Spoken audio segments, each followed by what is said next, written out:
Dual chip monster, one for performance, one for display.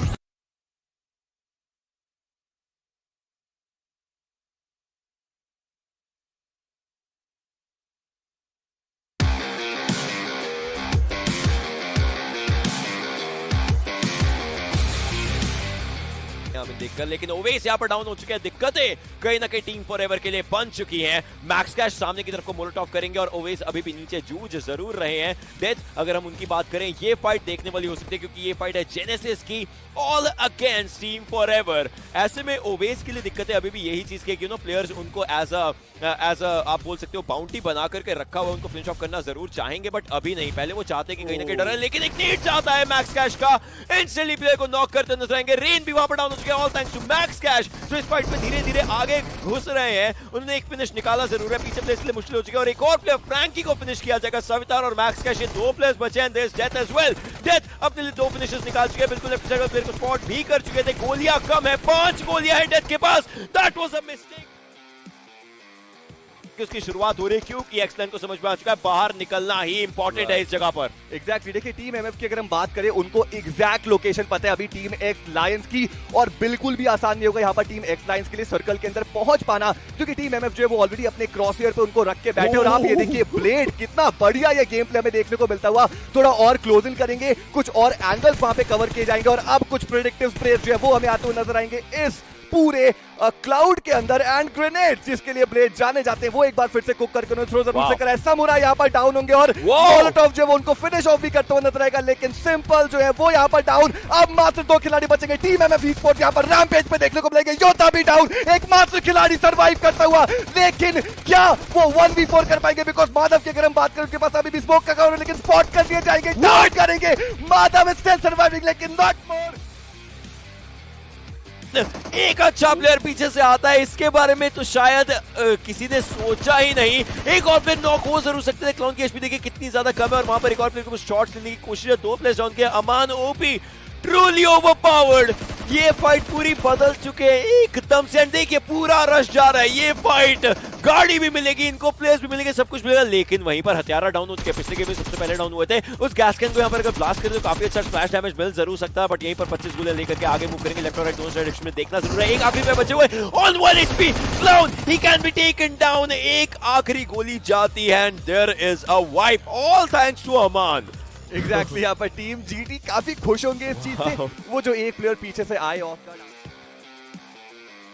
के players कहीं ना कहीं डाउन हो रहे हैं। वहां पर फ्रैंकी भी डाउन हो चुका है और यहाँ पर पोजीशनिंग कहीं ना कहीं आने की अच्छी, कॉज एक अपर एरिया है उनके पास। इन्फर्नो और विलन उनके पास एरियाज डिसेंट है। स्मोक कर रहे हैं अपने प्लेयर्स को बचाने के लिए, जो एक इंपॉर्टेंट चीज बन जाती है। फ्रैंकी को रिवाइव मिलना इंपॉर्टेंट है, बट वेल वो रिवाइव यहाँ पर अभी के लिए नहीं की जाए। सवितार पीछे जाएंगे शायद उनको रिवाइव करने के लिए। No, Max Cash might be the one. I mean revival देना इंपॉर्टेंट है। एक प्लेयर जीवित रखना काफी ज्यादा काम आएगा। एक शॉट सवितार ने मारा जरूर, हेड पर गया, बट यहाँ पर नेड्स अभी भी किए जा रहे हैं। नेड परेड जो बौछार होती है वो है जरूर। ओवेस के पास ग्रोजा है, he has the team piece, but उनको फाइट्स निकालनी पड़ेगी। धीरे धीरे आगे जा रहे हैं। लेफ्ट हैंड साइड पर स्पॉट करना पड़ेगा प्लेयर्स को, इंपॉर्टेंट है। आईने के एक प्लेयर रिवाइव हो चुके हैं, एचपी बहुत कम है, but look at him, the ग्रोजास कॉलिंग। ओवेस बोल रहे हैं उस ग्रोजा के साथ कि प्लेयर्स यहां पर मेरे ही रहेंगे। फ्रैंकी ही takes one more down as well. Team forever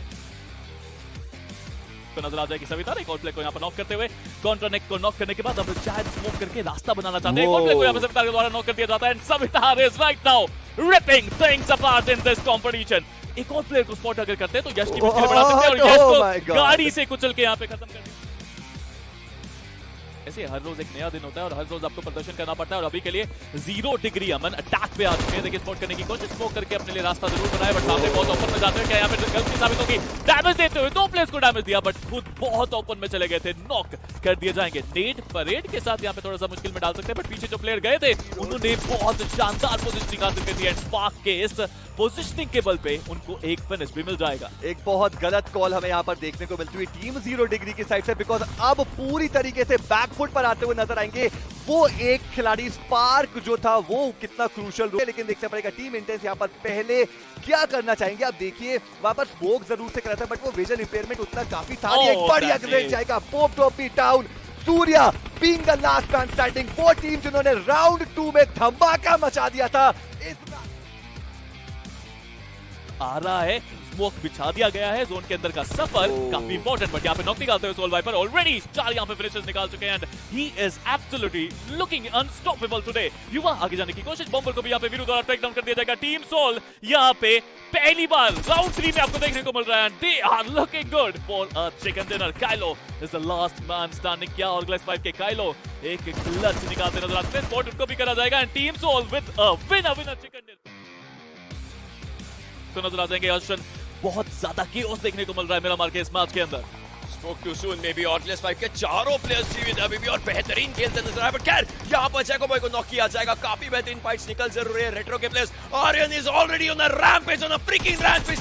team के पास 5 फिनिशेस है, इस इकलौते प्लेयर के पास है और प्लेयर्स नॉक करते नजर आ रहे हैं। देख सकते हैं entire squad, entire freaking squad just by himself. 8 finishes, are you freaking kidding me? 8 finishes एक प्लेयर लेकर के बैठा हुआ है। लॉन्ग क्लॉ कहीं ना कहीं ऑफ एंगल बना करके बैठे हुए हैं। पीएलएम अगर आईसी पाईसी को ढूंढते रहे और देखते रहे तो जरूर दिक्कत हो सकती है। उन्होंने अपने एरिया पर स्मोक कर दिया, एक अच्छा नेड हो सकता है अगर आईजीएल पीछे की तरफ को आते। डैमेज उनको एज सच पड़ेगा नहीं, बट आईसी पाईसी को टेक डाउन किया जाएगा। But there it is, long claw का नेड जाता हुआ लियो के ऊपर। काफी बेहतरीन नेड यहाँ पर देखने को आया। थोड़ा सा डैमेज नहीं पड़ेगा, थोड़ा सा पीछे रह जाएंगे, बट वही उस नेड में आ गए।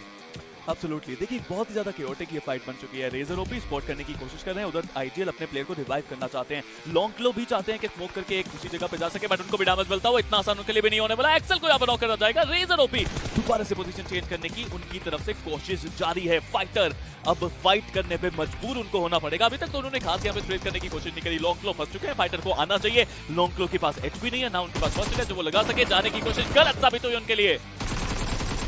काफी गलत कोशिश हुई जरूर, लेकिन इन सब चीजों के बीच में पीएलएम एक और फाइट निकालती हुई। आई वुड वांट कि अगर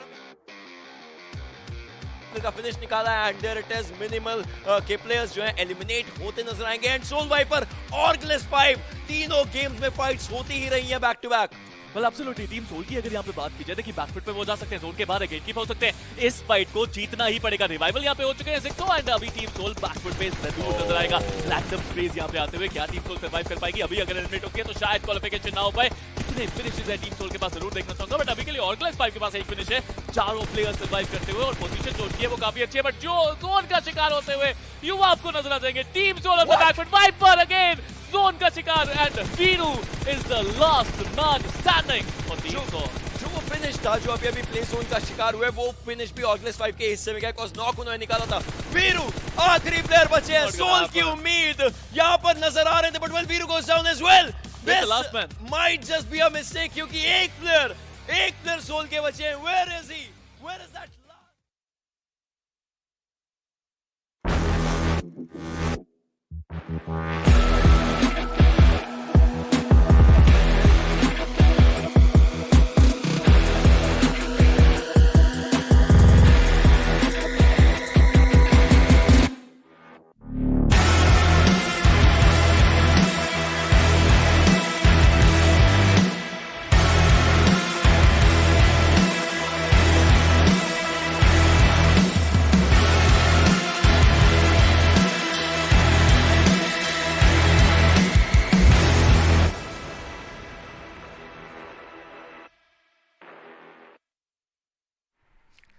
Hello and welcome to the iQOO Battlegrounds Mobile India Series 2021.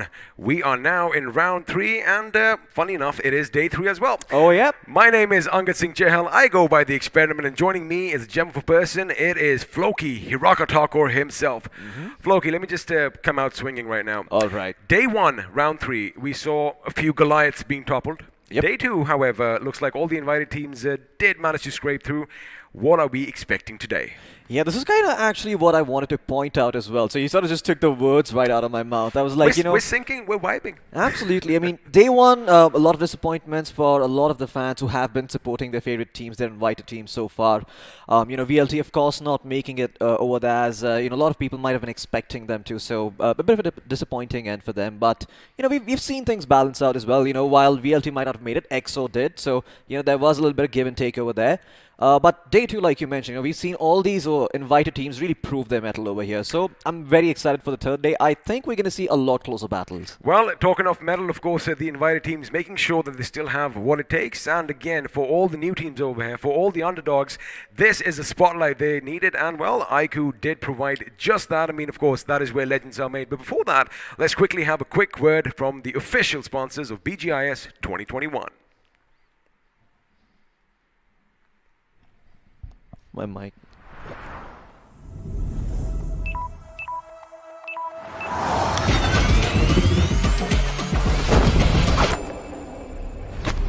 Are you ready for this?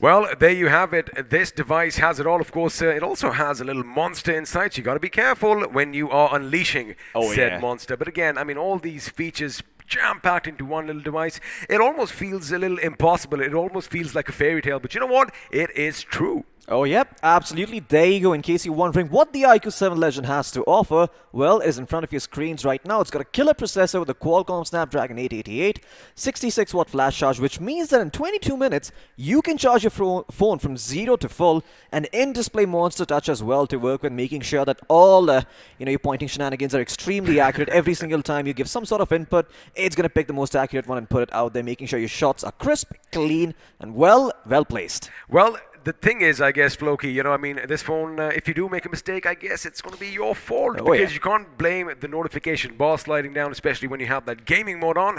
But again, if you want to grab a phone with ultimate performance, this is just the device for you. Now, speaking of legends, speaking of legendary status, we did see a couple of teams, go out swinging. I'm just going to bring up Seoul, for example. Oh, yeah. Coming in hard, I mean, they did get the chicken dinner in game 1. Even in Miramar, I do believe, Viper did manage to get a few placement points for his team. But before we talk about them further, let's just have a look and see what all the fuss is about, because it looks like there's a lot of money on the line. And there you have it. 1 crore rupees is the total prize pool. And the first place walks away with half of that. And guess what? Anybody from the open qualifying teams can be making it over here. We started off at 1,024. We're culling the herd, getting only 64 teams into the quarterfinals. And out of those 64 teams, only 16 will actually even see a cut of this. So there you go, folks. First place with 50 lakh, obviously, like you mentioned, life-changing money. But, we've also got enough money going around for the second to 6th places. I'd be happy with the lakh. I mean, if I get the MVP title, if I even come in at 7th, I am going to be a happy man. But again, like you said, no one walks away without anything.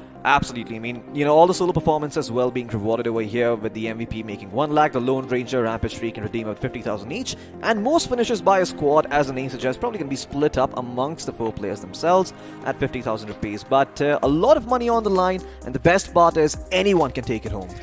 Most finishes by a squad, I mean, it could be distributed. But again, I mean, there is going to be one, if I was in that position, that, hey, I got more kills more finishes than you. I deserve a bit more. But again, let's have a look and see how the points are going to be distributed, because this is the chart that you are familiar with. First place goes away with 15 points, and as we keep going down, the points are going to decrease. Now, you don't want to finish in even the 8th to the 12th position, because you just walk away with 1 point, but 13 to 16, 0. Absolutely. I mean, that is exactly where you don't want to find yourself. If you make it anywhere above 6, it is amazing. You get 4 placement points starting with 6, moving up by 2 until you reach the 2nd place. And then if you get the 1st place, you get a 15-point finish. So that is an extra point going your way as well. And you have to remember, after a certain point, when there are only 8 teams left in the server, not only is eliminating an entire squad going to give you 4 points, but also the placement points that come along with it. So you got to be thinking of it like that. Let's have a look at the calendars and see exactly what the schedule looks like for now. I believe this is the 3rd day of the 3rd round. Absolutely, like you mentioned earlier. But we started off with the first round from 16th to 19th. Culled the herd, went down to 5-1-2 teams. Culled it again, went down to 256. And now only 64 or a fourth of these teams are making it to the quarterfinals. I thought you were going to half 256 over here, but it would have 128. taken, there you go. My man is going to be sharp. And of course, as you mentioned, today is the 29th of December, and we're just 2 days away from the new year. And what's going to happen in the new year, or rather, what's going to happen next year, is that the action is going to commence on the 2nd, which is going to be a Sunday. And well, the quarterfinals are going to be quite an action-packed affair, followed by the semis right from the 7th to the 10th. Now, that is when all the players get that crucial 2-day break to make sure, A, they recharge themselves, and B, just Homework, do their homework and deal with all the kinks. Absolutely. I mean, I think that's the most important part, right? That is what separates some of these top-tier teams over here. They really do their homework well, and they have notes on these teams. They make sure that they condense it into small pieces of information that are easily digestible and they can easily work with whenever they're going up against that. So as soon as they see something on that finish feed, as soon as they see the tag of the team, they know exactly what to do. But that is going to take some time. We're going to get to the semi-finals first and then the finals, where all that stuff is going to start pouring in and making the difference. And well, on the 16th of January 2022, one squad is going to be crowned the Kings or Queens of India. But let's have a look and see what the action has in store for us today, because it is going to be Group 8, which is going to be kicking things off. Of course, we have 2 Erangels and 1 Miramar that is going to be played by each and every team. Again, one more game as compared to rounds 1 or 2. So, they have a little bit of leeway to make a few mistakes, but again, they can't really do much because only 3 games at hand to either make it or break it to the quarterfinals. Yeah, but the good thing is, because everyone gets 3 games, the qualifying teams also get an advantage, and then the teams who have been invited also have sort of a level playing field to make it back, right? Because we've been playing nothing but a wrangle against these teams. All of these teams, they're going to know how each other play because, well, 2 rounds have passed. They know exactly how the other teams think. They know exactly what to expect when they're in the same server as them.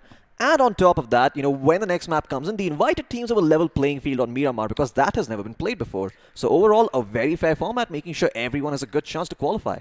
Well, I couldn't have said it better myself. And again, it is going to be a little difficult, dare I say, in Miramar. But again, if you are well versed with the map, if you know every single nook and cranny, and if you have played it quite often, again, practice makes perfect. That is something that him and I are learning as well. We are learning on the job as well. So as far as the players go, they can do the same. But before we get into any of the details, we will have a little bit of a look up as to which all teams are playing, because I get it. You want your favorite teams to be pretty much ever present at all times, but you are going to have to wait just a little bit. And well, we do have some big names coming in tonight, Floki. Absolutely. I'm quite sure these guys are going to keep their eyes peeled out for them because, well, if you've been following these players, you know who's going to be playing today. But if you don't and you've tuned into the stream blind, firstly, thank you for believing in us and actually clicking that subscribe button and the bell notification icon. You are very, very welcome over here. And let's just say this much. You're not going to be disappointed because there are some big names playing today. The tippity top of the line. I just hope people just do one thing. They just go and scout out ahead and make sure they check all their corners, because that is what's going to happen today. Now, I have given you a little bit of a hint, but you are going to have to wait for that because, well, that is going to be in the latter half of the day. But before we jump into any of the action, I just want to go back to yesterday. Now, yesterday, I was going to talk about Seoul just moments before. We did see them win the chicken dinner in Game 1. We did see Viper end up, I do believe, in the 6th or 7th position. They didn't really have a lot of finishes. But, he did have that little shack for cover for quite some time. But unfortunately, the blue did push him out. Now, Game 3 wasn't what they expected. Although they did put up a fight, unfortunately for them, in that instance, they did just fizzle out a little bit. However, they have made it to the next round, so I'm pretty sure all you fans out there are going to be a happy bunch of people. Now, speaking of Seoul, let's have a look and see which all teams are going to be fighting it out in the Battlegrounds today, as we do have the matchup coming on our screens. And, well, today we are going to witness Group 8. Absolutely. In case you're wondering what teams are going to be playing, well, these are the teams that have made it from the Open qualifiers up until this point. So these guys are really, really strong in their own right. 7 Musketeers, Orb Officials, 4 White Sharks, RA Esports, Team Zero Esports, Universal Gods Esports, Originals, and Last Wish. All of these teams have worked super hard to get to this point. You have gods, but then you have Universal Gods. So are they more powerful than the others? In this universe, probably. But what about the multiverse? Aha, there you go. I love that little nitbit that you just threw in. But of course, they are going to be joined in by IDNS Esports, Infuse Esports, Exist Esports, 1M Officials. Version 1, of course, you always have to be the best version of yourselves. Reaper Esports are going to be joining in as well. And of course, the big dogs, the big names that you have been waiting for. Ladies and gentlemen, we are going to have 7C Esports and TSM battle it out in games 1, 2, and 3. Now that is going to be exciting. Absolutely. I'm quite sure there's going to be a lot of fans from TSM waiting in the chat just to see how their favorite players are going to be doing up until this point. But I have to say, you know, ever since the announcement, I've been sort of looking forward to see TSM in action. I feel like TSM is one of those teams that can really go out there and make a splash because these are 4 players who've been very talented but just haven't been given the opportunity to perform so far. And you got to keep in mind, you know, I mean, ever since BGMI did come out initially, you know, TSM did have a little bit of a shuffle in the roster. Oh, so yeah. you might not expect the names that, you know, you have been used to thus far. But again, let me tell you one thing. These boys, I mean, the fact that they made it to TSM means they pack a punch. So I'm expecting greatness from all these teams today. But again, pressure is going to be on them because, you know, like I said, the bigger you are, the harder you fall. And, well, all the fans, all the expectations do seem to, you know, kind of weigh you down at times. But you also have to remember there is another juggernaut on the server, that is 7C Esports. I'm quite sure you're going to recognize them from other titles as well. Of course, a very, very prominent team having organizations and teams every single where. But yeah, TSM, everyone's going to be keeping their eyes peeled out for these guys. And you have to say something about the scouts because the scouts on the side of TSM, the people who scouted this talent out, I don't think I've ever heard of these guys before, but there we are. Speaking of 7Cs, looks like we just started things off in their element because we were submerged down under. But that is a beautiful shot as we are going to pan up on one of the bridges leading to the Sosnovka military island. Elsewhere, this is what you see scattered all over the island. You see all these decommissioned trucks, decommissioned weaponry from wars of the past, and well, because of that, I guess that is one reason the island is deserted. And of course, if you are a fan of World War I and World War II, not the fighting, but just the history, well, we might just see some trench warfare soon enough. Absolutely, this trench warfare is going to be pretty prominent over here, but once again, you have to remember that the circle could go anywhere. We could not see the Sosnovka military base at all. We could not see trench warfare coming into play. Who knows? If we are lucky at last, maybe, I'm not going to say it, alright, I'm going to say it. Maybe we see a Stolber circle, man. Come on, give it to us. There you go. He just jinxed it. I mean, Stolber is now pretty much thrown out the window because, well, you and I are not Shadow. But anyway, as we do have a look at all these beautiful spots, sooner or later, all that green, luscious grass is going to be sprinkled with hot blood falling down, well, from all those bullet wounds, and maybe a few people are going to be put to sleep. Absolutely. I mean, I really just want to see which couple of teams drop in Pachinki, and if we get to see any sorts of early skirmishes there. Now, given the fact that these teams have made it up until this point, I'm quite sure they all understand that it's better to cut your losses short, or even better not take early fights and, you know, do with a little less loot, but instead rotate out somewhere to a place that probably hasn't been contested, and maybe get your loot from there. But we're about to jump into the game and see the flight path for ourselves, so let's see where we're going to be starting and heading towards. Well, it looks like we are going to be flying down south, if I'm not wrong. Of course, I am going to have to wait for the map to be sure, but that does look like Georgopol down there. I do believe, there you have it, we are going to be on the western aspect of this map. Wow. Pretty much in the southward trajectory. Of course, it is skewed just a little bit to the east. Absolutely. We could see a couple of Eastern Circle finishes. I think yesterday we saw at least we did. 2 Eastern Circle finishes. In fact, yesterday I do believe we saw a flight path similar to this, and well, the circle had Milta pretty much in the center right from the beginning.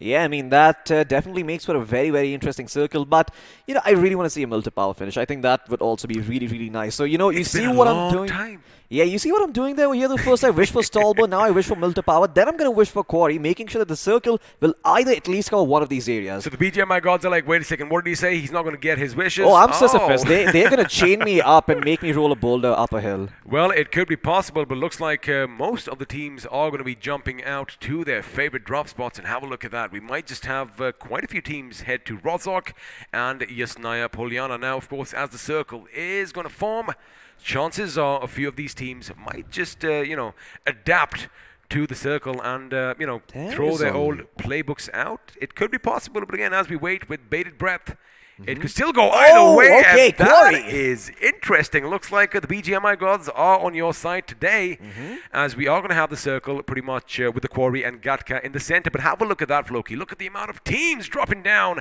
to the north. Of course, Water City already has 2 teams close by, and Holy action moly. has already broken out. They've got the weaponry as well as the utility to do so and pull this fight through. The thing is, if they do try and pull out, it is going to be detrimental for them, right? Because we do have teams in Rozhok. They've heard the commotion. Again, let me just remind you, ladies and gentlemen, about 7 to 8 teams did land in one location, but now they are all on their merry way. A couple of them have moved up to Severny, and well, like expected, a couple of them are going to be heading towards Yasnaya Polyana. Now, down south, we have action breaking out as well as the 7 Musketeers. Well, they are definitely going to be reduced by 1.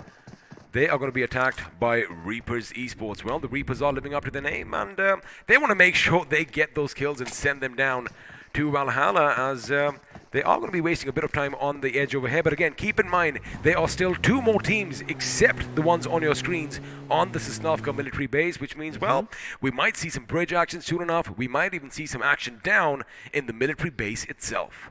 Absolutely, but once again, Sosnovka military base, it's going to be all about who gets to that bridge first, because at this point, whichever team has bridge control is going to make sure that all these other teams have to go the longer way around from farm, perhaps even all the way from Rozhok to get back inside the circle. But in the meantime, mob officials, they continue taking their fight against the originals. I'm not sure if this is wise, but they will most certainly secure one finish for themselves. They are going to secure that finish, as fire is going to be lobbed in Skulls' direction. However, he is on the roof, and well, he is on the safe side of it. Now, they are going to try and get lobbed in Skulls' direction. However, he is on the roof, and well, he is on the safe side of it. Now, they are going to try and get as much information as they can, because as far as Orb officials are concerned, Octavius could be in a pivotal position, well, to lay down some lead from behind and Dexter stab actually got them rezzed up. in the back. He did. That was a bit unexpected. Yeah. But again, we did kind of see that they didn't really have those angles for them. Absolutely, it seems like the res was able to come through, but in the meantime, this is the action we sort of missed out early on. This is what Universal Gods did to Team Zero Esports, as they lost a couple of their members starting off, and that is of course not going to be very, very good for the side of Zero Esports, and not going to be too pleased about that. But the good thing is, they can always try and just try and survive as long as possible. Make sure they get the placement points, and think about the next game. Think about Miramar. What's going to happen over there? I mean, I would agree with you, but I think for now, well, as far as the players that are out, I guess that does make sense. But, also they're going to make sure that they just motivate their teammates, I guess. That's Don't all you backseat, can do. just motivate. Just motivate them, and yeah, you can't do any backseat driving because, well, you are done. But if you do have a few points to make, by all means, make sure that you help your team. Now, we are still in that little early skirmish, but looks like a little bit of a truce has been called, as both teams are going to be backing away from each other slowly and steadily. But for now, Orb officials, they are going to be hungry now. We've seen them do some wonders, but have a look at the circle. A couple of teams are already prepping for a little assault on the bridge, as the 7 Musketeers should have been 3 from if my history serves me right, if my memory serves me right, but I do believe we also had the Magnificent 7, so I guess we have a little bit of a combination coming in over here, but they do look like they're going to be setting up at the gas station, maybe that little hill just to the north, so that they have a good lay of the land, and they can see vehicles coming from miles out. But for now, it looks like they might just be chasing the boys from 4WS. That, of course, is 4 White Sharks. Yeah, 4 White Sharks in their element, of course. They're next to the water, so hopefully they're able to, just be the predators that they're always meant to be. But in the meantime, take a look at where the map is, right? Gatka is still completely open. Quarry was also relatively unoccupied. All of these places have not been snatched up yet. And whoever gets to these places first is going to have an easier time rotating in. So perhaps taking these fights might not be the wisest decision these teams will make at this point in time. Maybe rotating earlier should be their priority.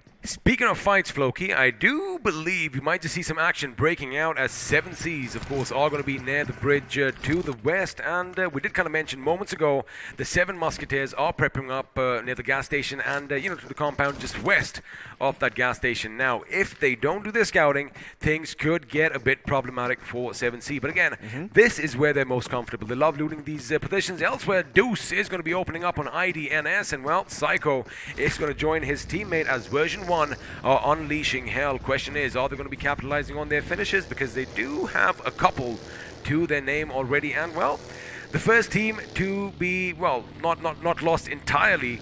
Team Zero Esports in a world of trouble. Just one man standing. Yeah, absolutely. Zero esports. I mean, all they can really do is tuck tail and run at this point. And there you go. This is the action that we were missing out on earlier. Oh boy, it looks like version 1 really took the fight in shelter and really demolished the opposition over there. But now with the blue zone closing in, we're going to see a lot of action in the eastern front of the circle. There's not enough real estate towards school to accommodate everyone. And if all of these teams want to come in, they're going to have to think about Pachinki. They're going to have to think about farm. Oh, this could be it. It could be bumper cars over here because 7C Esports are dangerously close to the 7 Musketeers. And I do believe now the sound cues are going to be given out. Sarung is going to be the first in the line of offense over here, trying to scout out. He's jumping, trying to catch a glimpse of any movement in the distance over there. And, well, knowing 7C Esports, if they do spot the enemy, chances are shots are going to be fired. They might just get a knock, and, well, that little compound push that we all have come to love might just be what happens next. Before now, they are being careful, making sure, again, you see one thing, they are moving, they are ever present about their surrounding, and they want to make sure they aren't going to be clumped in one position as a circle. In about a few seconds is going to be shifting hard. Question is it going to be a curveball, or are all teams going to be happy? Because again, the majority of the squads are still out in the blue, Floki. Absolutely. I mean, this is teams prioritizing them trying to think about how to get the hell back into the circle. But looks like we are going to be having a look at the live point standings at this point. You can see this is where the teams are in terms of finish points so far. Universal Gods leading the charts at the moment. 7C Esports looking to put themselves on there as well, but where's the circle going to go? Oh, it's going to go further down southwest towards Crore. Well, by wishes, they certainly are being answered at this point, but we have to remember, at this point, the side of 7C Esports are taking a fight against 7 Musketeers. Well, that is going to be happening right now. Elsewhere, I do believe a lone member of 7 Musketeers is all by his lonesome on the other side of the map, at the other bridge, in fact, as Reapers Esports were driving by. So right now, for 7 Musketeers, they are in a predicament because they are going to be down by 1 man. It looks like 7C Esports, this is expected from them. They realize, you know what, the circle has shifted. Let's be the first to move in and get a nice location for them. And again, they aren't ones to, really take compounds and, hold down cemented fortifications. They love having that high ground. They love having the lay of the land around them because, well, each one of their members is versatile enough to hold his own. Absolutely. I mean, this is basically called playing the terrain, right? They're able to scout out the surrounding area, make sure they're well spread out, and on top of that, they've got mobility options in the vehicles that they have. So for them to hold a compound doesn't make all that much sense. Also, keep this in mind. If you do have a compound, you're pretty much stuck in it. You can't really maneuver out. You don't really have a lot of options. If the enemy's going to come at you, the enemy's going to come at you. On top, if someone's coming to your open location, let loose a few shots, and chances are the vehicle is going to do a U-turn. I mean, the only time it's cool to hold a compound is if you know that one of your flanks is going to be clear, if you know that there's no one coming in from the back step. So maybe then you can make some sort of a zone prediction play and go for it. But otherwise, holding these compounds down, especially when you have vehicles, is just a waste of resources. Well, let's see if we're going to be seeing a fight breaking out over here, because Orb Official, they do have eyes on Exist, but they still haven't made their move down. They're going to bounce on it. There you go with the AKM at that distance. He's going to rattle off a couple of shots, secure that finish, and now prioritize getting back in the zone. The blue, slowly but surely, chunking away at his health, but he should be okay. I'm quite sure there's enough medkits and bandages to go around for all of them. Elsewhere, it looks like Nip OP from a team IDNS just kind of fell to his own knock. I wonder if that's going to be problematic later on. Again, could have been that, he was getting out of a moving vehicle. And again, boys and girls, don't try this in real life. It really hurts. You might break a few bones, and, well, energy drinks and bandages are not going to fix it. Elsewhere, it does seem like the play zone is going to do a lot of damage as members from Infuse Esports and IDNS Esports are falling one by one. But for now, as we mentioned, as expected by 7Cs, they are going to make sure they have the high ground, and that is where they are best. There you have it. Wow, Aladdin over here laying down some shots at the enemy, and in fact, I did believe they almost got connected. No, it's going to be another team that's going to be laying down the hurt. 4 White Sharks are joining the party as well. Yeah, I mean, 4 White Sharks going up against the side of Reapers Esports, and 7C's third-partying them in the meantime. This is about as good as it gets for 7C's. They're just trying to instigate some sort of fight between these two teams, trying to get them to go on each other. And with that knock secured, we might just see one of these teams moving forward and trying to take the fight. 4 White Sharks, the only problem for them is the way they're spread out right now. They cannot push in as a unit, and that is probably going to be what holds them back, taking the fight against the side of Reapers. Anyway, that is a beautiful shot coming in once again. Aladdin going to be responsible for knocking down Jasu over here, and Aladdin is still keeping his eyes out for more.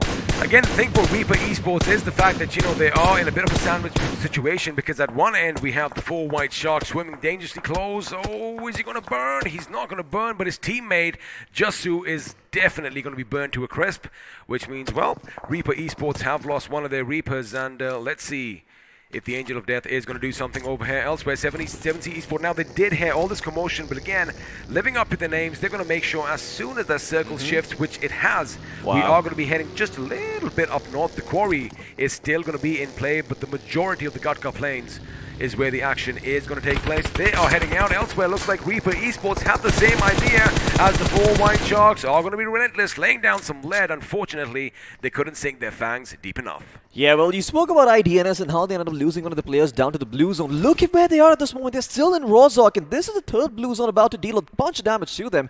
They need to make their way inside, and even when they do, they're going to be met with heavy resistance. There is Orb Official, there is Version 1, there is a bunch of other teams making their way in that general area as well. So Gatka is just going to be impossible to occupy for them. They'll have to go the longer way around and hopefully occupy the no man's land that lies between Gatka and Quarry. Speaking of IDNS, I wonder how many meds they have on themselves, because by the looks of it, the play zone is going to snuff the life of another. Elsewhere, we do see Exist Esports holding on to their fort, holding on to their compound, making sure the enemy is kept at bay. Now, you got to keep one thing in mind. They did lose Shiv earlier on. We did witness that fight. Again, he was caught off guard all by his lonesome elsewhere. But for now, Exist Esports, again, through the qualifying stages, you know, they have kind of impressed me. We have kept an eye on them, you know, in a couple of rounds, and I have great expectations from Lord. Now, speaking of the circle, have a look at that. We are going to have a bit of a migration towards the center, but elsewhere, looks like we might just see some action break out up north because, well, 1M officials are going to take the fight to Orb, or are they? Because have a look at that. They're going to skirt around the edge of the circle and maybe just get that western highway along the beach, and, well, they could even get the airdrop on the way. They could. I mean, it could have a ghillie suit, it could have a Groza, it could have an M246. You never know what that's going to hold. So just a Groza and an M24. I mean, what about the big guns, huh? What about the AWM? I still haven't seen that in action XP, yet. not going to lie, I love you, but at this distance, I believe the on is not going to happen. On Miramar, maybe, hopefully. Well, hopefully on Miramar. Before now, it does look like Raw Esports are taking the fight to the enemies, and Originals are going to be in a world of trouble. I do believe they have one of their members down, which is fair enough because it is going to be an equal trade. Now, what's dangerous is that 7C Esports, although they are a bit far away, oh boy, they have some sharpshooters in their squad, and well, they do want a few of those finishes, and they are in prime position there, Floki. They can potentially gatekeep any survivors of these two teams headed their way. Absolutely. 7C Esports are in prime position right now, like you mentioned, but you have to remember there's also a couple of other teams towards the center over there. So if they overextend over here, if they cut, if they end up losing 1 or 2 of their players, getting back inside the circle and fights is going to be hard, but there you go, the fight starting off between the side of Originals as well as Raw Esports, and Originals, they're playing this one a little bit slow, a bit more methodical as compared to the side of Raz, but 7C's, well, they see people, they shoot people. That is what Spray God does best. He is going to take one down. Lucifer 07 going to be knocked out. Another player going away in the car or in the coupe is going to be fine for the time being, but 7C's once again starting a couple more notch to their finishers numbers. Well, elsewhere it does seem like IDNS are going to bid us adieu, and funnily, it's not going to be another team that takes them out, but the play zone instead. Now, Aladdin does know where the enemy is, and well, Raw Esports could be in trouble. There you have it. Spray God is going up ahead. Prince is going to get on the right flank. They're going to alight from the vehicles. They're going to shoot. They're going to knock the opposition down, and well, in the blink of an eye, it does look like Talaboy is going to be 6 feet under. Unfortunately, it seems that Raw Esports are losing a couple of their players left, right, and center. So for them, it's going to be about prioritizing survivability. It's going to be about them avoiding fights at this point and just trying to be a little bit more sneaky. Maybe towards the end get some sort of third-party action going on. But in the meantime, elsewhere on the map, it seems like Universal Gods Esports are going up against 4 white sharks. Who's going to come out on top? They've got themselves 2 knocks here. Universal Gods, they're looking for more. They've lost 1 player, but that's okay because they're still in a 3v2 situation. And SK from Universal Gods is also going to be providing backup soon enough. Well, he has found a car for them, so they'll have the option to rotate out of here, but can only seat 2 people. Funnily, the 4 white sharks, although they have been reduced to 2, they are far, far away from one another, and that could be problematic later on. For now, Regaltos, not the Regaltos he used to, is going to make sure he deploys smoke so he can go and grab all that delicious loot. Now, this action is taking place at the edge of the circle towards the south. Elsewhere, it does look like the 7 Musketeers are going to be, well, saying, "En garde!" as they do take the fight to the enemy, and looks like they're coming out on top. Yeah, absolutely. I mean, 7 Musketeers, all they need to do at this point is hold their high ground, make sure they don't give it up a bit too much. Orb officials coming in is probably going to have a hard time because the main road leading towards the center right now is going to be gate kept by the side of 7M.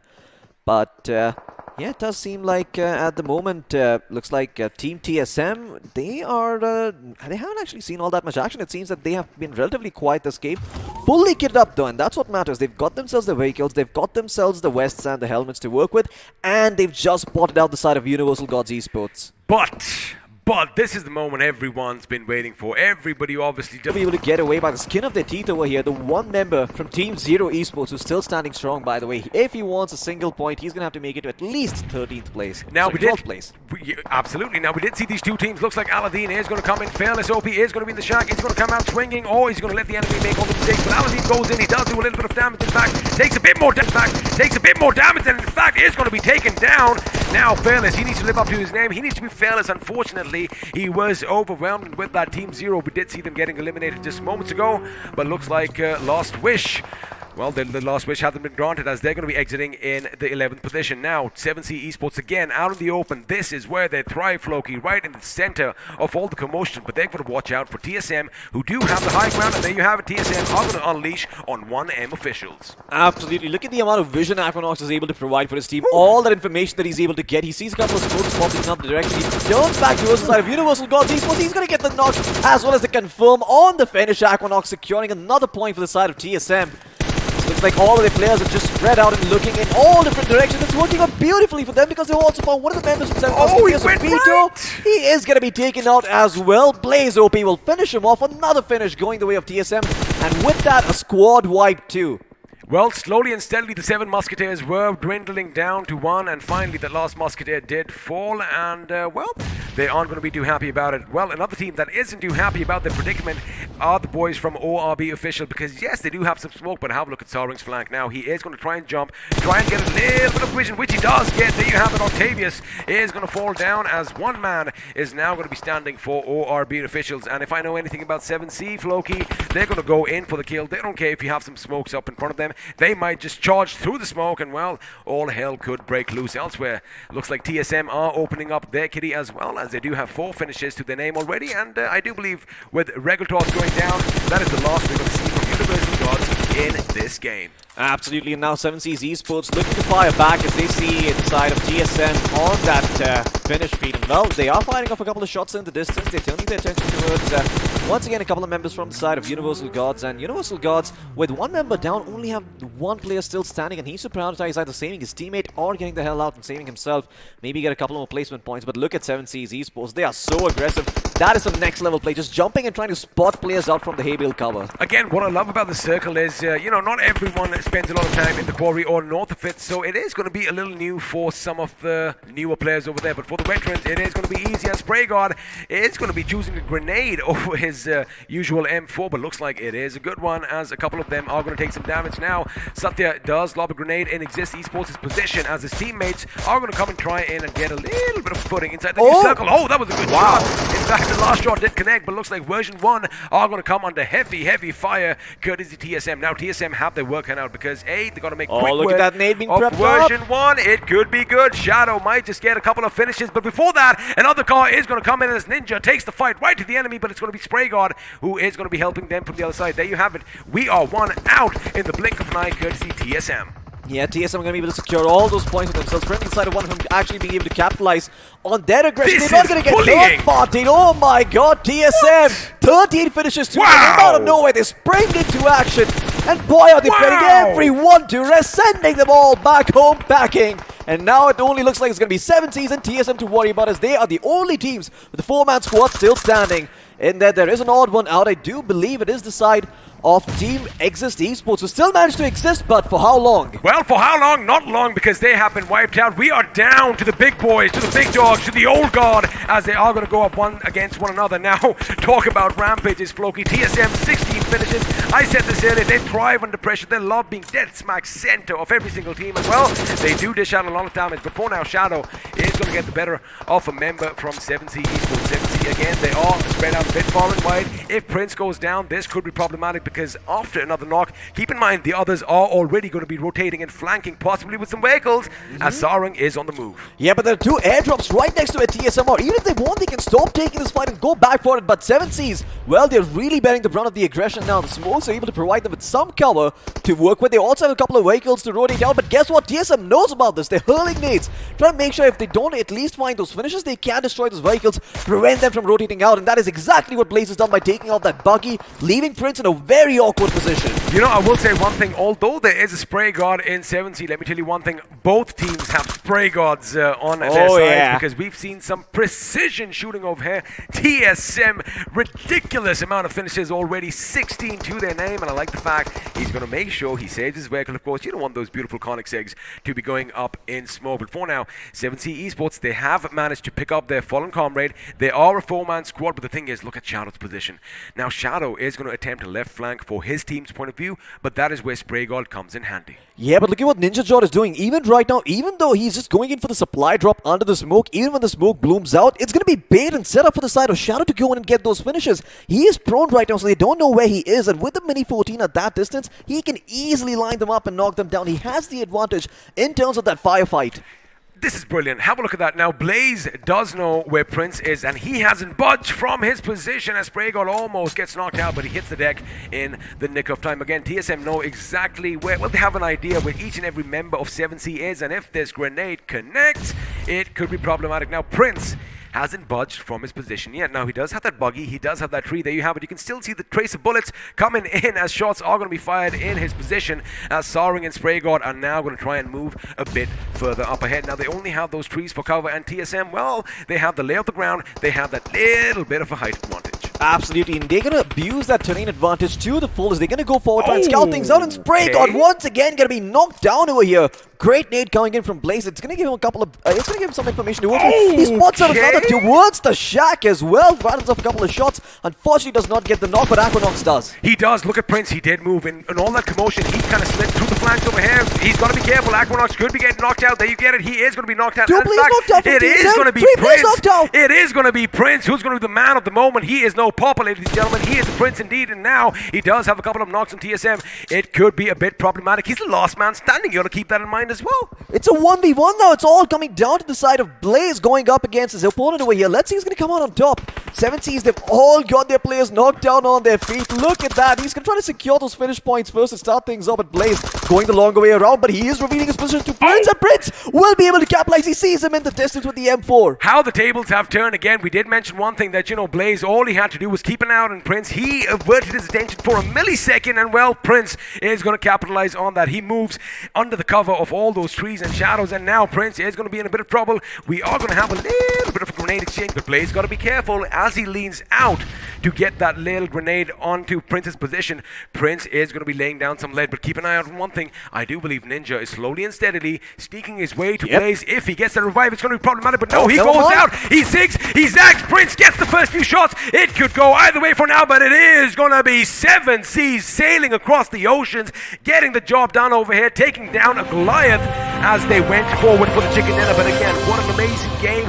The fact it came down to these last two teams, and boy, oh boy, was it a close affair. Again, 7C Esports just edging out, getting the job done. One Goliath beating another one. Wow. 7C's beating the side of Entity. This is the picture-perfect finish. Well, I mean, TSM, towards the end over there, I have to say, the way they played it was very, very phenomenal. 7C's were aggressive from the start over there. Prince, realizing that he cannot get the res, just goes behind the trees and sits there, right?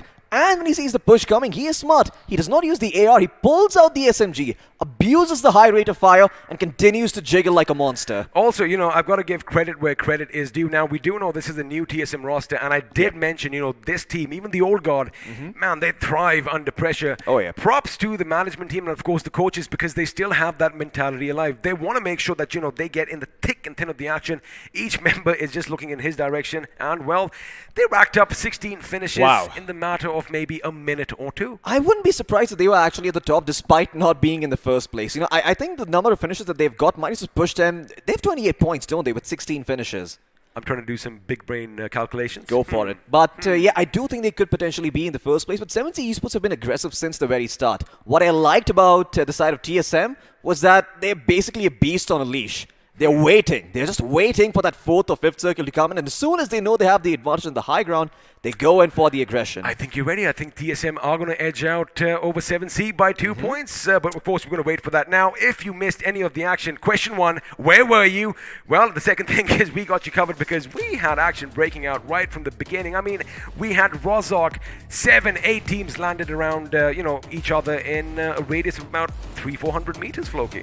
Absolutely. I mean, Rozhok was the epicenter of the action early on, but eventually teams started gravitating away from that area, right? As we saw the circle form in towards the western end.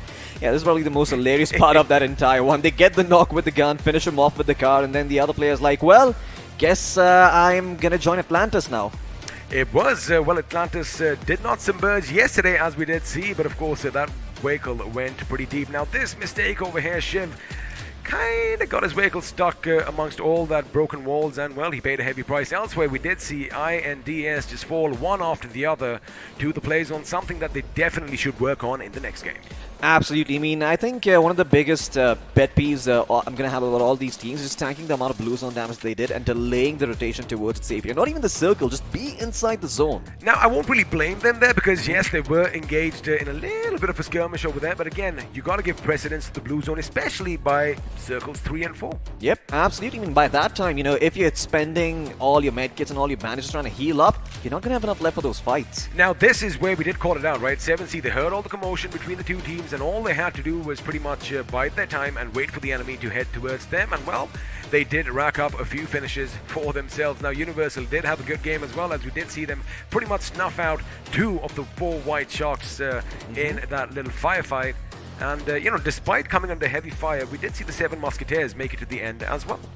Absolutely. I mean, 7 Musketeers, great job by them. Instead of having a total of 3, they added an extra 4. But this is where everything went out the window because TSM were pretty much in the center, and although you are going to see a few fights break out, Last Wish again, Fearless did get a couple of knocks in 7C. It could have gone either way, but this is when TSM pretty much opened up, rattled off all those shots, and again, within a matter of minutes, teams were falling all around them like dominoes. It's just like a drag race, right? You can hear the engine revving at the start. They're just waiting for that green light to come through, and then before you know it, they're off in a flash with a flurry of kills, and that is exactly what happened with the side of TSM. I wasn't expecting them to, come out swinging like that. I thought, given the way they were playing early on, to be a lot more conservative with the fights they take, but no, they knew they had the advantage and they pushed the envelope. I mean, when the big dogs say that we're going to come, we are going to see, and we are going to conquer, Veni Vidi Vici, well, that is exactly what this team did. Now, I do believe they have amassed, I think, around 19, maybe 20 finishes. Of course, wow. We are going to have to wait for the points table to know exactly how many points they walk out with. But again, a few good fights coming out. Now, version 1 over here, look at all the smoke they deployed. They had the right idea, but the thing is, they were going up against a different kind of beast. Absolutely. I mean, look at the Delta split from TSM. They're just attacking from every single angle whatsoever. They're like, how many flanks do we watch? When was the last time you saw grenades being flung point blank range? I mean, normally you'd whip out a pan, normally you'd whip out a machine gun, but these guys were pretty much lobbing nade at the enemy's feet, just a few feet away from them. Absolutely. It's because they had all these different angles, right? They knew they could cover the entire smoke radius with a bunch of explosions. Oh, this point over there, if you just notice one thing, the moment I do believe Blaze, just averted his attention away from Prince and started firing at his teammates, that was the moment Prince needed. All he did was sneak down below, and then the enemy had no idea where he was, and well, like you mentioned, the SMG comes out, and it does what it does best, dealing death up close and personal. Absolutely. Not only that, the way he jiggled, he actually baited Blaze into continuing to take that firefight. Blaze had a couple of options early on. When he got shot, he could have maybe dropped a couple of smokes, make sure his gun stayed pointed over there, and then maybe retreated back a little bit, but he didn't do any of that. Instead, he went forward for the fight, and well, the rest is history. Now let's find out if my maths is going to be correct, because I do believe it is going to be 31 points possibly for TSM. There you have it. Oh my god. Thank you, Indian education system. I owe you a lot. There you have it. 12 points coming in from positions, 19 coming from finishes. 31 points for TSM, 28 for the side of 7Cs. Together they finished points total for about 32. That is half the server. Literally half the server. Let's just take a moment of silence over here and Actually, it's pretty exciting because you know what?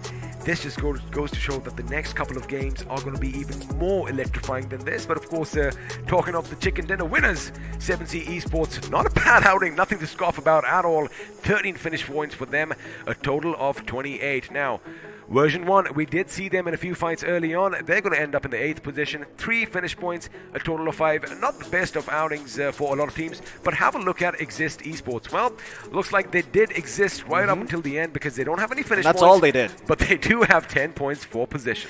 Absolutely Exist. Well, they get themselves those 10 placement points, but this is just such an awkward points table to look at. You got 2 Juggernauts standing head and shoulders above the rest, and then you've got everyone else. Exist, Universal Gods, Orb officials, Reapers, 1M officials, and Version 1 in that 4th to 8th place. Not a bad performance by any of these teams. You know, these guys were taking fights as and when needed, but it just seemed that when TSM and 7Cs turned it on, they really turned it on and took the fight to them.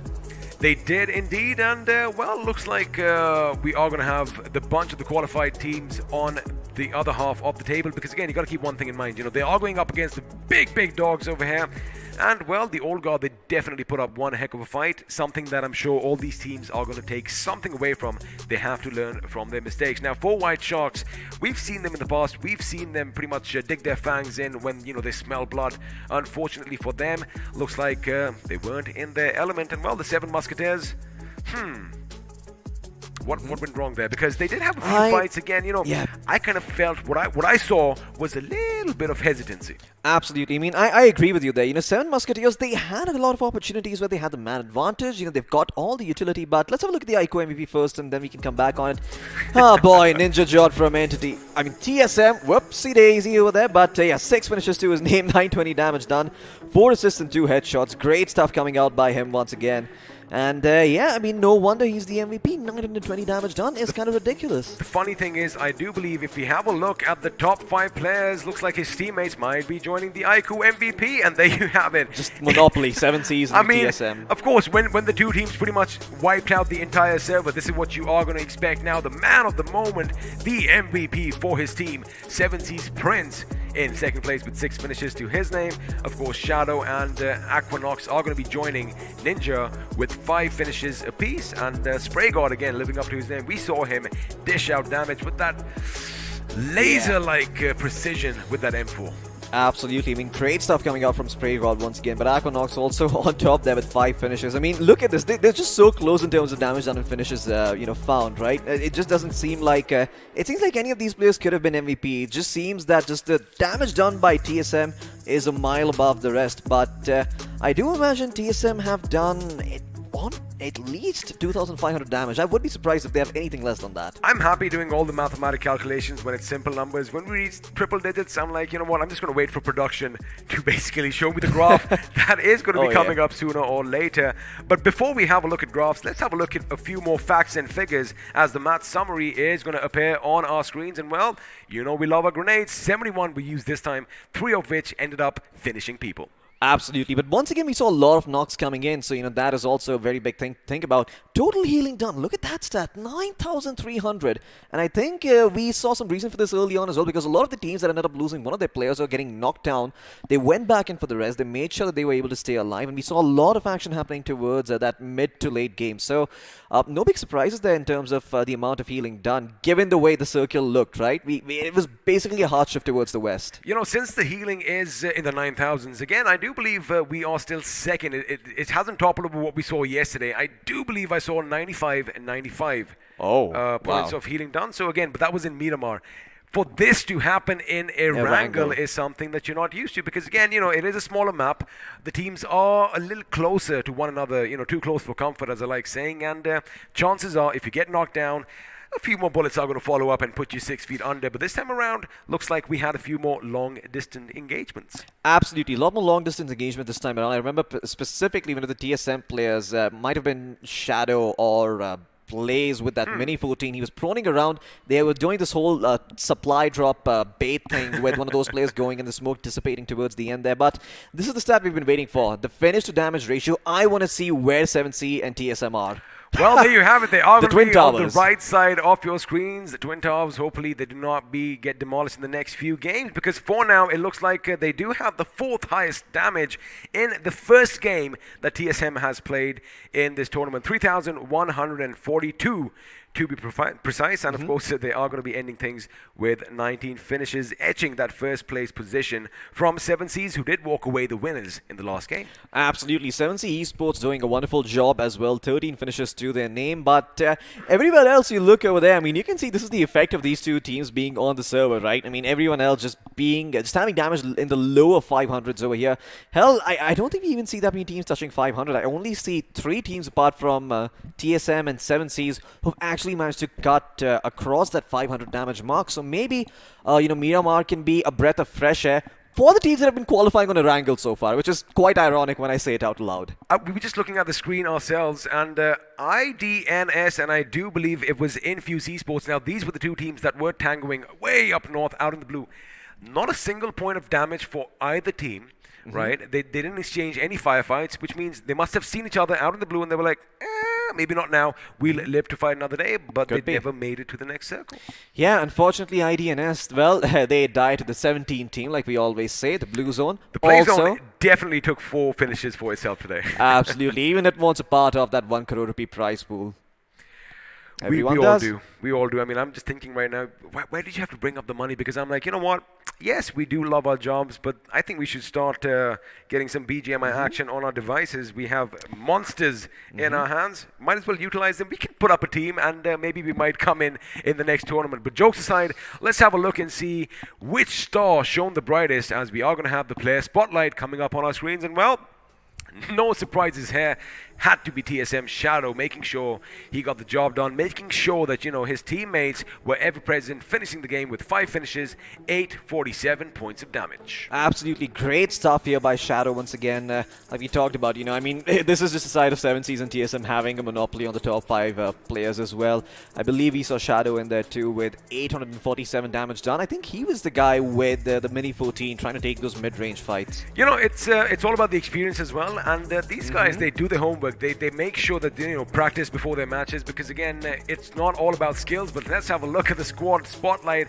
It was what you expected, right? It is going to be TSM, 19 finishes, 3,142 points of damage. Yeah, once again, I mean, TSM just standing head and shoulders above the rest. Even though they ended with the 2nd place, they are totaling a high number of points compared to the side of 7Cs, who got that 1st place finish. Just 3 points ahead, but still a big lead. And yeah, I mean, at this rate, I'm not even sure what TSM are going to pull out on the map of Miramar. Since you mentioned 7C, let's actually have a look and see how the players from TSM and 7C, stack up against one another, because we do have the player face-off, and there you have it. The damage might be a bit askew, but the finishes are going to be the same. Assists more on the side of TSM Ninja, but boy, oh boy, Floki, 7C's Prince was the man of the match for me in this game. Absolutely. I mean, Prince, the amount, just the brain that you require to sort of figure out, what you're supposed to do in that situation when everyone is knocked out over here. It's not an easy decision to make, right? He knew it was a 1v1. He knew that he was just against that one player, and he used his teammates as bait to try and figure out where he was. Not just bait. I mean, the moment he realized that, that one man in the opposing team who was pretty much there just for him, the moment his attention was averted, again, I'm going to bring this up because it was such a pivotal point. The moment Blaze from TSM looked the other way, Prince slipped into the darkness. But of course, the squad face-up is going to be on your screens. TSM with 19 finishes, 7Cs with 1. Well, with 13. I saw number 1. They did end up first, but 13 finishes to their names. Absolutely. Great performance by the side of 7Cs once again.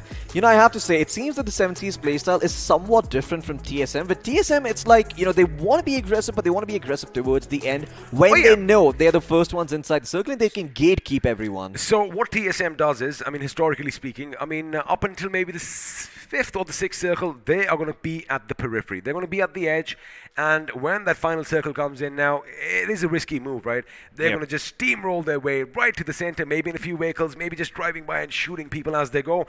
But once they hit the center, whether they have some cover, whether they have their vehicles, they're going to make sure each and every member has their backs to one another. Oh, yeah. Everyone has one direction, and the call is unleash hell. Absolutely. I mean, that is what seemed very, clear to me about the way TSM like to play. It wasn't them taking a full-on team engagement like other teams like to do. You know, Seven Seas, they had that more of, we're going to hold hands together, we're going to push together as a unit, we're going to be a five-finger death punch, we're going to go forward and see where we can deliver those blows and, hopefully rack up a couple of finish points using that sort of a strategy. But with TSM, it's completely different. With 7C, again, it's like the opposite end of the spectrum because you did notice that, as soon as the circles would shift, 7C were pretty much in the center right from the beginning. Yep. So, a little bit of an opposite contrast coming in. I mean, both teams, let me tell you one thing, are going to be open to pick a few firefights right from the get-go, right? Yep. The moment they land, if there's an enemy in front of them, chances are they will deal with them. However, it's a little bit of an imposing strategy, I do believe, the way they go in, and of course, they are already set in stone. They are already set as legends. And speaking of legends, again, I have this bad boy in my hand. This one right here, the iQOO 7 Legend Monster Inside. Question is, are you going to unleash it? I'm not sure, but TSM and 7Cs are, so you want to keep an eye out for them as well. They've already ripped their shirts off, and the monsters have already come out. But again, you know what? Before we move on to the next game, let's have another quick word from the official smartphone sponsor of BGIS 2021.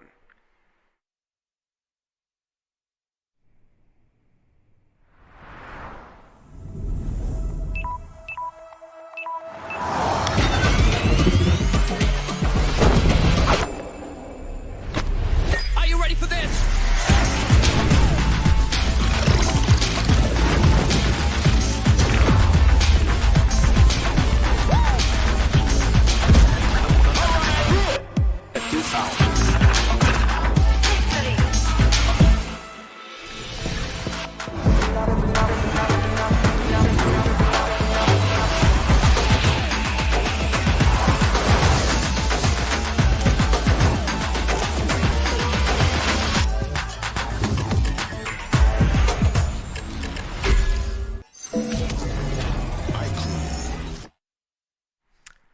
Well, hello and welcome back to the iQOO Battlegrounds Mobile India Series 2021, and quite a nice affair we just had in the last game. I just forgot how to English for a second. It happens to the best of us. Now, my name is Angad, the Experiment Jehel. Did I get that right? Absolutely, on point. And of course, joining me is Hirakar Thakur, but I know him better as Floki. 7C Esports TSM. I think that's all that we're going to be talking about up until this point.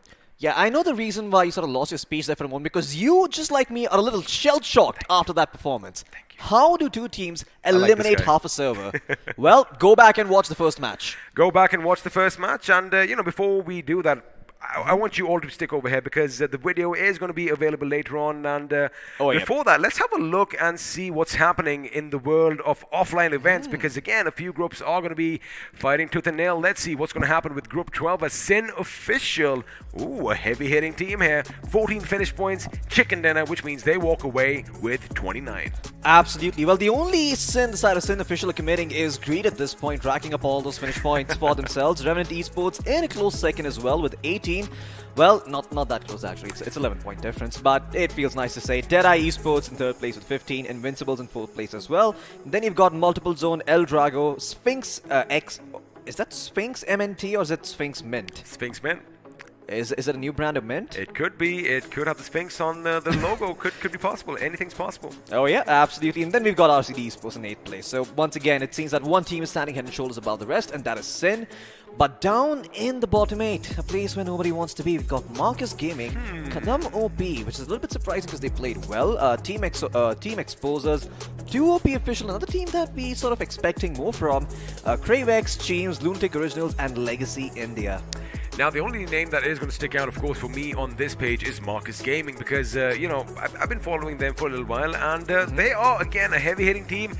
If that doesn't work out, they have that perfect balance between placement points and finish points. So it's all about the balance at the end of the day, right? Oh, yeah. And maybe it's just game one. It could just be the jitters. It just could be the adrenaline coursing through their veins. But let's see how the next few games are going to be for them. For now, it does seem like all the players are ready in the lobby, and sooner or later we are going to be jumping into the game. But before that, let me just remind you which all teams are going to be battling it out in the battlegrounds down below, as the matchup is coming up on our screens now. Well, there we have it. 7 Musketeers to start things off over here, not having the best of performances in the first game. But hey, Miramar is a new map, it's a new start, it's a breath of fresh air, and hopefully they're able to come back stronger. We've also got Orb Officials, 4 White Sharks, RA Esports, Team Zero Esports, Universal Gods Esports, Originals, and Last Wish. Well, lots of esports over here. Of course, this is the business that we are in, Floki. Of course, they are going to be joined by IDNS Esports, Infuse Esports, Exist, Esports, 1M Officials, Version 1, Reapers, Esports, 7C, Esports, and of course TSM. Absolutely. I mean, I think there's at least 6 teams with the word esports there towards the end as a suffix. I'm glad because it looks like they are in the right business, and this is a business that is booming. And well, sooner or later, the prize pools are just going to become even more ridiculous. But again, just to remind you, all the teams over here, they are in round 3. We are fighting basically for a position in the quarterfinals, which only means that, you know, if they make it till the end, as you mentioned, only 16 teams are going to be battling it out in the grand finals. 1 crore rupees at stake. Absolutely. That is a huge amount of money. With the first place walking away with rupees 50 lakh, you know, I've said it once, I'll say it again. It is going to excuse all the bad grades you've had in the entirety of your school. If you were never performing well and you've come here and you performed well, you can tell your parents that this is what you were meant to do. Well, you're going to be the next big thing, the new kid on the block, and well, all the accolades are going to come your way. But remember, to the victor go the spoils, and if you do want to make it to that position, you better battle it out. You better give it your best, because again, we just have 2 more games for this group in particular to, you know, either make it or break it. Now, a couple of these teams, I'm pretty sure, aren't really going to have problems. I'm, of course, talking about TSM, 7C, and let's see if now, you know, the other teams, you know, the first game, if I was in their position and, you know, you're going up against people you've watched for quite a few months, it is going to be possible that, you know, you get a bit jittery. You know, it's like they say, never meet your heroes, because that is exactly what happens. Not that the heroes in this case are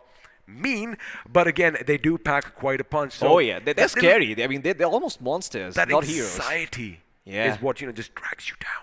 Absolutely. I mean, when you're on the same server, it's also about the mental game, right? When you see all these teams coming in, you sort of think, you know, these are the guys I've learned from. Am I really better than them? Now, well, if you were here on the first day, maybe you'd say yes. But today, that is not the case at all. It seems that TSM and 7Cs are really packing a punch. But again, what the teams should take from this first game is, if I am the one, if I am that David that topples that Goliath, imagine if you walk away as the one that toppled over TSM. Oh my goodness. The confidence. The streets are going to be singing your accolades for days to come, but it does look like your wish is going to be granted, because, you know, they want us to stop talking. They want the game to start.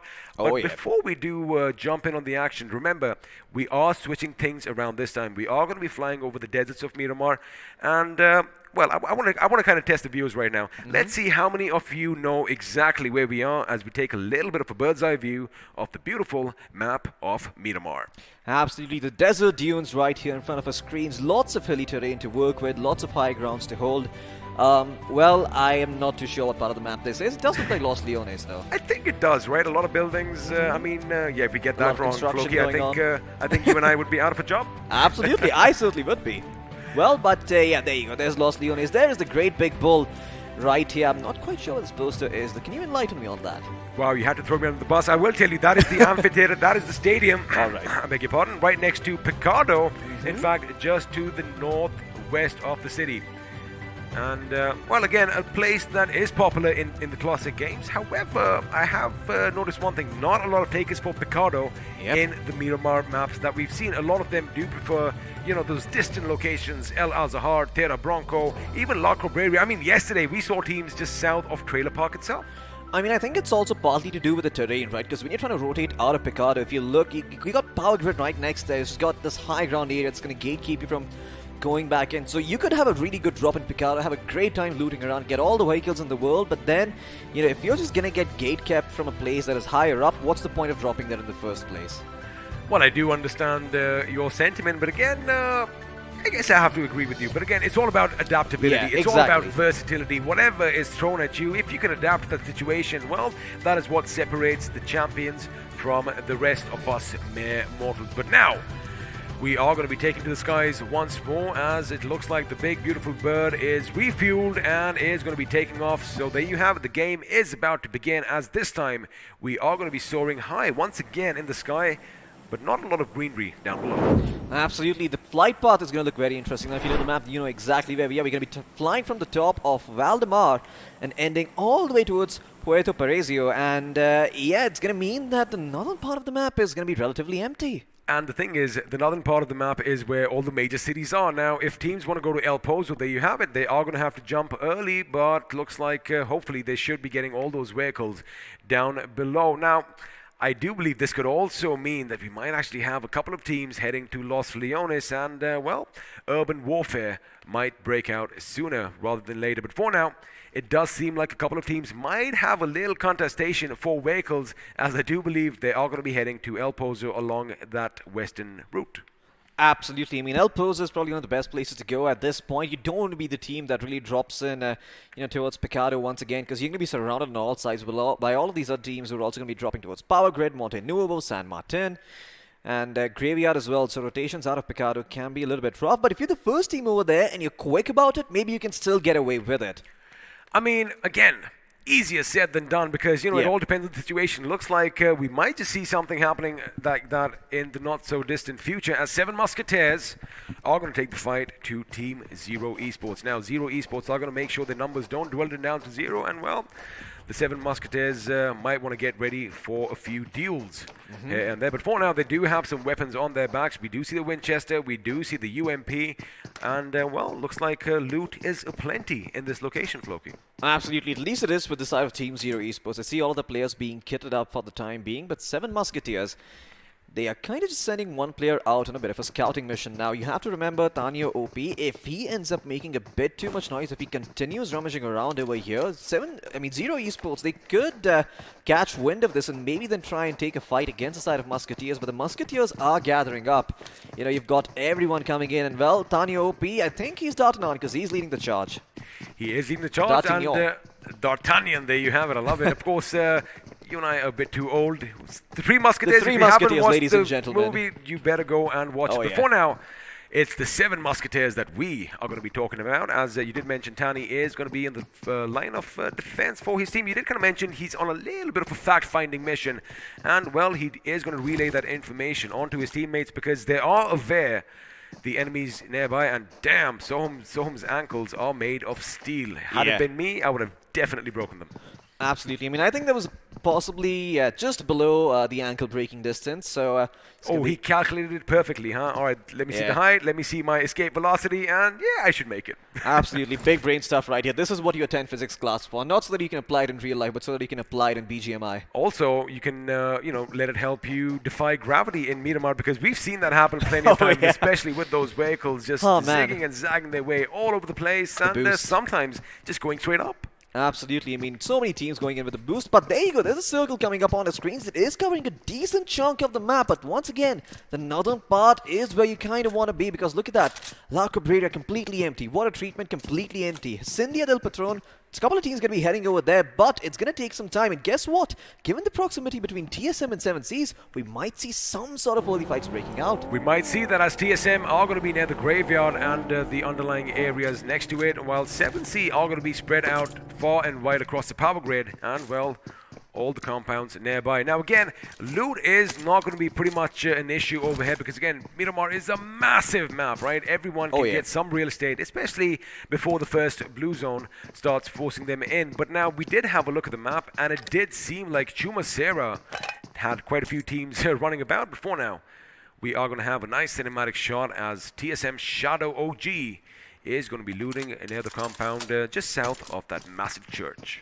Absolutely. I mean, I love the moves that TSM are making over here. They're spreading out a little bit evenly, but not so much so that, they can get picked off one after the other. Even if one of those members goes down, there is potential for them to get back into cover and wait for the others to come in and help them out with the firefight, if need be. If they get caught out in the open, though, they're probably left to their own devices. Now, we saw this sort of engagement, sort of tussle happening early on as well between the side of 7 Musketeers and Zero Esports, but neither of them have bounced just yet. What's interesting here, Floki, is that 7 Musketeers, they have have their attention pretty much fixated on the two gentlemen on your screen now. But if you notice one thing, the remaining members from Team Zero, they are skirting around. In fact, they have already skirted around their opponents. And sooner or later, we might just have a little bit of a sandwich situation break up because Soham is going to try and get a little bit more height so he can shoot down below. Now, if that's going to work out, we are going to have to wait and find out. But it seems like, for now, the Seven Musketeers are unaware that there's the enemy actually is behind enemy lines. I mean, unless they were keeping an eye out immediately when they dropped in and, had a look around the area, they would have known. But otherwise, they just have no inkling whatsoever that this is Team Zero going in for a massive flank over here. Look at the way they've spread out over here. They're going to have so much vision. They can pick and choose when to engage and punish them for overextending. Now, you can't tell just yet, but where Baggy for the win is, sooner or later, as soon as they just squeeze that little bit of a summit, there's a sheer drop that overlooks Chumasera, the entire town of Chumasera, in fact. And from there, it could be raining down death and destruction. But looks like Seven Musketeers are pretty much aware of the possibilities. Yeah.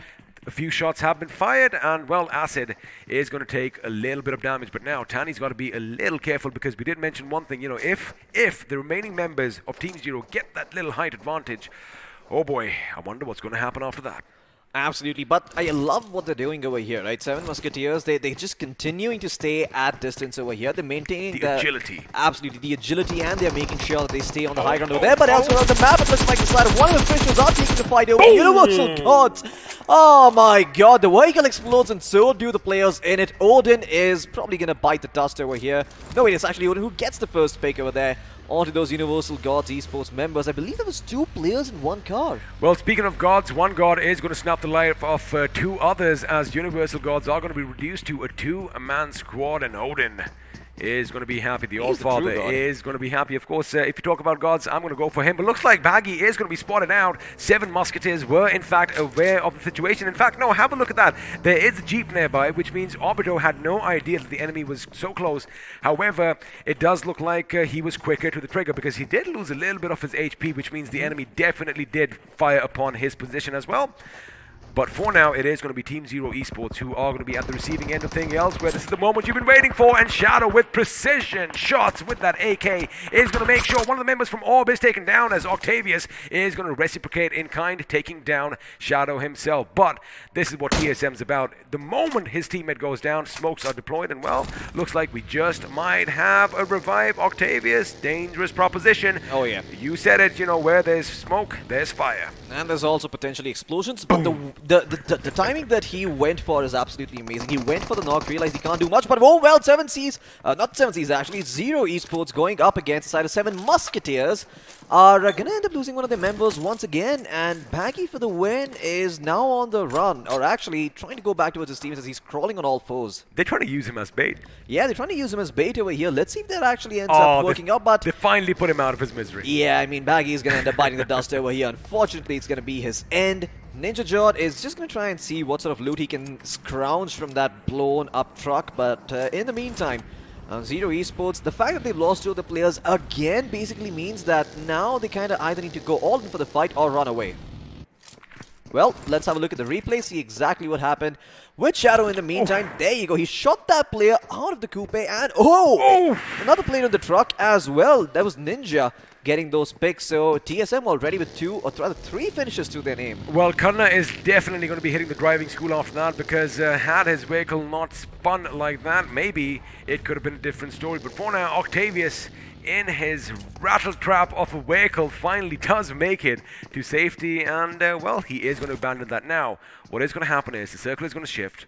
Question is, where are we going to? And well, looks like San Martin is going to be where the action might just unfurl later on. For now, TSM once again dead smack center.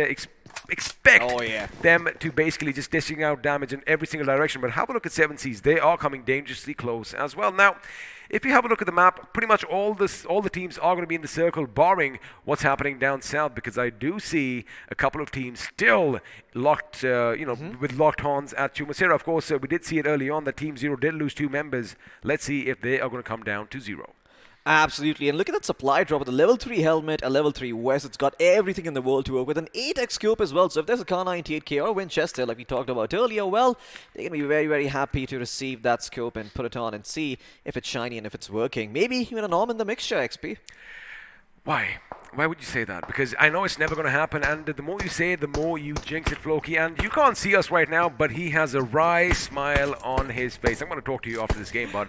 But right now, 1M officials, again, we did see the Allfather, in action just moments earlier, but his teammates do see something in the distance as Avatar, not to be confused with Avatar, is going to lay down some shots in the distance, and after 3 more rounds, well, 1 more, he is going to have to switch his magazine as Odin is going to run around. Now, again, they do have this compound, right? But they are going to be moving, like we talked about the agility moments ago. They want to make sure they are not a static target for the enemies. But for now, looks like someone is going to come under fire, and Last Wish are going to be in a bit of trouble as Spray God again. Whoa. Okay. Looks like that had a bit of a spring to it, as the moment he got on, it wanted to do a little bit of a bunny hop.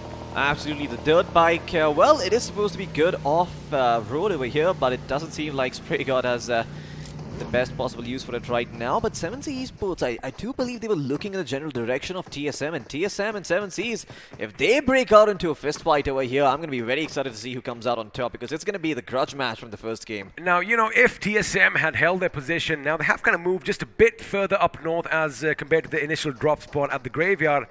Oh boy, had they been at the graveyard, I would have seen a few more bodies scattered all over the place, and it would have been easy because, well, the graveyard is right next. Easy work for whoever has to come off and dispose of the bodies. There you go, the Undertakers should make their lives a bit easier. But for now, TSM, again, they are going to be scattered because you do see a couple of their teammates are going to be down below in the compounds in San Martin, just at the edge of San Martin, while Aquanox is going to have a little bit of an height advantage. Now from here, they could rain down death and destruction. And again, it doesn't matter how long or how far away the enemy is. It doesn't matter about the distance. If they spot a couple of enemies, well, in the distance, they are going to take their shots. Most certainly. I mean, I love the fact that TSM are not very hesitant to utilize them, height advantage over here. A lot of teams would reconsider. They would think about, what if there's a flank coming on? What if there's something else happening? No. TSM, very straightforward. They believe in each other. They've all given themselves one direction to look at. And Aquanox, when he sees a couple of people in his crosshairs, he shoots, he fires. No hesitation whatsoever. No hesitation whatsoever, but now as the circle is going to be shifting in, let's have a look and see if it's going to be a drastic shift in either direction, because I do want to point something out. Now, we did kind of predict that, San Martin is going to be the epicenter of all the action, because, well, TSM are right in the thick and thin of said city, and there you have it. The circle is going to shift with TSM still holding on to their position, which means all the teams coming up north from Picardo could potentially be targets. Absolutely, and I have to say, Team Last Wish, well, they better be making their last wishes soon enough, because otherwise TSM is going to destroy them before they even get the opportunity to do so. Well, that card definitely does look pretty, but in the meantime, 7Cs, I like what they're doing over here. They're prioritizing their rotations right now. That is the first priority for them. They're trying to make sure they're able to get that central high ground area that you can see at the moment. Of course, you'd love to be towards Crater Fields. You got even high ground over there, but you have to go around and outside the current circle to do that. Maybe version 1 can do that, given the current state of the map. I am listening to you, but I'm still stuck on that exposed supercharger and those intakes over there. But for now, it looks like TSM are going to make the move again. They don't want to be caught on the periphery, on the edge. They did have that good high ground, but again, like I said, they love going in. But for now, it looks like Last Wish is going to spot them, as Anarchy was close to being anarchic himself, but it looks like Ninja had other ideas, as he does lay down some suppressive shots, which means Anarchy is going to have to move back just a little bit, patch himself up, and now TSM are aware to the danger. And the suppressor means that they don't know where the shots came from, so they just went down, and they're like, alright, well, there's somewhere around the window there is a player over here that I can't expose myself to, but elsewhere on the map, oh no, looks like 7C, they're going to lose one of the members. Saran GG is going to get taken out by the member of Universal Gods. Regalto is being responsible for it, and the other members from 7C is not very happy. That buggy has caught fire, it seems. No, that's actually the boost coming in. Good thing that buggy has a roll cage, otherwise Regultoss's head would have been squashed like a pumpkin. Oh yeah, absolutely. Otherwise that, well, let's just say he wouldn't be seeing the light of day anytime soon. But 7C Esports, with one member down and 0 finishes, now they could be a bit more conservative. I have a question. This is Miramar, it's the desert. Are 7Cs out of their element? Potentially. I mean, there is no sea nearby over here. Maybe if it was closer towards, the eastern front of the map where there is actual water, they would be powered up and charged up and ready to go. But this time around, it doesn't seem like that's the case. I did check the forecast, and apparently there's a lot of humidity out there, so, maybe that could work out again. Sorry for the lame joke. I did have to give it my best. But for now, Erangel, he did have that little escape, but it looks like he is going to be spotted. In fact, he just has a pixel of HP. There you have it. He finally administers that first aid and is going to patch himself up, which means, well, although his vehicle could be lost, he still has a fighting chance left in him now. TSM are going to be in the position that they love. They know that the enemies are going to be coming from every which direction. Erangel finally, as the vehicle blows up, under the cover of smoke, he is going to try and make his escape, and escape he shall. Yeah, but he has to retreat over here. You kind of want to go a little bit ahead into the circle right now. So Ninja Jot is still going to be okay with this outcome. There's also a bunch of other weapons and ammo lying about, so he's not too worried about rattling off a few shots just to prevent the enemy team from rotating. That for him, as of now, is completely worth it. Regaltos, in the meantime, is just going to be sitting behind that rock, waiting for some cover to come in. And, well, the circle does seem to have shifted for the time being, so we're going to be having a look at that real soon as well. But for the time being, it seems that 7C Esports are looking to take a fight over here. They are looking to take a fight. Elsewhere in San Martin, we have a few more teams joining in as TSM are going to hold their ground against the enemy. But for now, it does look like we do have Originals joining the party, and we do have 1M as well. Have a look at the circle shift. Now, it is going to shift a bit to the west, and you do have those two massive mountains right in the middle. A few compounds down below, even the power grid still in place. So 7C are still going to stick to the periphery, while expect TSM to move where Exist's Ponde is right about now. I've heard of the Valley of Death, but I didn't know that it existed in Miramar, because right now that is exactly what the road leading from the center is going to be. You want to be the team that is going to be fighting near the foothills, not the team that is going to be taking that road in. And man, I'm just curious to see what's going to happen soon enough, because I'm quite sure with all of these teams occupying those mountain ranges, there's going to be a lot of flank action going on. There's going to be a lot of teams punishing from the other mountain, because both of them provide a line of sight over each other. Well, we saw this right at the beginning. Looks like the fight is still continuing as Danny is going to take the fight to the last man standing for Team Zero. And finally, we have the first squad to exit this game. Unfortunately, it is going to be Team Zero. However, they don't have 0 points thanks to that one finish. But talk about... Oh, talk about explosions, blazing the opponents as Originals. Well, they are going to be reduced to a 3-man squad. And the thing is, he was so close to his enemies. I mean, his teammates, he could have made it to safety, but just as the car went around the bend, well, Blaze lit him up. Absolutely. Michael Bay would be proud, and Blaze, I'm quite sure if this game doesn't work out for him, there's going to be an offer coming in, but this is what Blaze did. Look at that! My goodness, no way on earth he actually lived over there. And there you go, Blaze OP. Now he's also spotted out the other members from the side of Originals. So Originals are going to be in a bit of trouble over here.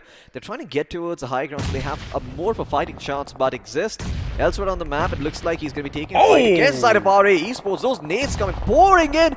And guess what? It's death from two fronts. Exist, they've got the high ground and the low ground to work with. I was just going to say that Raw Esports look like they are in a bad position, which they still kind of are, but they do get a couple of knocks on either side now. If they survive this little barrage of grenades heading their way, they might just have a fighting chance. But I think it is going to be cut short as Lord is going to move in from one end while his teammate OP is going to come up from above. Now, the work is going to be cut out for Lucifer, the devil himself. He does spot Lord in the distance, in fact, hiding behind a palm tree. Shots have been laid out, and, well, looks like some suppressive fire is going to come out above as well, as 7 Musketeers are going to bid us adieu in the 14th position. For now, Lord is going to spot the enemy. In fact, looks like Lucifer is going to be taken down as Lord goes down himself, but this is where his teammates can come in handy. Absolutely, they most certainly can, but look at that, 7Cs as well, looking to make the move over here against the side of Reapers Esports, but there's just one member. It's Prince trying to take the fight over here, and looks like they are going to be eliminated. Raw Esports going to be bidding goodbye over here in the 13th place, I believe, and yeah, it's going to be the end of them. Oh, that nade coming in from Sarthak makes that car bounce, and Prince, he's going to have some tinnitus after that. Grenades and mollies come pouring in as well, making sure he can't roll it out of there just yet. So Prince is going to have to stand his ground over here. And there you go, the Car 98K finally doing some work. Experiment, I think you should take over. Well, Jasu over there, or Captain Jasu I should rather say, is going to have to lock and reload his weapon and patch himself up. Elsewhere, Spray God is going to be spraying some lead in the enemy's direction as Prince. Again, we know this man is an MVP. We know he can do a lot. He is going to survive over here, but no, he takes one out as one of the members of the opposition is going to go down. Now, Reaper Esports, they They need to push in tandem here, Floki, if they want to make sure they get the better of this man, because if they come one by one, if Prince can isolate them, oh baby, it could be problematic. In fact, Prince over here almost walked into a hot potato. He most certainly did, and Prince once again is going to have to heal himself back up. That is his last med kit over here, so it means only slow heals coming in from at this point. He needs to isolate those gunfights like we talked about earlier, but 7C, they really trust Prince to control this flank. I don't see any of the other members. Yeah, they're just trying to hold the high ground over here. They're preventing them from pushing it. That is what is happening right now. Prince is acting as live bait. He is, but the thing is, the circle has shifted north, so now 7C are contemplating whether they leave him behind or whether they come and risk their lives as teams are going to be moving by. But for now, it does seem like the Reapers Esports, well, they better reap some rewards over here. They need to make sure Prince goes down, or he is going to be a thorn on his side, while his teammate Aladdin is going to be taken down by Aladdin himself. Oh my goodness, imagine being taken down by your namesake. That is going to hurt just a little bit extra. Now TSM are going to be opening up things. They are going to be opening up things at all fronts because they are knocking over people from different teams on the other side, but looks like Prince is finally going to breathe his last. Yeah, it looks like Last Wish are going to be eliminated by TSM in the meantime. And 7C is also going to be in a little bit of trouble. SprayGod is still standing in the meantime, but Exist Esports looking to take the fight to them. Also have to worry about another team that is going to be Infuse Esports coming in from the low ground over here. Thanks to the high ground advantage, though, they can take a bit of a breather, get their teammates back up, heal, and then look to take the fight again. Pandey, in the meantime, watching the flank. Floki, the Reapers got the better of Prince, but before they could, get their hands on that delicious loot, the 4 White Sharks came in and snuffed their lives out. Ladies and gentlemen, forget everything else. We have an AWM in action as Freak just exploded someone's skull. All the blood and guts all over the place. I am a happy man. Oh boy, there you go. Skulls are being cracked at this point with that AWM, and TSM, well, they are also in on the party. Exist. In the meantime, continuing to hold on to their high ground, making sure that they don't get pushed in from the flank.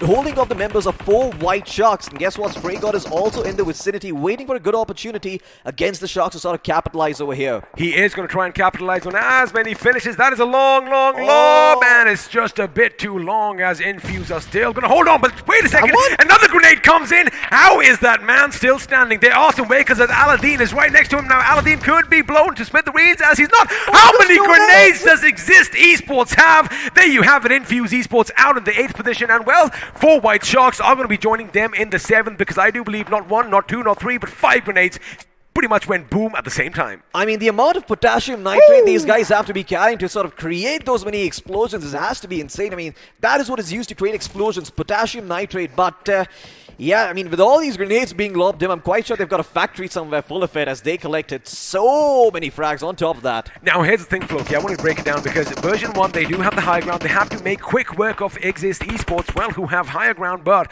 TSM is going to be dangerously close by, and we know TSM, boy, they can pack quite a punch. Now, version 1, they have to take the fight to Exist, as there you have it. They are going to do just that. Psycho getting the first knock on the opposition. This is going to give them a little bit of chance to come in, as Blaze, with his Mini 14, is going to be dishing out damage on 1M Fisher. Absolutely, Shiv going to be the first line of defense between them and version 1. Can he actually stand tall? No, he cannot. He's going to be knocked down on his feet, crawling on all fours. Whitey has found him. He's been eliminated over here, and it doesn't look like the side of well, it doesn't look like the side of TSM are doing too well. Either two of the players have been knocked down over here. They're going back towards counter. They're not doing well? They have 13 finishes already. We called it over here, Floki. Again, they're going to wait till the last few seconds and just dish out damage in every direction. 13 finishes for them. TSM again, a beast to be reckoned with. But for now, Deuce is going to go on the side. He is going to use that vehicle for cover. He shoots, he connects, he gets the enemy down 6 feet underground. And now, version 1, they do have the higher ground. Question is, can they capitalize on the situation, as SprayGod is going to be having other ideas? Sid goes down, Deuce goes down, which means SprayGod is now the last man standing for his team. And well, he is going to dish out some damage with that M249, but TSM now have the upper ground. There you have it, Shadow almost knocking him out, but SprayGod with some precision shots is going to put him on his bloody knees. He's still got 18 bandages and 5 medkits to go, because he's going to pop one over here and try and go forward, but guess what? He's cooking up a nade over here. This could be devastating. He could take out the player resing as well. He's going to lob it forward, doesn't find its mark. No, just a bit too far coming in from him.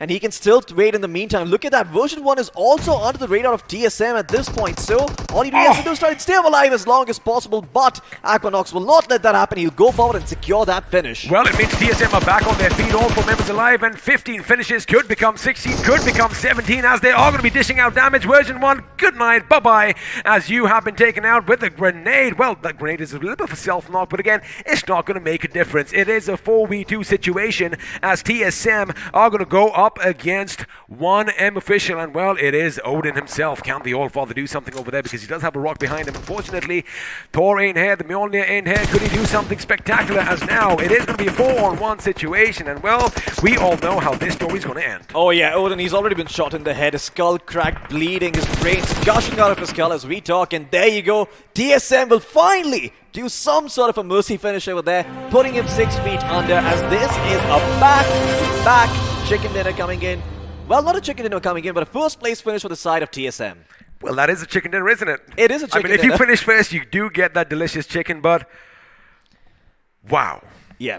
Wow. I think that's the only word capable of describing what they did. You can talk about back-to-back chicken dinners. Yes, they did get back-to-back chicken dinners. I mean, but that isn't what is, has me, just spellbound and at a loss for words over here, because the amount of finishes now, again, we know they thrive under pressure, but this is just ridiculous. I do believe they have another 18, maybe 19 finishes again, Floki. Yeah, now usually when you see teams like this towards the center, you'll see them start panicking a little bit because they have all these different fronts to worry about. But instead, TSM, no, they're very experienced. They know what they're supposed to do. All of these players going out there, making sure that they don't commit to an entire fight. They take whatever they're getting and backing off. And then coming back and helping each other, making sure that no one is knocked down, no one is on their feet for too long. Even though their playbook is pretty much like an open book and everyone can go and have a look at it, I'm going to keep continuing my thought, as we do have the highlights coming up from the last game, which I'm sure you just want to have a few good looks at those moments which define greatness. Now, action broke out right at the beginning. A vehicle's going to go boom in about a few seconds, and with it, 2 lives are going to be lost. Absolutely. I mean, this was the first pick coming in, and this is 2 for the price of 1. One official going to be quite happy about that. Pretty good deal. Absolutely, pretty good deal. About as good as it gets, about as sweet as it gets as well. And TSM, it just seemed like they were always capitalizing on these opportunities. A bit of a scary moment over here where Orb did get that 1 knock on Shadow, but they were able to make sure that they stay alive as long as possible and, of course, get that chicken dinner. Now, this fight we did see from the beginning. Well, it's gone out of your vision now. Again, like I said, a little bit of training to make sure, you want to make sure you land on level ground, otherwise your vehicle will flip. Now, 7C, I do believe, they had a bit of a downward spiral because they did lose a couple of members early on. I say downward spiral, but of course, they still finished top 4. I think top 4 is right, with, I do believe, maybe 3 or 4 finishes to their name. Yeah, not bad at all. I believe that's going to put them at around 14 to 15 points. Add that on top of the total that they had for the first game, and they're sitting at a comfortable 40 or something points right now. I know one thing for a fact now. Just a little thin wall basically divides us from our Hindi counterparts, right? And I know Ocean loves doing his analysis. Now, I want to bring up the map myself because, again, that is what TSM is. And the thing is, nobody's really latched onto the gameplay because, again, you can't predict their movements. You can't go up against someone who is just going to be moving and bobbing and weaving his or her way out of harm. And so what they did is, again, they make sure they play on the edge up until circles 5 and 6, and then by hook or by whatever, they make sure they come in the center, and if you give them that central position, it's pretty much GGWP. I mean, kudos to the captain of TSM right now, because the way they are playing, they're functioning as 4 separate minds, but they're still a cohesive unit, and that requires the captain to come down to everyone's level, have an honest conversation with them, and really believe in his players, instead of trying to lead them and mold them into something that they are not. TSM, this is them having the freedom to be whatever they like. Now, we just saw Prince go down moments ago. Again, we were talking about it. Maybe his team should have come in and backed him up because, yes, I get it, the circle had shifted up north. But again, they knew that he was without any vehicle. Yep. And had they come in, possibly Prince would have been alive. It could have been, have a look at that. Oh, man, this is painful. The amount of grenades and Molotovs that were thrown is just ridiculous. But then again, exists sooner or later. They ran out of utilities, which did come to bite them in the backsides later on. Absolutely, it most certainly did. And version 1 as well, they had some pretty good angles over here, but it seemed that the high ground was just too much to go up against. And Exist, well, they tried their best over here, but unfortunately version 1 just a bit too strong over there.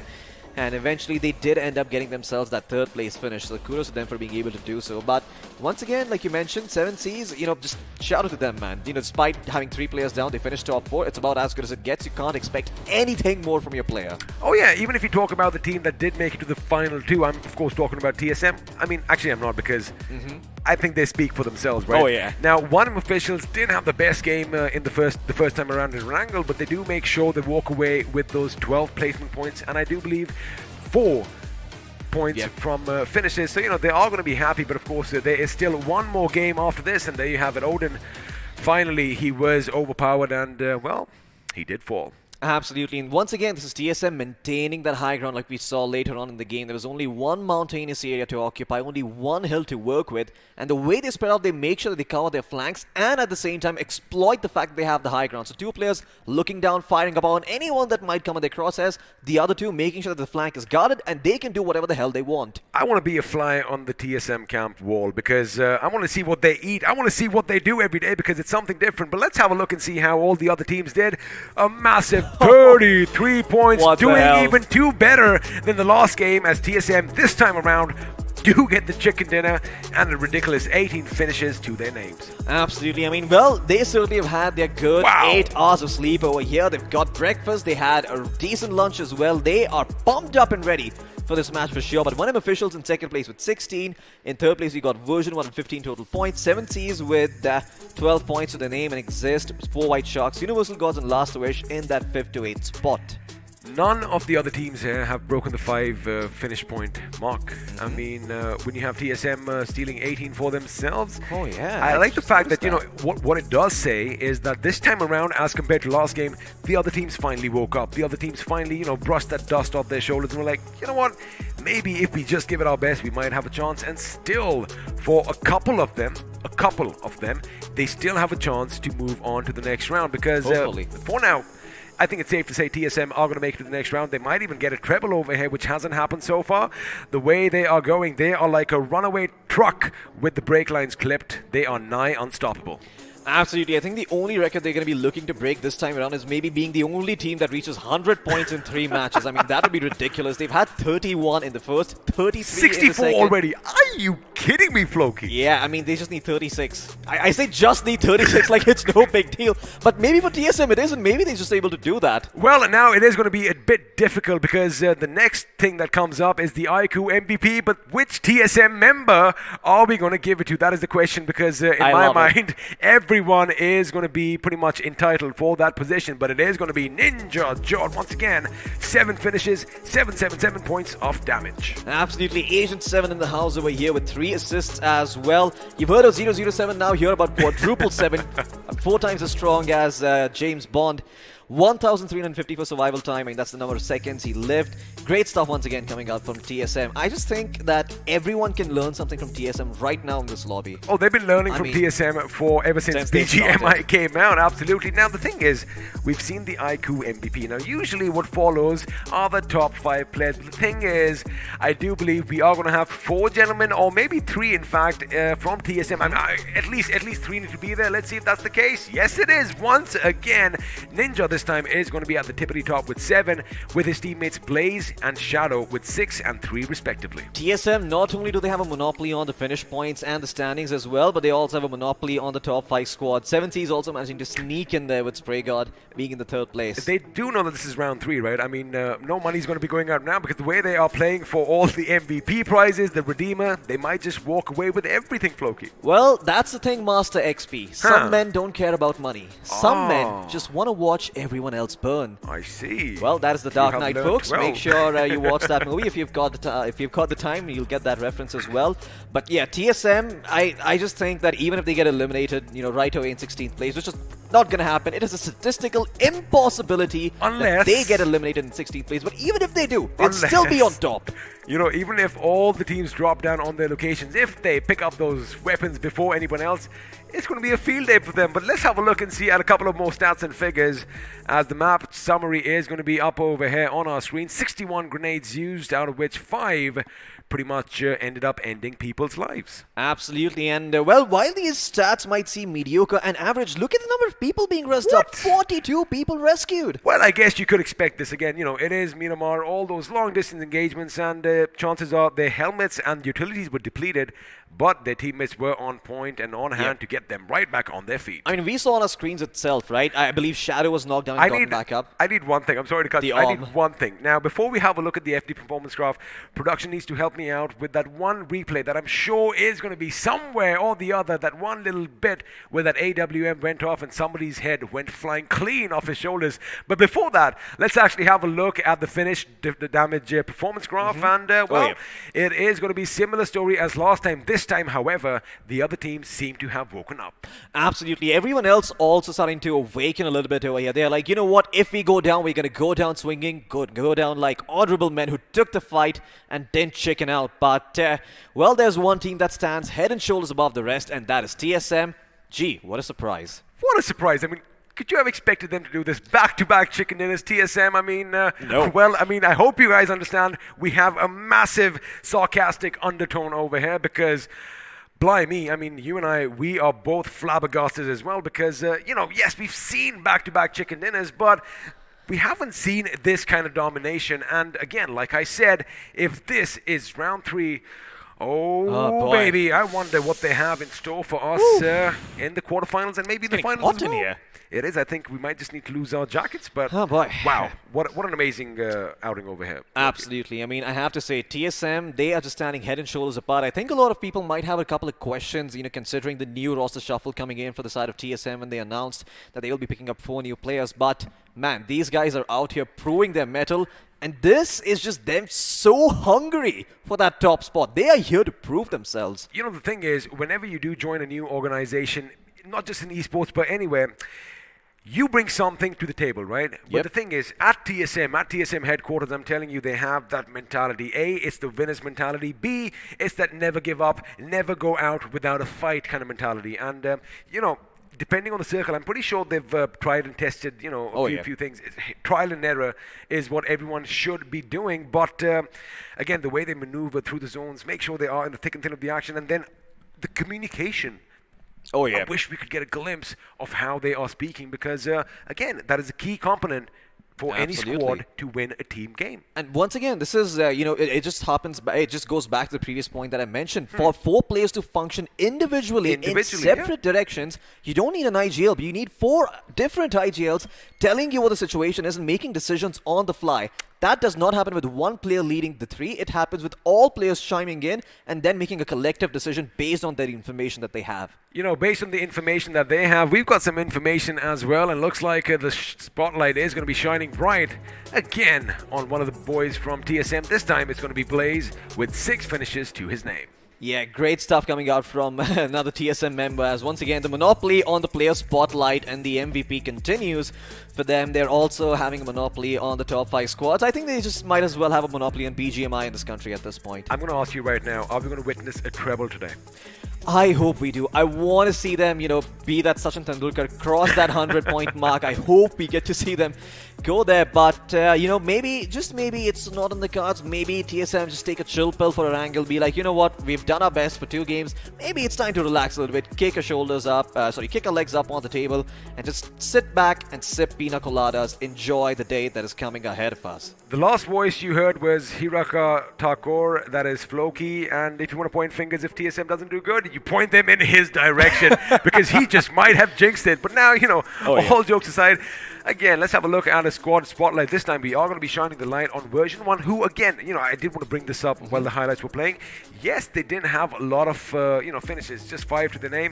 1,000 points of damage, but what they did, Floki, was they held their ground. They controlled the area around them. In fact, at times TSM was pushing up on their position until they finally lost a few of their members and were reduced to a one-man army.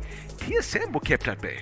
Absolutely. I mean, version 1, they're the guys who had the hardest road over here, right? They never had any sort of advantage to go with. They were deploying smokes, they were maneuvering around them. They were trying to make the best out of every piece of utility and every bullet that they fire and they used. making sure that every single time they pop one of those, they're able to get something out of it. And version 1, that is why they're here in the squad spotlight, not because they had the best performance or the most finishes, the highest placement, but because they were dealt the hardest hand, but they played it flawlessly towards the end. Also, again, we do talk about the fact that this entire tournament, is the whole purpose is to shine that spotlight on all the unknowns and all these diamonds in the rough, as I like saying. But the thing is, what they did was, last game, not the best game for them. They adapted and well, they did something wonderful. That is why we are going to be shining that light on them. The question is now, how is game 3 going to fare for them? Because a lot of weight on their shoulders there, Floki. Absolutely, it's going to be a lot of weight on the shoulders of version 1 because, I mean, everybody knows who has qualified. We know TSM is going to be in. That 7 seeds was also very likely. It's about the other 2 teams going to be making it in there. There we've had a lot of competition coming in. Version 1 definitely looking like the prime candidate to do so, but hopefully they're able to, just get their stuff together this time around, have a better start, and maybe they can just have what it takes to maybe even beat out the side of TSM, catch them off guard in an early skirmish, and come out swinging and be like, we are the team who took out TSM. Buddy, let me tell you one thing, anything can happen, but now let's have a look and see, because we did kind of put these teams up against one another last time around.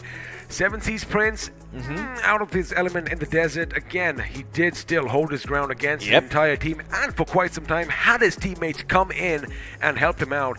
We might have seen the game end in a different way, but of course, Blaze, blazing to glory once again. 6 finishes for the boy. Yeah, great stuff coming out from the side of 7 Seas. Once again, Prince, like you mentioned, surviving against all odds to that 4th place, making sure he gets those extra placement points for his team. And Blaze, well, just being the MVP by the number of finishes he's had. The squad face-off as well, showing off version 1 esports going up against the side of 1M officials.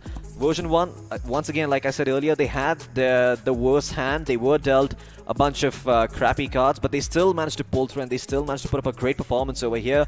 1M officials, they survived until the very end. They got themselves that 2nd place finish, but when Odin is all by himself, there's 3 TSM players running towards you, all you can do is pray.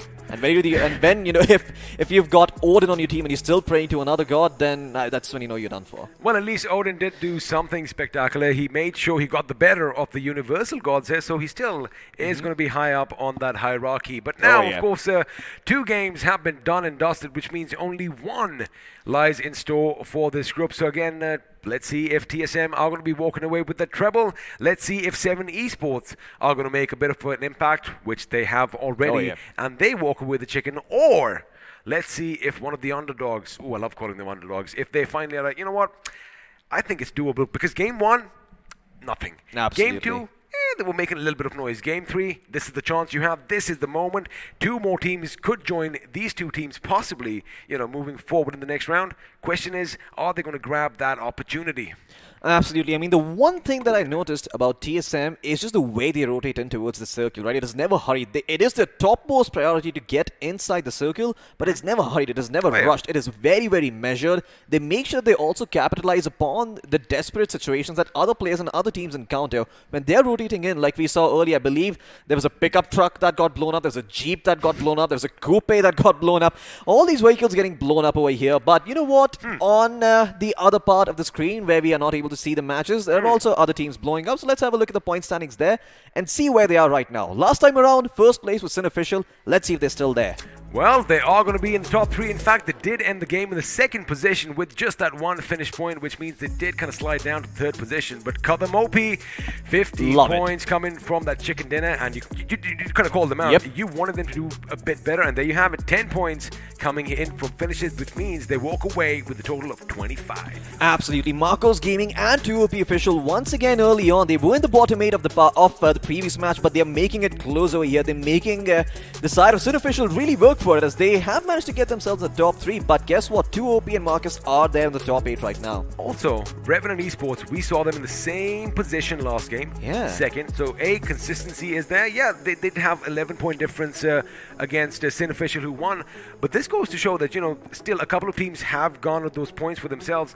The latter half of the table still have the chance, if they have a good game, of course, with finishes in the double digits. But again, it is easier said than done. Now on the other side, we are going to have a couple of teams walk away with nada, and those teams are RCD and El Drago Esports. Absolutely. I mean, these teams probably going to have to pick up some slack over here in the third game, because this is the last chance that they're going to have before we bid adieu to these teams and, see the top 4 in the quarterfinals. So hopefully they're able to get themselves to that spot, but I'm just really glad to see teams like Marcos and Kalam really perform, because I don't think they belonged in that bottom 8 part. I was a little bit disappointed when I saw that, not going to lie. Well, yeah, I mean, again, when we saw the second half of the table, even I pointed out, wait a second, you don't expect to see Marcus Gaming, but looks like they are going to learn from their mistakes, as should everyone. And again, they still have one more game in hand to basically let us witness some greatness. But again, just coming back to what I was talking about, I mean, we are going to be taking a break in some time. In fact, you know what? Let's hold on to our thoughts for now. I'm sure you and I want to go and have a hot cup of tea and, just give our throats a little bit of a break here. Absolutely. I mean, we need the break. The players also need the break because, well, you have to remember 3 matches in a row is a bit too much to work with. So we're going to be saying goodbye for a good 10 minutes and then we're going to be back with the next match. So don't go anywhere. We're still coming back with the third match of the day. We will be back in just a couple of minutes. Boom.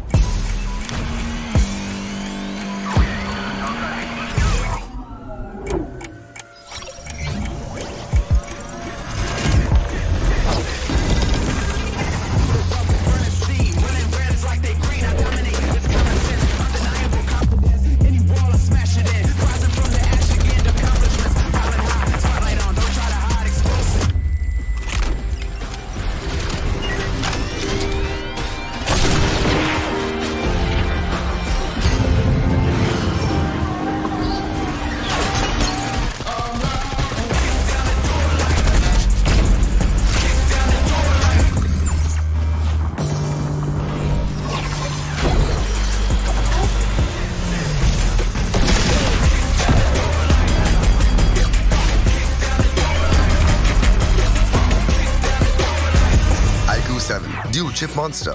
1 for performance, 1 for display.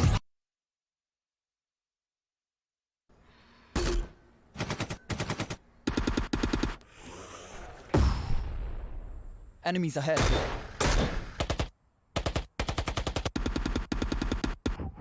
No more non-stop gaming. Introducing Battlegrounds Mobile India with OTP control, 3-hour limit and other gaming checks. Battlegrounds Mobile India. Game responsibly.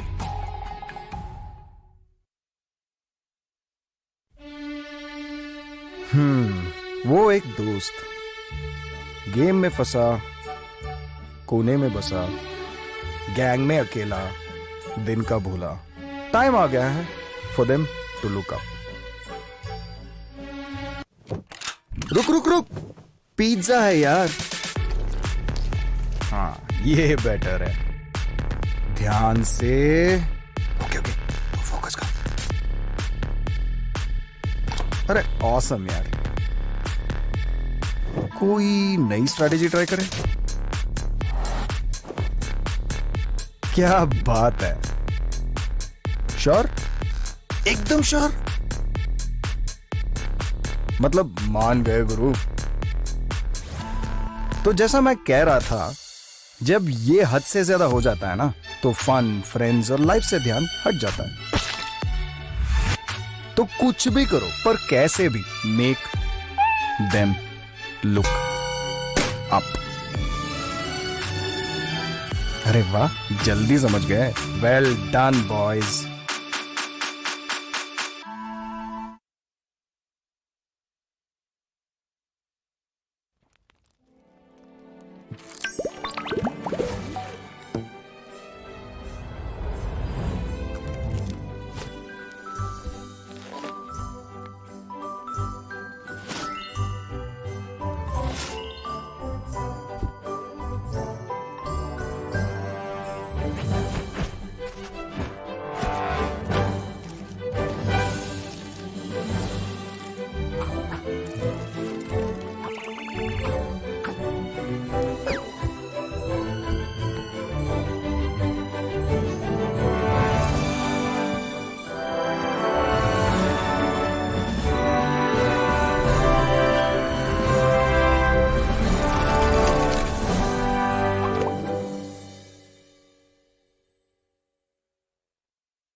G7 Dual Chip Monster.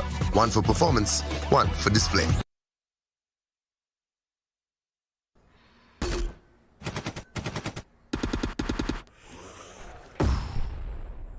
Enemies ahead.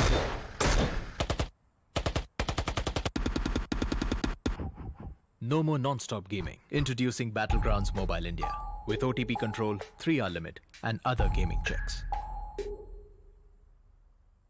Battlegrounds Mobile India. Game responsibly.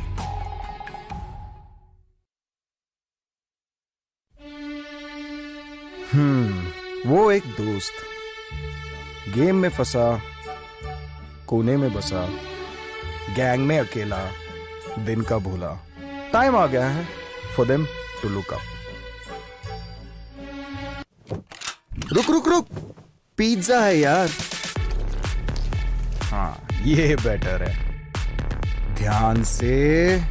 Okay okay, focus कर. अरे awesome यार. कोई नई strategy try करें? क्या बात है. Sure? एकदम श्योर? मतलब मान गए गुरु. तो जैसा मैं कह रहा था, जब ये हद से ज्यादा हो जाता है ना, तो फन, फ्रेंड्स और लाइफ से ध्यान हट जाता है. तो कुछ भी करो, पर कैसे भी मेक देम लुक अप. अरे वाह, जल्दी समझ गए. Well done boys.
Ladies and gentlemen, welcome to iQOO Battleground Mobile India series. My name is Shadow. Alongside me is my co-caster Floki, and we are already in round 3, day 3, and match number 3.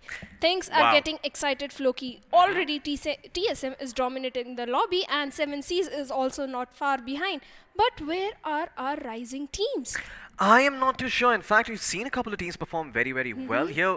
Version 1, they had a little bit of a slow start on Miramar, but they were able to sort of recover and make it to that the third place finish.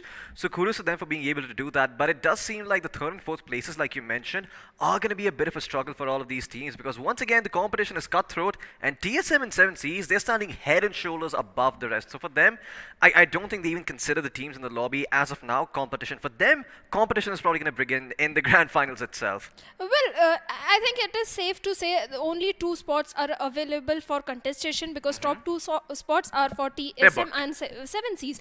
And the teams that are going to be playing are 7 Musketeers, a team that was dominating in round 1 and round 2. This time they are struggling a lot. On the other hand, ORV officials, Team 4 White Sharks, RA Esports, Team 0 Esports, Universal Gods Esports, Team Originals and Team Last Wish.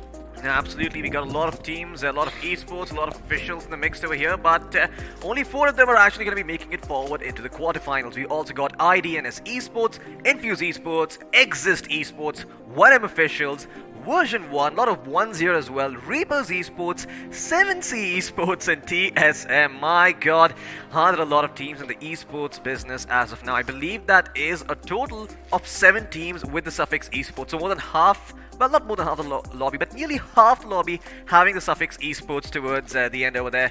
But yeah, out of these, maybe only 2 or 3 esports will actually survive. I know 7C is going to be making it, but all the other teams, well, you're going to have to wait and find out because this match is going to determine everything. It's going to determine who qualifies and who does not. Well, pressure is very high in this match, but I think 2 teams which have higher chance of making into the top 4 slot, I think Team Exist having 10 points in both the matches, and Team 1M Officials also. They also had a 2nd position in the leaderboard this time. I think they do have a good chance, but if they fall under the pressure and comes into the bottom of the leaderboard in this match, their dreams are going to be shattered, and we don't want to see that at all.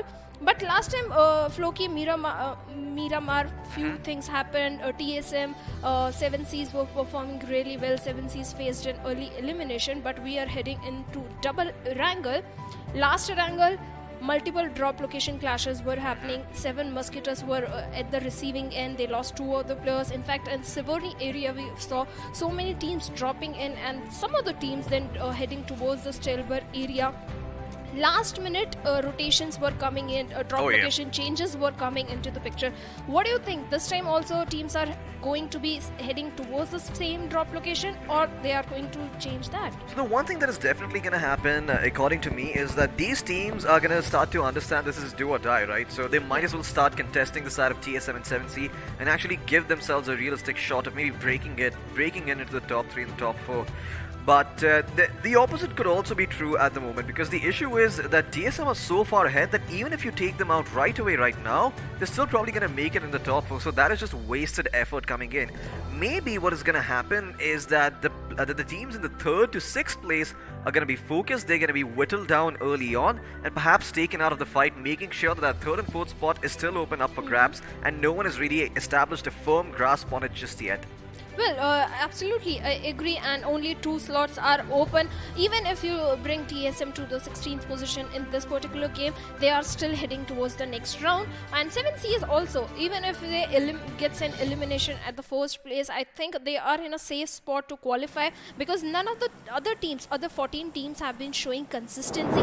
That is why these teams are dominating the lobby. But last match, too much pressure on the teams, and the flight path is already favoring towards the southern side. That means teams like that go towards the Sivorni area, like Team Version 1, Team IDNS Esports, also Team RA Esports that headed towards Stelber in the previous game. Let's see if they are going to be changing their drop location, because heading towards Stelber or Sivorni and the surprise comes in that circle is Novoripna or military base area, then they are going to have a very big time rotating inside the circle. Absolutely. I mean, rotating inside the circle is going to be very, very problematic. But given this flight path starting off all the way from Quarry, like you mentioned, and ending towards Military Power and Novoripnoi, I imagine that, well, our dreams of a Stalber and a Kameshki finish are going to be left dreams.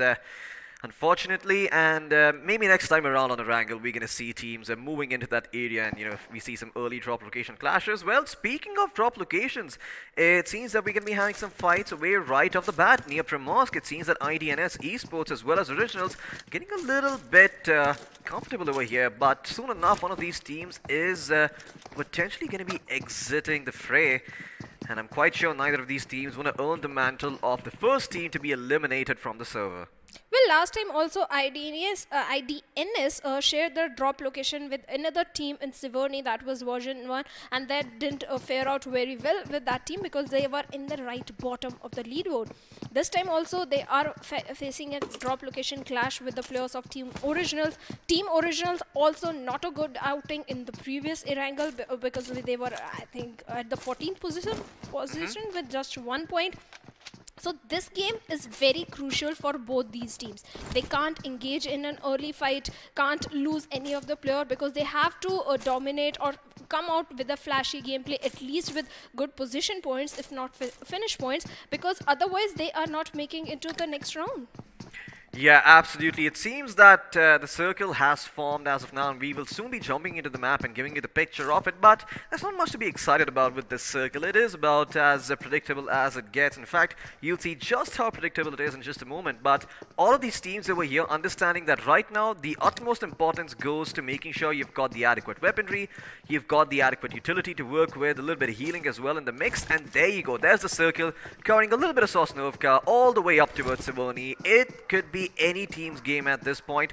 For all we know, the circle could shift towards Sosnovka or go all the way up towards Siverny, or well, who the hell knows, maybe we even see a Pochinki finish this time around. Well, we can see a Pochinki finish and Team RA is going to be pretty happy, but talking about Crore, right now in Crore we have Team Zero Esports. In fact, in the previous Erangel, Acid HK was the last guy standing till the last moment fighting for the position points because his teammates were eliminated quite early in the game. In the next game, Miramar also, this team didn't have a very good spot because they were right at the bottom. So they have to be very careful of the two teams that are in the Primorsk area. But 7 Musketeers, a very strong team, I'll say, considering the performance they had in round 1 and round 2. They're again at the bridge area of the Novorupnai. Last Erangel, they lost 2 of the players in the same position. Despite of being a little safer in this game, they are going again for the same strategy. But luckily, this time, no one is coming towards them. They are, for now at least, in a pretty safe spot. Most certainly. I mean, it looks like all these teams are going to be fairly okay for the time being. I also love the bit of a switch up that the side of TSM have made going further up northwest towards Georgopol. Instead of dropping into the standard location, they're going to be very, very happy with the amount of loot they find there because there's no one else contesting them at the moment. The blue also hasn't really begun closing in just yet, so maybe they can extend a bit further, go down towards, you know, the hospital or Gatka area and get themselves some more loot to work with. And look at that, iQOO is just fully kitted up. Level 3 helmet, level 2 vest, level 3 backpack, an M249 to work with a scope, and a couple of meds as well. Well, I'm quite disappointed that no one is contesting for the Georgopol. At least 7 Cs, they are in the top 2 spot. They at least should go for a head-on fight against each other, 2 of the strongest teams, invited teams in the lobby. At least we should witness their early fight or early action. In fact, other team also, the Rising Stars, I think they are a little low on the confidence. But talking about 7C Esports, Sarang is at the receiving end of the damage, and that is none other than 7 Musketeers. I want to witness this fight. Yeah, 7 Musketeers. It seems that they are going to try and take out the first pick against the side of, well, 7C, but it does not, that actually does not come through. IDNS Esports are actually going to be the ones who lose one of their members right away. And fortunately, they're going to have to work with a 3-man squad for the remainder of this game. But 7C Esports, as soon as a couple of bullets get fired in their direction, they're going to tuck tail and run, go elsewhere, realizing that it's a lot better in this sort of a situation to just survive instead of trying to take a fight, which could potentially see them being eliminated with 0 placement points. Let's have a look at the instant replay though and see where that first pick was found. IDNS Esports, well, one of the members caught going out for a stroll in the park and unfortunately met his end at the hands of an AKM. Well, IDNS back-to-back not good games. Now they are down to 2-man squad, I believe. Yes, that is not a very good start because they need a position. I'm sorry, yeah, 3-man squad. They lost one of the player, but this is the moment they should be heading towards their rotation inside the circle because the time they are wasting in Primorsk taking a fight with the players. But I believe the other team, Originals, is not letting them rotate or move out in the open area. But we'll see that how the teams are going to rotate, how they are going to safeguard themselves. But looking at the shelter area, we have some teams who might go up against each other. Even some mosquitoes have also started off their rotation. But Yep. version 1, last match, very good performance, 15 points. Match number 1, decent performance, 5 points for their name. I think they can still make it. I think they are still in the race, I think. Yeah, they most certainly are still in the race over here, and well, we will find out if they can actually cross the finishing line or if they're going to get cut short early on by some of these other teams here. But for now, we're going to be taking a look at Reapers as they too are just going on a bit of a shopping spree at the moment, just seeing what sort of shiny new weaponry they can get in their hands and if they can find themselves some gas or perhaps like a new vehicle to work with. IDNS, we spoke about how they've lost a player earlier. They seem to have rotated out now towards a safer area. I do believe they are somewhere in Primorsk, so they're going to be okay for the time being with no one around them to really contest. Well, that is a very good decision from the IGL because you can rotate inside the circle, be the first one to have a good compound, book your slot inside the circle. And yes, the way they are still trying to spot out the players of Team Originals, they are making sure their backs are safe. But Team Originals is also the one who are hitting inside the quarry area. I believe they are up for the rotation. Both of the teams don't want early casualty or early fight, but no, looks like IDNS has spotted down the players moving in the vehicle. That is Team Originals. Yeah, Team Originals, well, looks like they're going to be in a bit of trouble over here. Oh no, looks like another member of IDNS Esports has an eye on them. Well, with the Uzi, he's going to fire off a couple of shots, but he doesn't really connect. Can't go on to any of the players. He doesn't find a knock just yet, and it looks like the entirety of the side of Originals have gotten out over here. And well, Nico OP spots them out over there, but is unable to fire those shots. At that distance with the UMP, he can still connect those shots, but he needs to account for the bullet drop coming in. IDNS now have a decision to make. They're going to go back and get Amaze up on his feet, but there's still 4 members from the side of Originals to worry about. Originals, they're going to smell blood in the water over here. One of the members from the side of IDNS has gone forward to try and make some space over here, but iQOO solo might just end up falling over here. No, that grenade does not actually connect. He goes back out in the open, prones down on the ground. It still hasn't been spotted from the side of Originals, but this could start to cost them over here. This fight doesn't really favor the side of IDNS as much, and they are getting pushed left, right and center. Disney for the win, going in for the clutch, going in for those finishes. Only one member proning now and is going to be taken out. IDNS will bid adieu at 16th place. We're going to be saying goodbye to them, and there you go. 4 finishes going the way of Team Originals as they are off to a flying start. But they need to rotate in because the blue zone is going to start to close in, and when that second blue zone comes in, it's going to deal even more damage. Well, Team Last Wish is also shooting in the direction of Team Zero Esports. Let's see if they can find a pick onto the moving vehicle. But IDNS, they were kind of panicked in that situation. They had a good position, they had the higher ground, but they were panicked and things started falling apart. But right now, another fight is breaking in, and Fearless, being the fearless one, is going all aggressive, but he has to be careful of the player on the backside. But he is going to deal with him. But look at Apple. Oh, that grenade is not the way it was supposed to. It's actually going to force him to move out over here. He's going to get a little bit of self-damage to work with, but guess what? That's more than enough for him to take that knockout on Soham. Can he actually convert that into a finish though? No. First priority is going to be healing himself back up with that medkit, making sure he's topped up with that first aid. And now, well, Team Zero Esports, all they really need to do is try and go in for the cleanup. The 2 members still standing. This could be problematic, but there's another team coming into the mix over here. It's TSM who are looking to make themselves known. Look at that buggy on buggy action. There's one player chasing another in the buggy. They're going to be able to take out that member from Last Wish. And TSM, well, there's a party they weren't invited, and they are very, very upset as they're going to send the side of Zero Esports, well, backing back towards the airport. It's going to be a bit of a drive-by coming in from them on those buggies. And TSM, man, they are not even looking to win this over here. They just want to try and break the record, cross that 100-point mark at this point. And well, in case you're wondering how many points they need for that, they need 21 finish points with the first place finish of 15 placement points, making sure they have 36. It's going to give them those triple digits. And they are already up for a good start. 3 finishes already to their name, but can they make it to 21? It's doable. Let's see, it's TSM. They can do it. But 7Cs right now is in the dead smack center of the circle. This team likes to have a little late rotation. They take their own time to move inside the circle. In fact, in Miramar, they were taking blue zone damage as well. But this rotation is working for them because they are in a safe spot. 10 position, 10 total points. I'm sorry, not position. Total points in match 1, 10 in second match. Oh, that was a it's headshot. working. Yes, it's 7 Cs. They are very precise with their shots. Yeah, I mean, that M4 at that distance, just rattling off and finding the Dome of Pi, is going to force out a bit of a first aid kit. Now he's just going to use a couple of bandages instead. Like that move, you know, just conserve that first aid kit for when you actually need to heal back up instantly, and use those bandages for now. As the Musketeers as well, eyeing up a couple of other teams, but Exist now joining the fray, going right from the middle of the 70s crossfire over here. This could be a world of trouble for Lord, and Lord is going to be knocked out on his Fate Shiv. Could potentially be next, but Spray God is going to go forward to confirm that finish, get that point under their belt.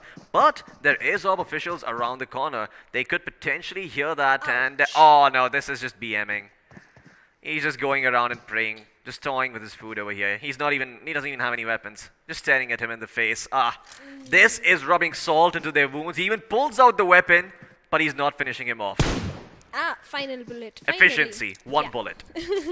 But looking at the circle, Floki, it has taken a kind of a concentric shift, and it is still in the main central island. So most of the teams are going to be very happy. Only a single team, Team Originals, is outside of the safe circle. Most of the teams have already rotated in, and from the looks of it, mostly are on the periphery of the circle. But TSM is heading towards a compound of 4WS, Floki. Oh yeah, TSM, they're looking to take the fight against the side of 4 White Sharks, and the 4 White Sharks are going to be in a world of trouble. Well, they are a little bit split up at the moment, so maybe TSM actually have an opportunity over here, but Aquanox is leading the charge. Look at that nade come flying in from the side of 4 White Sharks. It doesn't really connect over here, but elsewhere on the map, it does seem 7M are able to find a knock. In the meantime, though, TSM continuing their assault against the 4 White Sharks. They've already found Knock to They will discover the player on the top floor as well. They will be able to clean him up. Kunal gonna bite the dust. And now, with 2 players still in fighting shape on the side of 4 White Sharks, TSM, well, they are sharks themselves and they smell blood in the water. They have gone into a frenzy. Nade being cooked up as well. Oh my god, both angles being covered by those nades. Sure, they're not able to find their mark just yet, but still, they do a fair amount of work over here. Oh, but a return nade comes in from Cypher. Knocks in one of the members from TSM. Blazopi is going to go forward, find that knock, confirm that finish, and continue to go forward. He's going to go and stop for a little bit of loot coming in, but he's going to continue to prep up another nade, looking to find someone on that staircase, or rather, up top on the barn. That grenade does explode a little bit prematurely and does a little bit of damage towards it, but Freak holding that staircase and makes it not able to come up and take him out over here. Does need a fair bit of damage, but TSM will clean them up. 9 finishes already to their name. What the hell is this team eating for breakfast? I'm sure even if I eat what they do, I cannot replicate the performance. In the meantime, you turn attention to it. Team 7M, they were having a fight early on, but version 1, they seem to be coming out on top, or are they? They've lost 2 of the players being knocked down over here, and 7M, they continue to fire these shots. Oh, the backstab comes in though. He's able to get 1 pick to start things off, and 7M are gonna be eliminated by version 1. Version 1 come out on top over here, and 7 Musketeers will be eliminated in that 12th place spot. All players still standing for them. They will get that res up, get that loot going, and then move into the next circle. But 70 Esports, once again, they smell blood in the water over here, Shadow. Well, they have already spotted down the players of Team Version 1 and Team 7 Musketeers. They didn't even realize from where Satya came in from the backlines and eliminated the last player also. They were pretty low on HP. But 7C Esports, if they go on the path of TSM being all aggressive, I'm sure they are going to be rushing into the compound when they find the initial knock or initial pick. But 1M officials, they are very aware of the team that is on the higher ground, and they are finding a perfect opportunity to break things in to find an initial pick. On the other hand, TSM has found another team to hunt down, that is going to be Team Originals. Originals higher ground, but they are falling apart because one of the players goes down, another also goes down through the hands of Shadow OG. TSM, they only know one direction in this game, and that is forward. They're moving ahead and they're taking out Originals. Originals also going to end up biting the dust. 4 more finishes coming the way of TSM as they're up to 13 points. They're really looking to cross the triple digits over here. And boy, are they coming close. They need 8 more finishes. That is 2 more squads to make sure they're able to get that top place spot. But they also need to be in 15 in the first place with 15 placement points. Look at that. 13 points to their name right now. Oh my god, TSM standing head and shoulders above all of these teams over here. They can easily have 21 finish points from the looks of it, but 7C also is playing smartly. They are doing exactly what is required, having northern control, having the complete control of Pochinki Hills, because looks like the circle might shift towards them. Even if it goes towards the southern side, it is very easy for them to rotate in. But for now, team that is breaking the fight, 7Cs against the players of Team UG who are rotating from the northern side as well. But Team UG is not going to stop to take the fight, but looks like they are. They have stopped, and Prince, this grenade can be very deadly, but looks like he's going to be missing it. Oh no, he just landed! He connected it, but player survived barely few HP. Yeah, I mean, looks like 7C Esports are gonna have to work a little bit harder to convert that into an actual finish. And look at that, Prince, well, smells blood in the water, sees one player over there, fires off a couple of shots, but still not reconnecting. Instead, he's gonna blow up his vehicle, make sure there's no way out for him instead, and slowly but surely they're gonna constrict against their enemies over here. Looks like Universal Gods Esports are gonna have to work with the little that they have. A couple of smokes in their backpack, and they've also got a little bit of first aid kits and bandages to work with, so that maybe they can take the head off the fight. But in the meantime, TSM, the aggression continues. They're gonna go forward, they're gonna see everyone they can find, and they've run into 7C Esports. 7C gonna end up losing one of their players. Have TSM bitten off more than they can chew, because the wrath of 7Cs could be coming in real quick. And TSM Aqua Nox, where the hell is he? Well, there you go. Now he's gonna find out exactly where he is. Gonna see that Coop, he's gonna blow it up, make sure no one else gets to use it. And TSM, they continue the finish spree over here. They're looking to find a bunch of other players, in 7C as well might be on the receiving end of that TSM aggression. They had one player scouting things out from the side of 7Cs all the way towards the south, all the way towards the north, and now he's reading the information over to his teammates, who are standing on top of the favorite hill in the game, the Potato Hill. Well, I was about to bring this up. The split 7C was having 2 players on the Potato Hill, 2 players on the periphery. The way TSM was making their rotation, it was pretty obvious that 2 players of team 7Cs is going to be falling apart. But TSM right now moving towards the Potato Hills area, Pochinki Hills. They do have the intel. The players are already present over there. And Floki, mind you, they are breaking the records. They are going for the 21 finish or more maybe, because look at the hill. But look at the circle first. It has taken a little southern shift.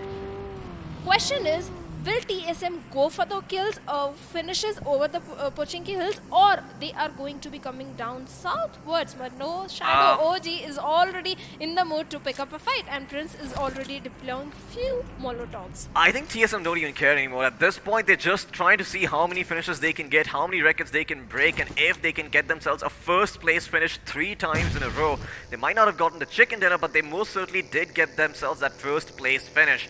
Look at that, the buggy coming in. 7Cs could be in a world of trouble. Oh my god, don't be a one from Ninja Jordan. That brings the end already rattling of shots. And 7Cs have been eliminated over here in 8th place. TSM single-handedly wiping out nearly a quarter of the server so far. 17 finishes to their name, and they're not just done yet. Look at that, Universal Gods Esports also going to be in the receiving end of Blaze's aggression, and that M4, it runs off a couple of shots. He's going to get that energy drink back in his system, make sure he's got enough stamina to get that sprint going. Oh my god, another headshot coming in from that man. Takes on the second member from the side of Team Universal Gods Esports. Holy moly, Blaze, he is on fire like his name suggests.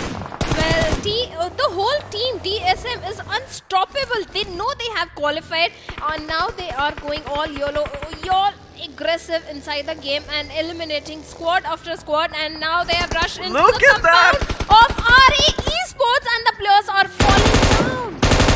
Yeah, look at that. I mean, Ninja Johnny doing so much. I mean, he's free-fighting around the corner, and he's going to be taking out the members of RA Esports, like you mentioned. Shadow OG, they're going to come under some fire himself. Needs to heal himself back up, will instantly pop that medkit. And look at Ninja Johnny in the meantime, providing cover on the back of those days, but he's going to be knocked down over here. Another member also sitting quite low. Shadow OG dropping down just yet. And Kabali OP, well, he's looking to punish the side of TSM for going all out aggressive. Another team is joining the fray as well over here. It's going to be one of officials. They do not want to let the side of TSM get the feeling that they can dominate all the teams on this server. They're not going to let them get that first place finish. and those finishes are not going to come through at this rate. Those nades continue to be lobbed in by RA Esports. TSM members continue to be knocked down, but they're still helping each other get back up on their feet. All 4 players are still alive. One of them might be knocked down, but there's another one coming in from the flank, and it's going to be Blaze, and they might not see this coming. The buggy is going to make a little bit of noise, but he's going to leave it before they're actually able to find out, and at that distance, he might just be able to find a couple of kills. He's got the scope to work with as well. Gonna pop a couple of energy drinks, get his HP back up, and then start moving forward. The distractions coming in. Look at that. He's just watching, making sure that no one is able to come out towards the terrace over there and get eliminated, but already the side of RA Esports are so afraid of having nades thrown in that open area that they're not even taking the terrace at this point. TSM looking to bait them into going over there. Oh no, Ninja John and Shadow are both going to go down at this point. TSM with only 2 players standing might be in a world of trouble, and there you go, the push is going to come through. 3 of the players on their feet, leaving only Blaze still standing, and Blaze, or rather iQOO is going to try to come back, and he tried to throw the grenade through that small windowsill that was still open,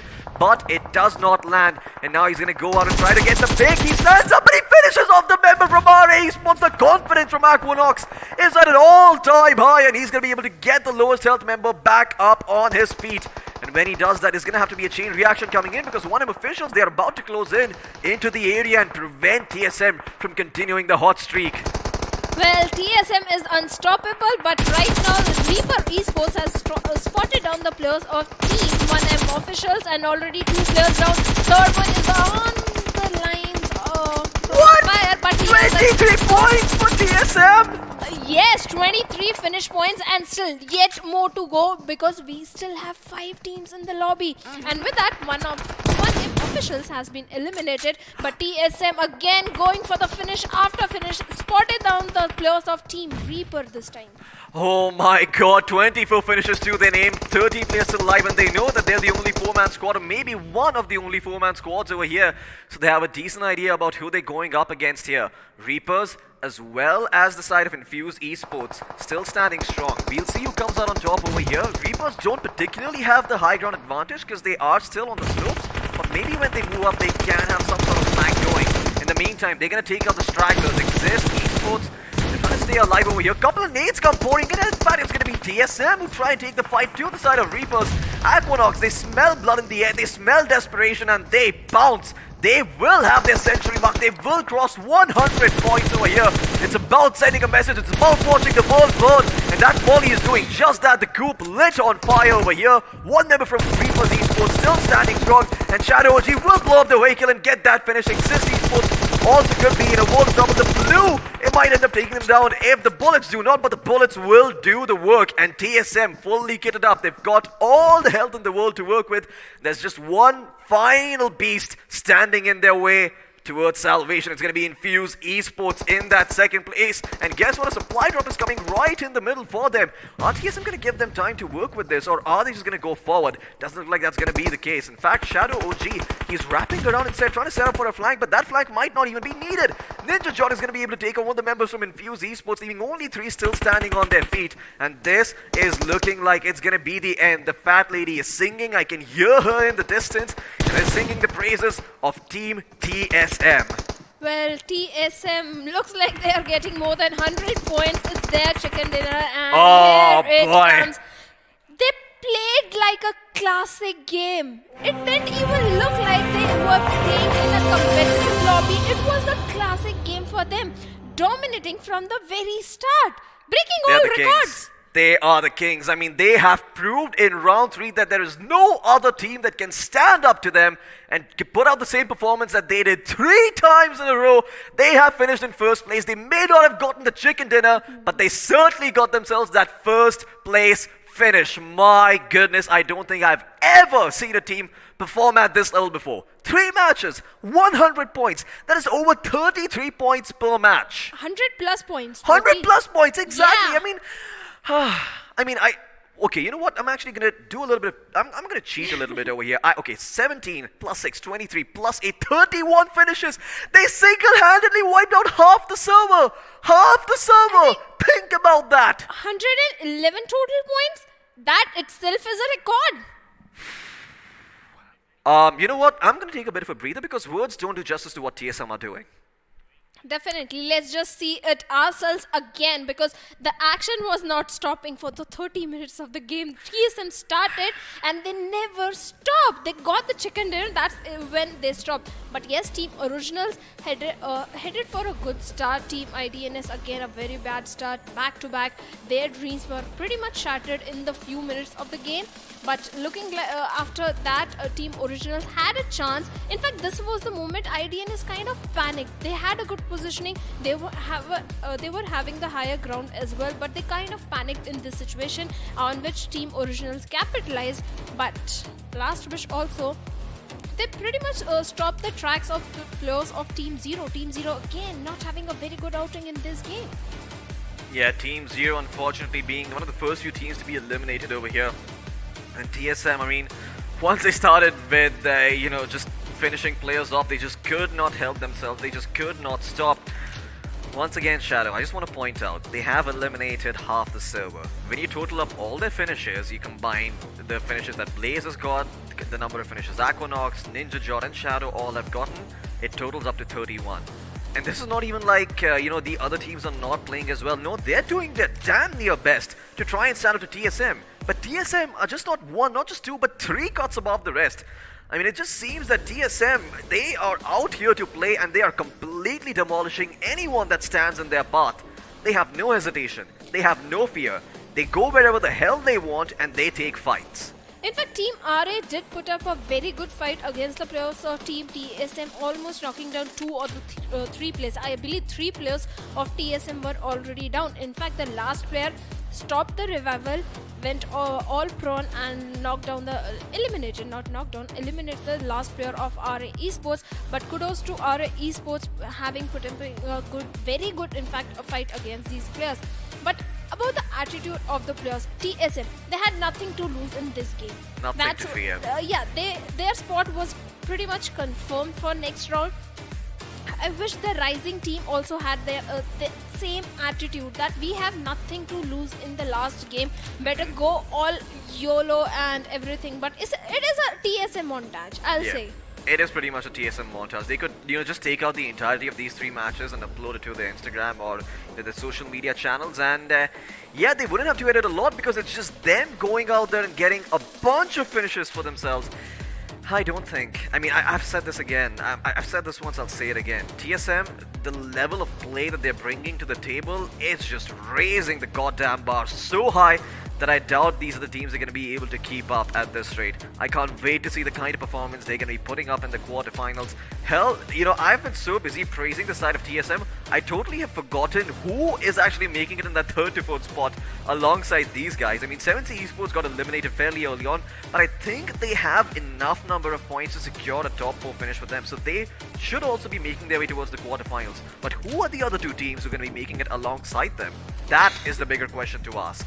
Well, that is a very big question. In fact, we even don't know, because the lobby, the whole lobby in match 1, match 2, match 3, there were no teams except for 7Cs and TSM that were consistent. Yes, Team Exist might qualify based on the points they are having in this particular game, but other than that, I don't think any of the team has been consistent. In fact, Team Reapers were also pretty consistent. Miramar went pretty well for this team. They secured 4 points. Not bad considering the inconsistency in the lobby that we are witnessing from match number 1. Absolutely, but I have to say, once again, I mean, all these other teams, they're probably going to be in awe of what TSM has done. I'm quite sure there's going to be a lot of new TSM fans out there being made. So if you're in the chat, make sure you show them some love. Make sure you're able to follow them on their social media channels as well, because they're going to need all the love they get for the grand finals. I imagine they're going to go to the grand finals. Hell, I'm making a prediction right here. But let's look at the point standings and see where everyone else is as well, because after all, there were 15 other teams on the server too. Well, TSM is at the top with 31 finish points, total 46 points. What? Let's just say they just completely dominated a day. Not just one single game, every 3 games. But Team Infuse Esports, 5 finish points. A good outing coming in from this team as well. But Team Exist Esports, yes, the patience game they have been playing from match 1, match 2, match 3, late rotations coming into the picture. This time also heavily focusing on the position points. I think it is going to pay them by qualifying for the next round, but we don't know. We have to do a lot of maths for that. But 3 finish points, 13 total points, good outing. Report Esports also 4 finish points, total 12 points. A good outing, but are they making it to the next round? That is still a very big question. Universal got, in fact, version 1 also 5 finish points, but they were taken out pretty early. Just 1 placement point. Absolutely. 7C Esports as well with only a total of 3 points to their name. I'm not too sure if they... I think they should be able to qualify given the fact that they got the chicken dinner in the first map and they got that 4th place finish. They are qualifying, but I mean, what about all the other teams over here? I mean, it's just been such inconsistent performances by some of these teams, right? I mean, a couple of these teams were in the bottom 8 on Erangel, performed on Miramar, and then the teams that performed on Miramar once again dropped out, and it seems that the leftover teams have performed on the repeat Erangel map once again. And yeah, I'm not too sure who's going to be coming in that 3rd to 4th spot, but I'm going to be keeping my eyes peeled out on Instagram, which you should be doing as well, because if you want to find out who is making it to the next round and who isn't, apart from 7Cs and TSM of course, well, you need to stay tuned in over there, because that is where we will update you. But in the meantime, I mean, all of these other teams who have been in the server as them, let's just take a moment and think about how they must be feeling. A team comes in, buck wild, destroys everyone, destroys half the server. What is going on inside your head as a player on the receiving end of it? Well, it's a big name, but Team ORB, I want to talk about this team. They started a very good start, 9 total points, 8 finish points. Match 2, they were the first one to get an elimination. This time at the 10th position with only 3 points. Yes, round 2, they were heavily focused on the position points rather than the finish points. But this time, ORB is little disappointment, but it's all done and dusted. We all make mistakes and learn, but let's have a look at iQOO MVP, and I am not surprised that it is from TSM, Ninja Jord. Yep, 10 finishes to his name, 1033 damage done, 2 assists and 3 headshots. Ninja Jord has indeed solidified himself as a true Jord for the side of TSM. And in the days to come as well, a lot of these players are going to be keeping an eye on TSM. Let's have a look at the top 5 players coming in this match as well. I'm quite sure that's going to be an interesting statistic to look at, but a statistic that was not actually shown. The total number of finishes that TSM has gotten so far, combining all 3 matches, is 67. And there you go. That is the top 5 players. The monopoly continues. I mean, as if they didn't have enough already. They're like, you know what, we want the 1st spot, the 2nd spot, the 3rd spot, and the 4th spot on the top 5 player squad. And top 5 players. And yeah, well, they most certainly have achieved those spots for themselves. There is a Rockstar in there too from the side of Infuse Esports, but only because there has to be another player from another team in there. You can't mathematically have 5 players from the same team over here. But let's have a look at the match summary and see what those stats say. Well, this time the grenade finishes are not very high. Only 3 grenade finishes are coming into the picture. Knock finish ratio 57 knocks, 60 finishes, not bad at all. Longest finish distance 354 meters, and I won't be surprised that must be from Team TSM, I think. Yeah, it certainly could be from the side of Team TSM, but it seems that out of these 60 total finishes that we've had in this game, 31, more than half, have been TSM's. Well, it's the TSM show. Yeah. It is not Battlegrounds India Series 2021. It is the TSM India BGMI Series 2021. That's what this is. They were playing it like a classic BGMI game. Yeah, no, I mean, they didn't even care. They were just like, you know, whatever. Wherever we hear noise, we're going to go and we are gonna be finding them. But you know what? Let's have a look at the finish damage graph. See how much damage is done, because I'm quite sure there's a new Burj Khalifa in town. 3,970 damage done with 31 finishes to their name. Well, guess what? This is the highest number of damage done out of all the squads, and I'm quite sure it's the highest number of finishes in all the games that have happened so far. In fact, highest finish and damage till date in this event.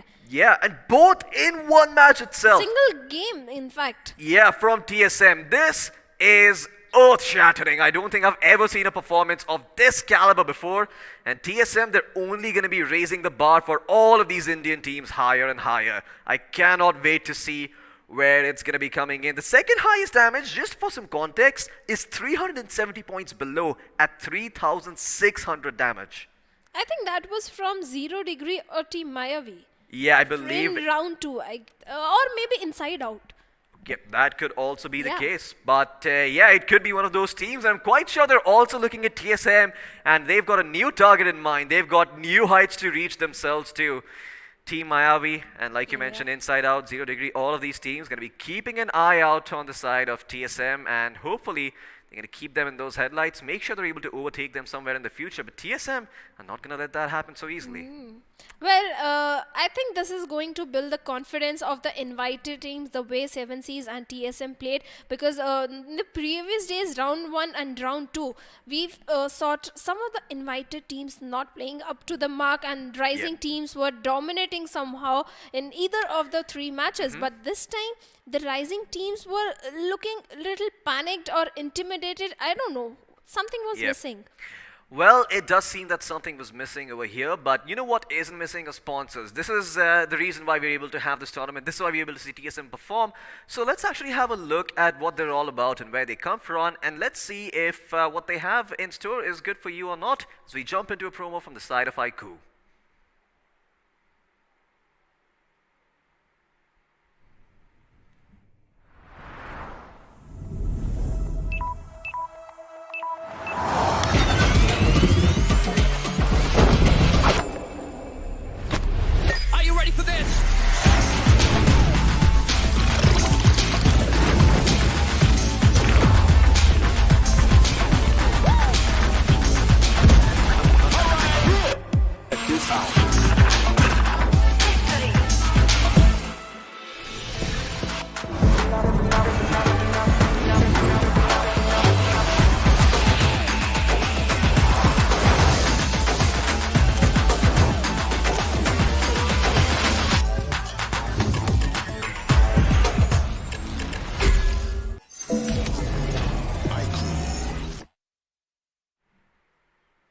Well, ladies and gentlemen, that were our sponsors. The iQOO Legend 7 unleashed the monster inside. This bad boy has got everything you need for your gaming needs. And guess what? It also, like you can see over here, has 3 cameras to work with. So if you ever want to click some good photographs, this phone has you covered. Make sure you're able to get yourself one of these. And, well, let me just tell you this much. You won't be disappointed when you see this bad boy in your hands. Not going to have any of those issues because it's got a Qualcomm Snapdragon 888 processor, top of the line, making sure you have no sort of lag, no sort of frame jitters coming in. You land those crisp, clean shots, nothing to worry about as well. Only 22 minutes to charge it back up to full from 0. And on top of that, it's got that in-display monster touch too, making sure that all of your actions are recorded multiple times. And well, it's about as precise as it gets. And well, if you miss your shots, with this phone, like the experimenter said before, the problem is probably with you and not with the phone itself. So if you want to see how good you truly are, grab yourself one of these, and your device is no longer going to bottleneck you. Well, now that we have talked about iQOO, let's talk a little bit more about TSM, or shall we not talk about TSM, because there's only so many ways you can say that they are the best team over here. Is there anything to talk about TSM? Because they were literally showing. Their actions were speaking louder than our words, because the way they were dominating the lobby from the very first game, despite not having a chicken dinner match month, still at the top of the leaderboard, then continuing the same performance in match 2 and match 3. Let's not talk about match 3. They completely annihilated the lobby. Yeah. Absolutely. And well, you want to have a look at the player spotlight, find out who it is. It is going to be Blaze from the side of TSM, setting the entire server on fire. 7 finishes, 1,115 damage done, and 5 assists to his name. TSM, I'm quite sure when they were able to jump into this lobby and they jumped into the server down towards their drop location, they didn't think to themselves, oh, we need to play, for placement points, we need to secure our positioning. No, they went in forward for those finishes, and they were like, nah, we're not just out here to win. We're out here to set a new standard. Well, they are setting a standard, breaking all the records, but squad spotlight, I'm not surprised again, TSM. But look at the finishes, 31 finishes, we already calculated that, and 14 assists, 4 headshot, 3970 damage. Oh my god, close to 4,000 over there. Yeah, most certainly. It seems that they have a total of 4,000 damage done, only 30 points shy of it. Maybe if we saw them playing a little bit even more aggressively. I don't think it's possible to play more aggressively than they did, but if in some parallel universe it is possible to play more aggressively, we could have seen them breach that 4,000 damage mark.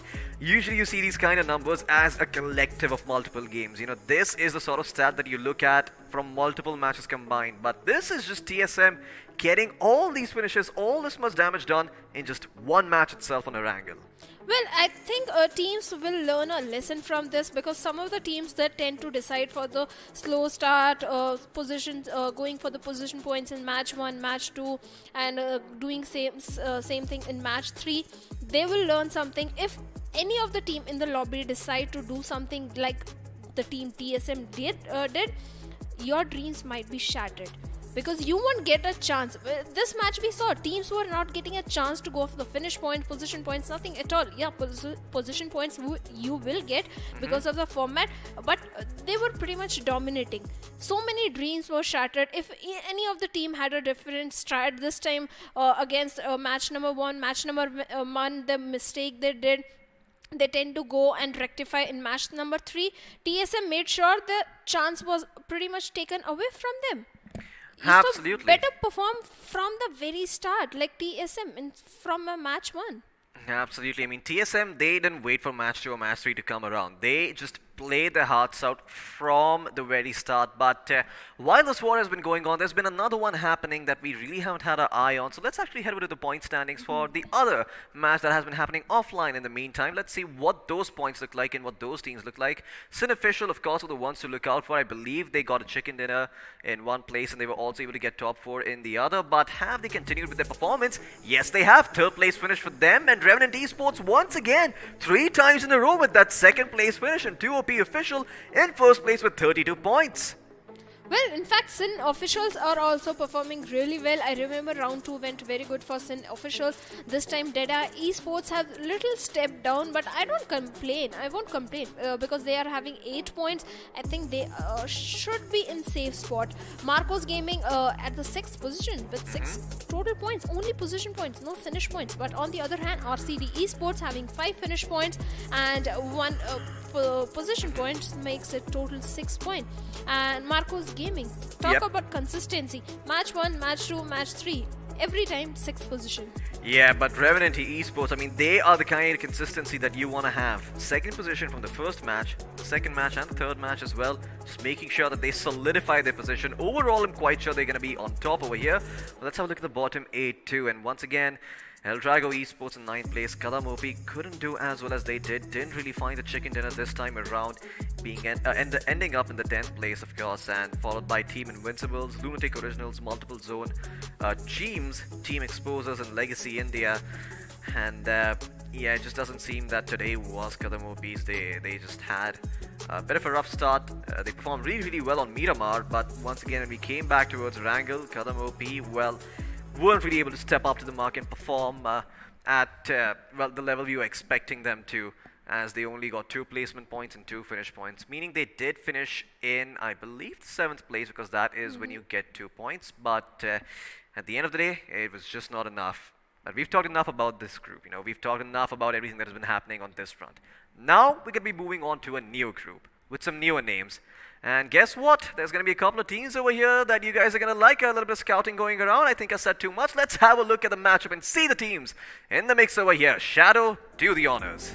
Well, we have Team Exterminator Esports having a very good outing in round 1 and round 2. Team MTGG, who goes for the position points. Team OMKV also had a good outing in the past. Then we have Team Hydro, Team JSR Esports, Team Easy4, Team Spetsnaz Official, officials, Team Dios we are having, then we are having Team Unknowns also. In this lobby, I think Exterminators are having a very good chance of performing really well in these teams. But we have second page also. Then we have Team Unknowns, Team Red X Cross, Thunder Emperors, Team Mist Officials, Team WSP Arrival, Team Extraction, Team Blind Esports, and Team X Park. Yeah, we got Team X-Spark and Team Blind Esports. Well, you know exactly who the players on these teams are, and I'm quite sure we're going to be seeing a lot of interesting things happening today. We're going to be starting off on Erangel, you know, as always. That's going to be the first map of the day. But then we're going to follow up on Miramar, followed by Erangel once again. Now, I have to say the standard set by TSM as well as 7 Seas in these first 3 matches is going to be extremely high. Do you think Spark and Blind are going to live up to that potential, or do you think they're going to struggle a little bit and then maybe come out on top? Well, I don't know if they were watching this particular game or not. They have definitely saw the game of previous 2 days, and that's when VLT went out. Team 8-bit also went out. Hopefully, I think they went out. The invitee teams are kind of under the pressure because they are almost blind. So. Yep. Everyone except TSM though. Are they going to change their drop location, because it is very necessary for them, I believe, to change, have a little change in their drop or the rotation, something at least, because these teams might be targeting the invited teams. They most certainly could be. I do think that we are going to be seeing a bit of a change-up coming in terms of drop locations. It doesn't make much sense to me that, you know, the side of Team X Park are going to just stick to where they always go and then try and make their way over there. I'm quite sure if these teams have done their homework, they know exactly where Team X Park drops. But if they don't, then maybe the side of Team X Park can get away with their hot drop. I'm curious to see if it does end up happening though, because I do imagine that all of these other teams in the mix, they're not going to let the side of Team X Park get away with the part of the map that they want, right? They're going to be a little bit more aggressive. They are going to try to dominate the map as well. Make sure the Team X Park don't really have the comfortable start that TSM has had, because TSM, I believe in the first game, they just went uncontested. No one really bothered checking them in their drop location, and they just sort of rode that towards the very, very end there. I mean, they just had one slight advantage to start the game off with. And well, the rest is history. They got triple digits over here. So maybe if you know, X Park don't get contested, they can repeat that same performance. Maybe, who knows, even do a lot better than the side of Team TSM, or you know, could potentially fizzle out, and that could be the last spark that they have. But that remains to be seen. Yeah, I agree that we will see, but we are about to enter into the first match. That is going to be Erangel. Like we were talking about TSM. Match 1, they didn't started the aggression from the very start, going all YOLO, because they knew they had to be very careful. They started carefully dropping into their favorite drop location, making rotation inside the circle. In fact, in match 1, from the western side, Team TSM was putting the pressure. From the eastern side, Team 7 Seas was there, and the teams were kind of in the centrish area of the circle. But match 2 also, the confidence was there in TSM. They started dominating after a certain point of the game. Yes. Team 3, match 3, they were in the such safe spot that they can afford to go all YOLO. But for this lobby, this is match number 1. They can't afford to go all aggressive from the very start, because either it can pay off good or you might get an elimination. You most certainly could. I mean, you could get eliminated early on, especially if the teams have done their homework and they know your drop location, but I am not sure if that is going to be the case. I mean, until the players join the lobby, they don't know who they're going to be playing up against, so maybe they didn't even bother doing their homework and instead just focus on refining their own playstyle. A little bit of homework would go a long way though, so let's see if that does end up being a factor over here as we take in the sights of Erangel. All these different beautiful places, the tree stumps with the trenches, the military bases, the cities, as well as the mountaintops. Erangel has it all. Hell, there's the shelter right next to shooting range, and well, right next to prison as well. Oh man, I just wish that this was a real place. Well, we are about to head into the game, Floki. You are going to be very happy about that, because the lobby is already ready. The players are already ready, and the bluebird is about to fly in the sky. And here comes our bird. And where is the flight path? It is going all the way from shooting range towards military base. But talking about the teams that are in the lobby, Team MTGG, let's talk about this team. Round 2 final match, they got a chicken dinner for themselves. Total 40 points, out of which 30 are the placement points. This is a team that heavily relies on their placement points, like Team Exist and ORB in the previous lobby. But last match, things didn't go as planned they wanted to go. But let's see what's gonna happen to MTGG. In fact, Exterminators is a very strong team in the lobby. Round 1, round 2, they were dominating. 27 total finish points, 29 total finish points in the round 1, round 2. Let's see if they can replicate the same thing, because the name that are in the lobby, invited teams, Blind and X-Park, well, the teams are going to be very careful, the rest of the 14 teams. They most certainly are going to be. And guess what? This flight path basically makes sure that as long as you don't have an extremely eastern side of drop location, you're going to be able to get to where you want. So let's see where they're going to be dropping in. It seems that Team X-Park are going to be dropping it right next to Rozhok in the Water City, hoping to get themselves some top tier loot to work with. But elsewhere on the map, we might have a fight breaking out quite early on. Mr. Official going up against the side of Team Hydro. There's only one water team that can be successful, and it seems that they're both vying for that same title. Let's see who comes out on top over here. Grenade going to be lobbed in to clear out that little house, but it's not going to find any picks to start off. This battle is happening in Severny for those who are a little bit unaware. So yeah, it's going to be at the northernmost part of the map. But look at this, Mr. Official, a couple of the players don't even have guns, and now they're going to start picking up a couple of weapons for themselves, give themselves that fighting chance to work with. And Mr. Official, well, we'll see exactly what they're able to pull off over here. Well, let's see what he is going to be pulling, because it's kind of a stalemate situation. Both of the teams are looting at the same time, waiting for the opponent team to make any kind of a mistake, and grenades are already coming into the picture.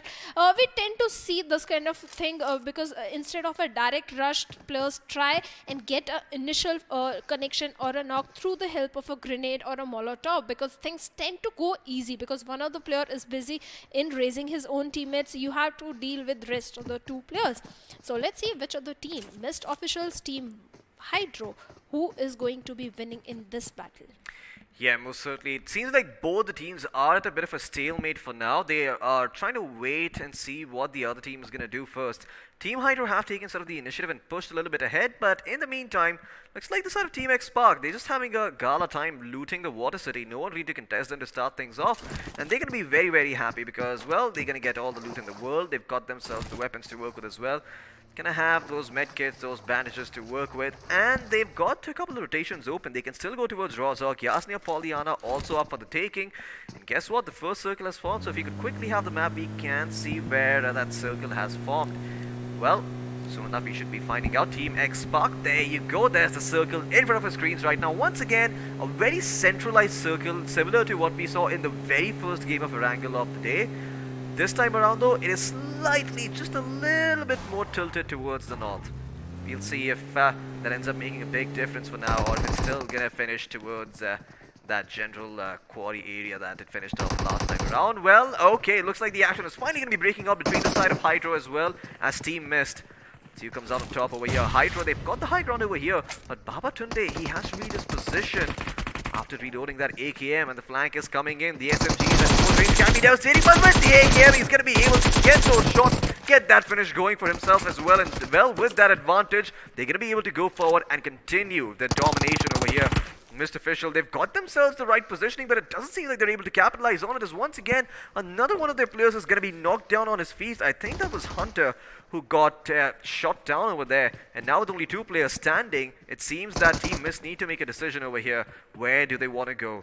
Hydro going to continue moving forward over here, going to continue piling on with the aggression, and looking to find the stragglers on the side of Team Mist. They spot out Stone over here, they know where he is, but do they have the nades to flush him out of this position? That's the question. Well, doesn't seem like they do for the moment, and Stoner is going to continue to hold that rooftop. And well, that nade comes in, it explodes in the sky, but it doesn't even graze Stoner. Stoner still standing strong, but now with all these players coming in, can they find the block? Yes, they can. It almost looked like Stoner was able to turn things around, but he couldn't. It was the player proning, not a player being knocked out, although it did look very similar. The the end of the day, Team Hydro, well, they've gotten themselves 2 finishes to work with. Make that 3 as they get Hunter, and only 1 player now standing for the side of Team Mr. Official, keeping their dreams alive. Well, Arthobi has already left Siverny and he's going to be contesting for the position points. But I'd like to bring your attentions toward Team X Park. Instead of directly going towards the Water City area, they made sure they scouted the area in the parachute itself. They were in a 2v2 split instead of 1v3 split that they tend to go for. After they made sure no one is contesting them, they came inside the Water City area, and right now they are looting in the compounds. But on the other hand, Novoruknoye Bridge area, Team Easy 4 is already there. A team is present in the Milta. Maybe they can go up against each other. But Team Blind, if we talk about this team, high expectations, invited teams, but in front of them, another strong team, Team Exterminators, and looks like Williams, one of the star player of this team, has already spotted down the players of Team Exterminators who are around the Pochinki area, and these kind of fights tend to go for a very long time because you can find an initial knock. Finding a confirmation from that position tends to become a little difficult. Yeah, most certainly. For the time being, it seems that these teams are going to continue to hold on to their positions, though. Exterminator not too keen on pushing out because they are in the smack dab center of the circle. So a lot of these teams not really going to be incentivized to move unless they're on the very periphery of the circle. Well, let's have a look elsewhere on the map towards George Ball. It does seem that the side of Thunder Emperors are going up against Dios, and there's only one team that can come out on top if a fight does ensue. But will a fight even ensue? That is the bigger question to ask, because it doesn't seem that Thunder Emperors have spotted the members from Dios just yet. Well, they haven't. Maybe in the parachute they could have spotted down the players. We don't know yet, but they are being careful. We can already see that they are making sure there is no another squad present. In fact, the team that went all the way towards the Zarki area is also being little careful not to make the rotation from the Georgopol side. In fact, they might be entering into the circle from the shooting range area, because if they came in North Georgopol, two teams, they have to face two teams, not just one, two teams, and things will become very difficult for JSR, especially because they'll be making so much noise from those vehicles, so they better be careful.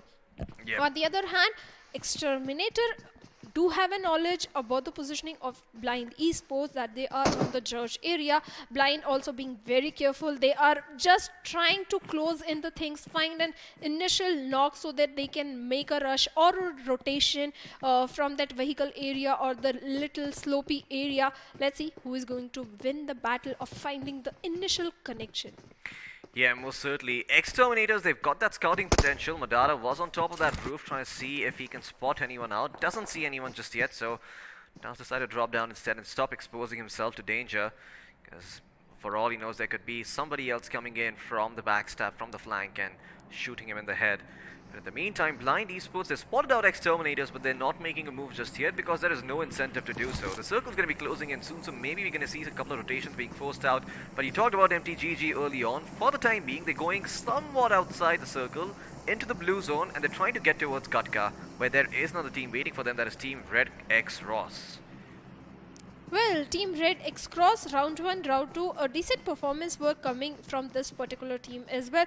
But for now, MTGG, a team that always goes for the slow rotations, this time also taking the damage of the blue. But this time, Gokul is leading the chart. He is countering the area, making sure there is no another squad present. So their teammates, rest of the 3 players, have a safe area to move inside the circle. And almost, wait!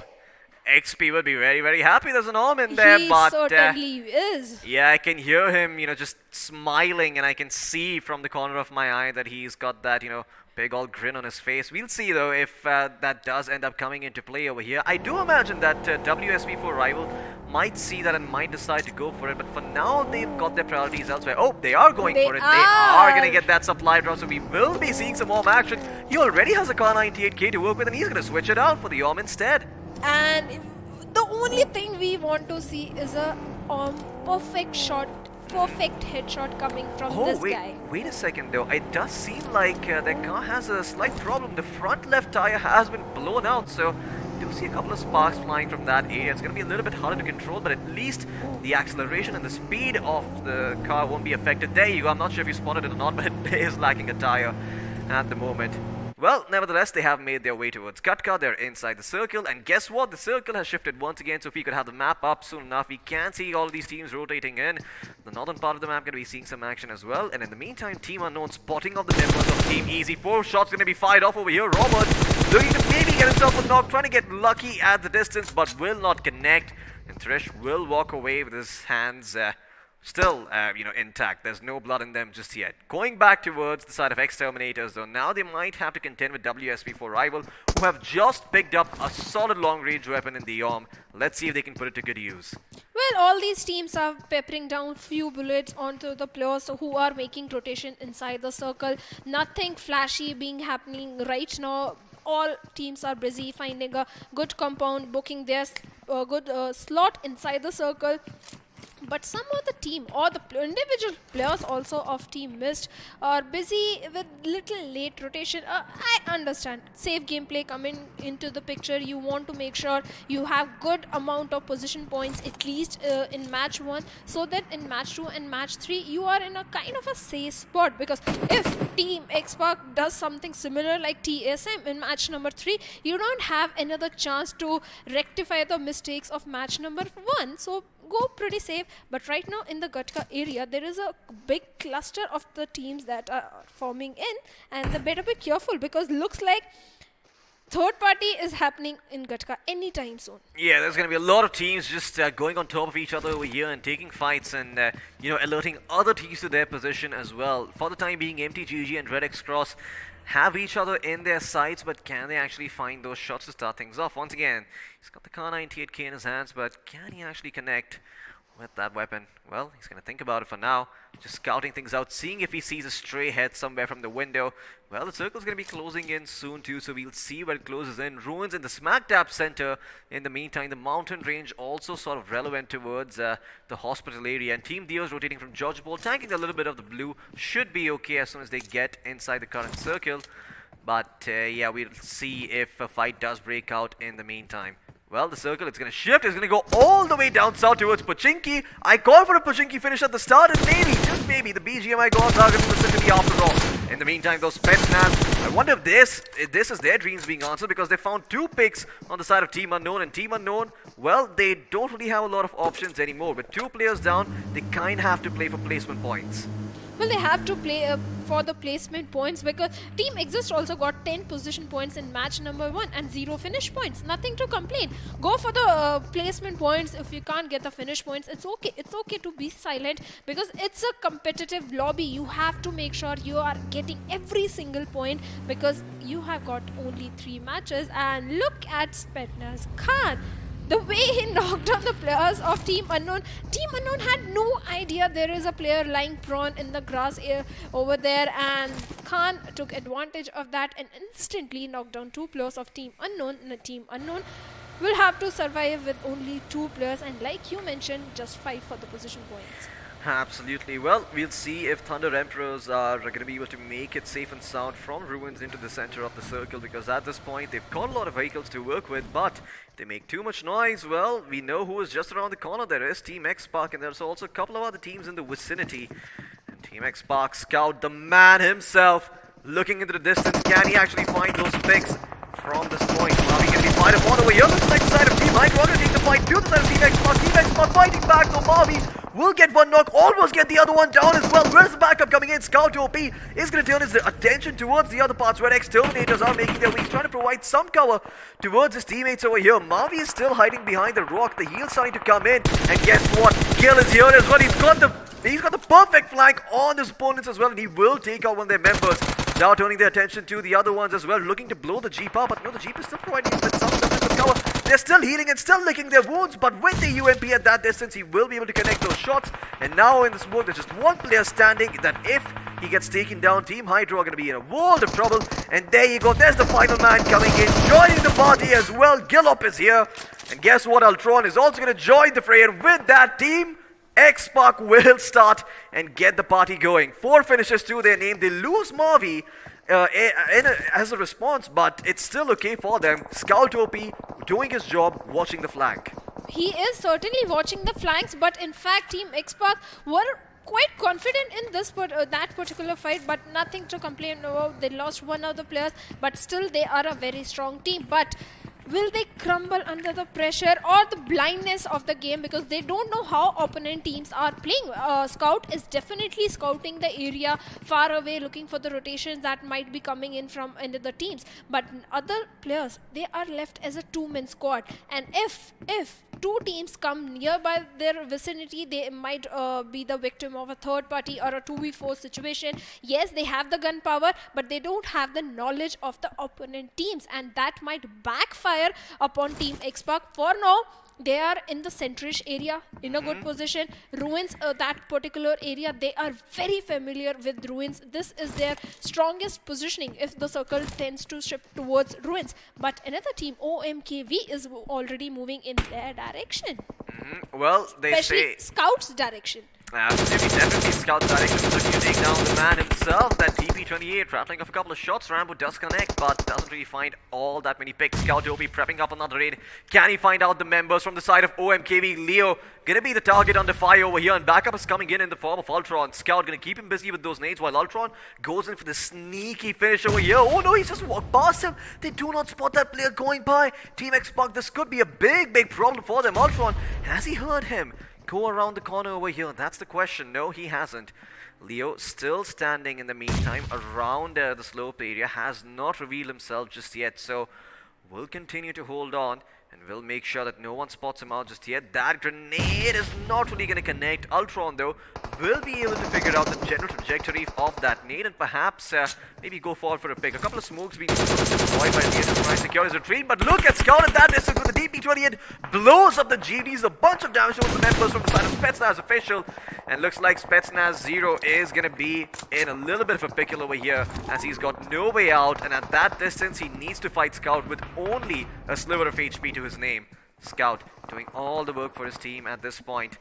And Shade OMKV, they have vision over this area at Neo Ruins. They can see Team Spetsnaz official in the general vicinity, but they're not taking shots just yet because they haven't spotted out everyone. They know that there is someone there, but they can't see the terrain.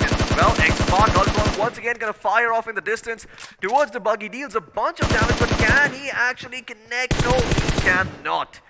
Gil, in the meantime, also looking in another direction, trying to secure the flank from Team Extraction over here, who coming in from the left side. And there you go. All the members from Team Xpark looking in one different direction, taking 3 separate fights, although they yet to convert the knock into a finish. Well, let's see if they can convert the knock into finish, but I believe Ultron can get that submission pretty easily, but Gil is a little separated from his teammates. In fact, Team OMKV, also Leo was the single person who was taking fight with Scout, and instantly call came in that there is a squad, there is an enemy, and instantly Ultron and Gil came to the rescue of Scout, although rescue was not needed because Leo moved to northern side to reunite with his teammates, but Team Spetsnaz, things are not looking good at all. On one side they have Team Xpark, on the other side they have Team EZ4. Smokes are being deployed and a perfect grenade coming in, and Thrish goes down. A follow-up grenade comes in, but connection is missing somehow, and the last player, Khan. That nade could spell trouble. He might take some damage. No, he does not. He's just barely outside that explosion radius. And he's trying to answer back over here, but those nades not really landing. They are affecting the vehicle though, and Khan, you can see him trying to survive over here inside that smoke. Well, it looks like there's another player joining the fray, and it is the man himself, Scout OP. Looking in that general direction, taking a couple of pot shots at anyone who comes into his crosshair. And Gil as well in the meantime has gone in for the longer rotation, making sure the flank is clear, and maybe he can pick up a few picks if he finds people with their backs against him. Scream gonna push the envelope over here. The Spetsnaz Khan is gonna be taken down. There are a couple other members from EZ4 coming in as well, looking to take this fight up a notch. Who's going to be on the receiving end of it? That's the question. Xpark, are they going to be the ones over here who end up being taken down, or are they going to fight back? EZ4, this is a perfect opportunity for him to use a Kar 90 AK, but meanwhile, elsewhere on the map, it seems that Team Thunder Emperors have finally made their move against JSR Esports. JSR, they've got only one, or rather 2 members standing. There is Anurag in front of his screens right now, but there is also Rexon somewhere. He's on the other part with the buggy, making sure there's some crossfire going in the meantime. But Thunder Emperors have also lost one of their players to a knock, and another player has been finished off already. We'll see if they can still survive over here. Blue Zone closing in, dealing a bunch of damage. They need to start popping those first aid kits. They will be knocked down. One of the players is going to be knocked down by the blue. And looks like a lot of these teams finally springing in on the action. In the meantime, WSP for Rival as well have lost a couple of their players over here. Need to just take out one of them. No, it looks like there's still another member standing from the side of WSP who is still on his feet. And he's going to try and make sure he's able to come in and secure the fight. He comes in from the other side and is able to secure the life of his teammate. Nope, never mind. He's not WSP for Rival. They will be able to clean him up and make sure that they get themselves all those finish points. Once again, back towards the hills we go. And OMKV official, they've got 4 players standing strong. They're trying to take this fight against one of the players has been knocked down, but he can be picked back up on his feet. Blind Esports as well has been a rather quiet game for them, but maybe now they can start performing. No! A nade comes and puts them out of their misery, and it's Angry 4R, the man to blame for this situation, as he finds himself 2 of the top dogs over here on the server. And looks like WSP4 Rival will be eliminated by Red X Cross in the meantime. But guess what? Blind Esports, they have also been taken out over here, and they are no longer in the picture. Well, they have been eliminated pretty early in the game, but Team X-Park have reunited. All 3 players are standing upright in the game, but Team Exterminators do have the knowledge there is an opponent team in right front of their eyes. On the western side, we have Team MTGG again going for the position points. We have Team Red Cross officials on the southern western side, but on the northern side, we have another team, OMKV, who pretty much earned 4 finish points for themselves, but looks like Car98 is coming into the picture, and knock is coming onto the player of Team MTGG. On the other hand, other players are also falling up down on the eastern side because of the zone, and MTGG is at the receiving end of the bullets coming from the players of Team Red Cross. Yeah, right now at the top there is Team Easy4 and Team X-Park as well as OMTV official tied for that first place with 6 finish points. Team for Easy4 will edge them out. They managed to get themselves another finish point to work with over here, but Team X-Park are almost not just done yet. Look at that Scout just ramming up a couple of shots with the DB20 here, but he's going to get fired back upon. He needs to go back into cover, trying to use the terrain to his advantage, make sure he's got some way of healing himself back up to full, and then joining his fight, helping out his team once again. You can see Ultron in the meantime holding, making sure that Scout has that space to work with and will be able to heal himself back up. Couple energy drinks being popped to make sure they're able to get back up to full, and their stamina is back up as well, so they can go forward for those sprints. But now with this nade being cooked up, is Ultron going to connect and find the fix? No, just a little bit too short over here. Exterminators will be able to keep themselves alive in the meantime with all 4 of the players up and running. The same can't be said for X-Park because they did lose Mavi early on. Their IGL being taken off the cards over here, and Gil is also going to meet the same fate potentially, as RRD from Exterminators has knocked him down, leaving only Scout in the mix over here along with his teammate Ultron as well. Can they find those picks? They're trying to do so, but Ultron has also been knocked down on his feet. Scout now prone and trying not to be spotted over here. Will he be taken out? Yes, he will! X-Park will be eliminated in 5th place. They did well for themselves, but not well enough to get into the top 4.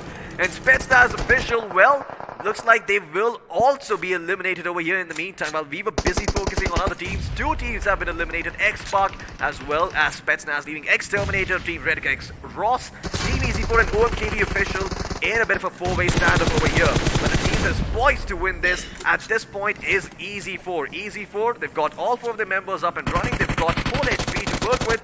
They've got all the high-level utility, the high-level vests and helmets as well. And they most certainly are going to be going forward and trying to make sure that they're able to establish dominance, assert themselves onto this piece of land, prevent other teams from taking up a big chunk of the real estate. Well, Team OMKV is little on the southern side of the slopey area, though don't have the height advantage, but Team Exterminators, the team that eliminated Team X-Park, are running high on the confidence. Team Easy4 also having the highest finish till now inside the game. Both strong teams up against each other have the best position. Yes, Exterminators have the height advantage, but how the things are going to go down, because the Exterminators are a little short on the finish point. On the other hand, OMKV has gone little silent because they don't have the perfect position, but looks like Exterminators have spotted down the players of Team Easy4, and Team Easy4 better be careful because this team is running very high on the confidence level right now. Team Red Cross is outside of the safe zone area. They have to move inside the circle, and looks like Exterminators Madara is already waiting for them. The minute they come into the circle, he is going to spot them down. They better come united so they can take down Madara. Otherwise, they might start falling down. Yeah, they most certainly could over here, and look at that. Exterminators, they're still holding on to their ground, being perfectly spread out, trying to make sure they cover multiple fronts as well.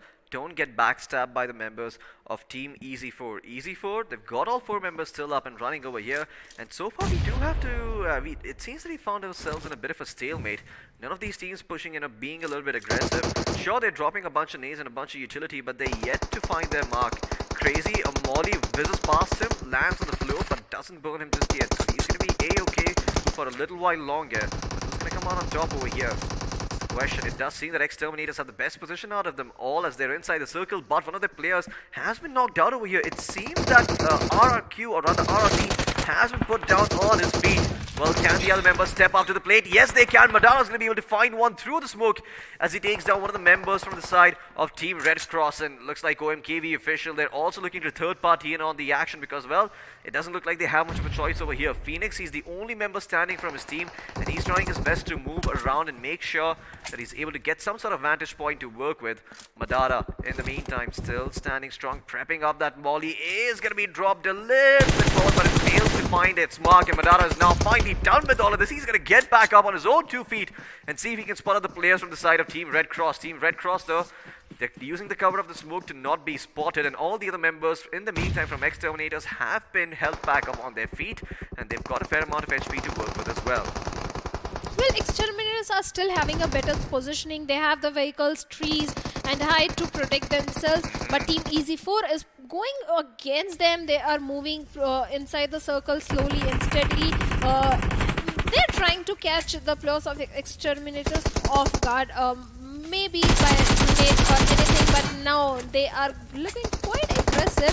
Scream, on the other hand, has been spotted on the floor of Red Cross, who is hiding inside behind that airdrop over there, but Scream was all drawn and takes another player of the Red Cross down, going for the another one, but he is behind the cover area. Can he take him down? But no, he's at the receiving end, and Scream goes down. Yeah, Team Easy4, they're going to end up losing one of the players over here, Exterminators. They're finally going to be able to capitalize on the situation that they had created for themselves earlier. They rotated in early towards the circle and occupied the highest point in it. So now they've got a big vantage point to work with, and all of these other teams have to come up high ground if they want to contest the side of Exterminators. The split also ensures that they're watching multiple fronts, and they have nothing to worry about over here. But that nade, it does a fair amount of damage to 2 players, RRD and Madara, both being bought down in terms of HP.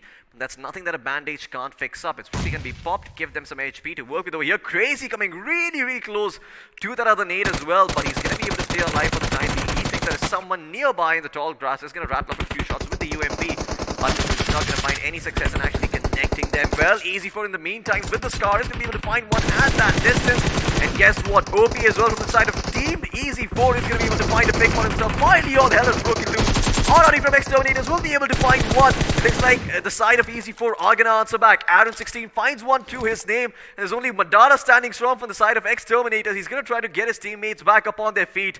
And now Zerif from the members of Red Cross is trying to capitalize on the situation. Both teams reading and licking from their wounds. If he managed to put a bullet into either one of the players' heads who are still standing, he will get the credit for all those finishes. That nade being lobbed in might just be the end of it all. Crazy! Is he going to be able to get away? Yes, he is.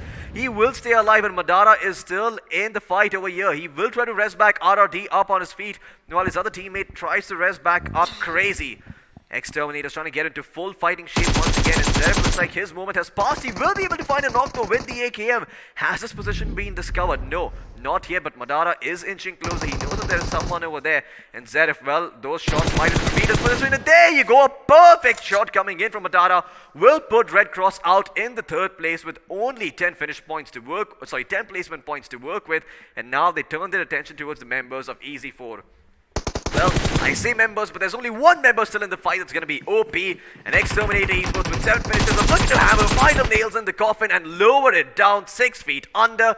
It's going to be Exterminators who end up taking the chicken dinner as well as that first place finish. Great performance by them. We were talking about when the qualified teams are going to start showing up. Well, here they are, right here, right now. Exactly. In fact, Floki, none of the invited team is in the top 3 or top 4 position. Oh, is Yeah. that so? Where is X-Pac then, I believe? Oh, okay. Team In fact, X. Blind was pretty much taken out pretty early. Exterminators, the moment they took down the players of Team X-Pac, they had the perfect positioning inside the circle. Later on, when the circle started closing in, they had the height advantage. But Team Easy 4, they were aggressive from the very start of the game. And if I'm not wrong, they have the highest finishes. Yeah, they most certainly have the highest finishes for the time being, but is it going to stay consistent for the next course of the match as well? We're going to have to wait and watch, because first we've got the highlights coming up from this match, so in case you missed out on any action of this one, we've got you covered, so let's just jump straight into that and see what it's all about. We started off with Team Hydro taking up against a fight from the side of Team Mist officials. Hydro came out on top, did lose one of the players, I believe, but in the end they did manage to make it work to an extent, so kudos to them for being able to do so. Although their placement was not the best, and they were probably hoping that they finished a little bit higher in terms of those points. Spetsnaz, I mean, this is another team that sort of impressed me. I thought that, maybe they're going to be taken out over here, but he pulled off the 1v2. He got those 2 finishes to his name. And once again, Mavi, what a man over here. Almost takes down the second player as well. Look at that. He was trying to stay alive over here, and barely does by the skin of his teeth. But Gil comes into the picture at the perfect right time, takes down the confirmation onto the players, and in fact revived his teammates as well, and Team X-Pac again came back into the picture. But other teams were also having a pretty good time. Teams like OMKV, they had a perfect northern side positioning inside the circle. Later on in the final circle, they were in the lower ground. That's why things didn't go as planned. But initially, that was a good decision coming from Leo to back off from the fight that might have happened with the players of Team X-Pac. Very initial stage of the game. He reunited with his teammate. That was a good decision. On the other hand, Team MTGG, they were coming from the southwestern side. Yep. Going for the position points, taking things slow, but that didn't go well because they have 0 finish points for themselves. On the other hand, Easy 4, aggressive from the very start. Exterminator's best positioning inside the circle. In fact, Red Cross also. Zeref, he was little too early with that grenade. Had he waited for like few seconds, it would have been on point, and Madara would have been knocked down at that point. Yep.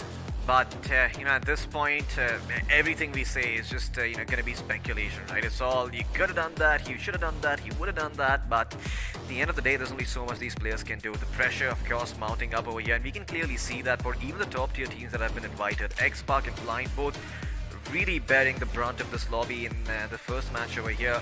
Thankfully, this is why it is sort of like a best of 3. You've got yourselves 3 matches to work with, and in those 3 matches, you're going to take up your best performances, add up the total points, and hopefully if you perform well in those other 2 matches, you're going to be carried forward into the quarterfinals. If not, we're going to be saying goodbye to you right here, right now, in the 3rd round itself.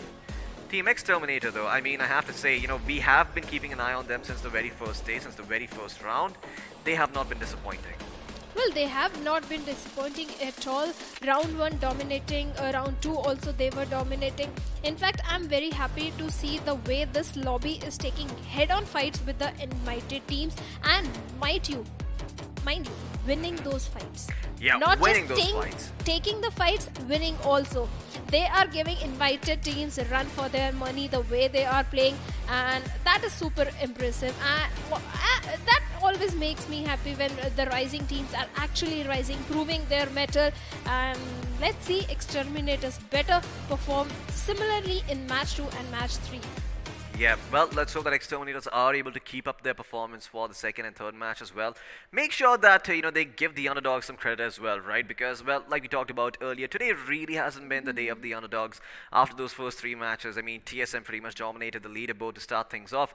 Now, though, we are seeing a bit of a shift coming in as Exterminators. They've won this first match. Confidence is going to be at an all-time high moving into Miramar. And I can't wait to see the kind of performance they're going to put up there. But before we go there, we do have a couple of other interesting stats as well. I believe we should be jumping into the point standings as soon as they're ready. Although it is no surprise that Terminators should probably be on top. But before we even get there, who made all of this happen? It's those guys right there on your screens. As you can see, right down there is the iQOO 7 legend. So let's have a word from our sponsors, see what they're all about, and see how this 1 crore rupee tournament came to be. Let's jump into a word from our sponsors.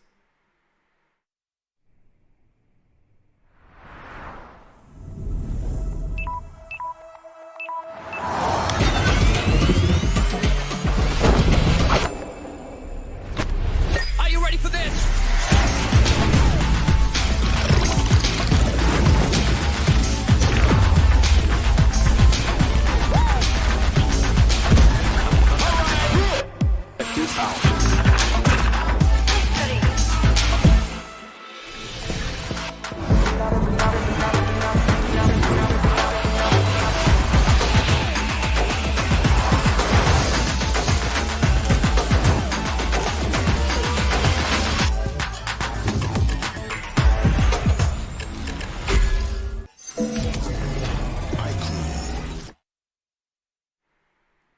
Well, ladies and gentlemen, that was the phone in my hands, the iQOO 7 Legend with a Qualcomm Snapdragon 888 processor designed for ultra gaming to make sure that if you ever want to reach the spot, well, this phone is going to have you covered. It's going to run the game at its highest potential. You're not going to have to worry about anything else. There's not going to be any frame rate drops, any sort of jitters that you might have encountered earlier. So if you're looking for a phone to enhance your gaming experience, make sure you grab this one. But it's not only good for gaming, it's also got a 22-minute flash charge, which means that from 0 to 100%, this phone is going to go, go to full battery in just about that much time. And on top of that, you've also got yourself an in-display Monster Touch to work with, which basically means that all of your presses are going to be super, super accurate.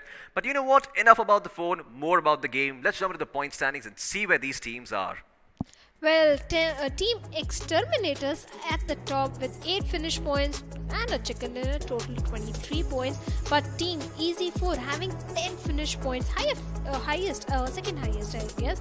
They have a close with the Red Cross. Yeah, they both are sharing same finish points. But Team Easy4, second position, 10 finish points. Team Red Cross, 10 finish points and total 20 points. Team OMKV also coming up, 6 finish points, total 14 points. Team Spatnaz with 4 finish points and total 10 points. And then comes Team X-Park with 6 finish points and total 10 points. And Team Blind at the bottom, Floki, at 14th position with just 1 placement point. Oh yeah. The invited teams are nowhere in the top 5. Yeah, the invited teams not even finding themselves in the top 5, like you said. Only Team X-Park managed to get themselves to that 6th place, and Team Blind being eliminated in 14th place with just 1 placement point to work with. That is not the kind of performance they were hoping to have over here, but unfortunately the first match, or the first map of Erangel, hasn't been very kind to them. So make sure that if you want to see these teams in the future in the quarterfinals, you spam a couple of hearts in the chat. Make sure you cheer them on and let them feel the energy as well, because they're going to need it coming in those future games. But let's have a look at the MVP for this match. Wonder who's it going to be. It's probably going to be a member from the side of Exterminators, but let's find out for ourselves. Let's see what the facts are and stop speculating. No, it is not a member from Team Exterminators. Instead, it's from Team Red X Cross.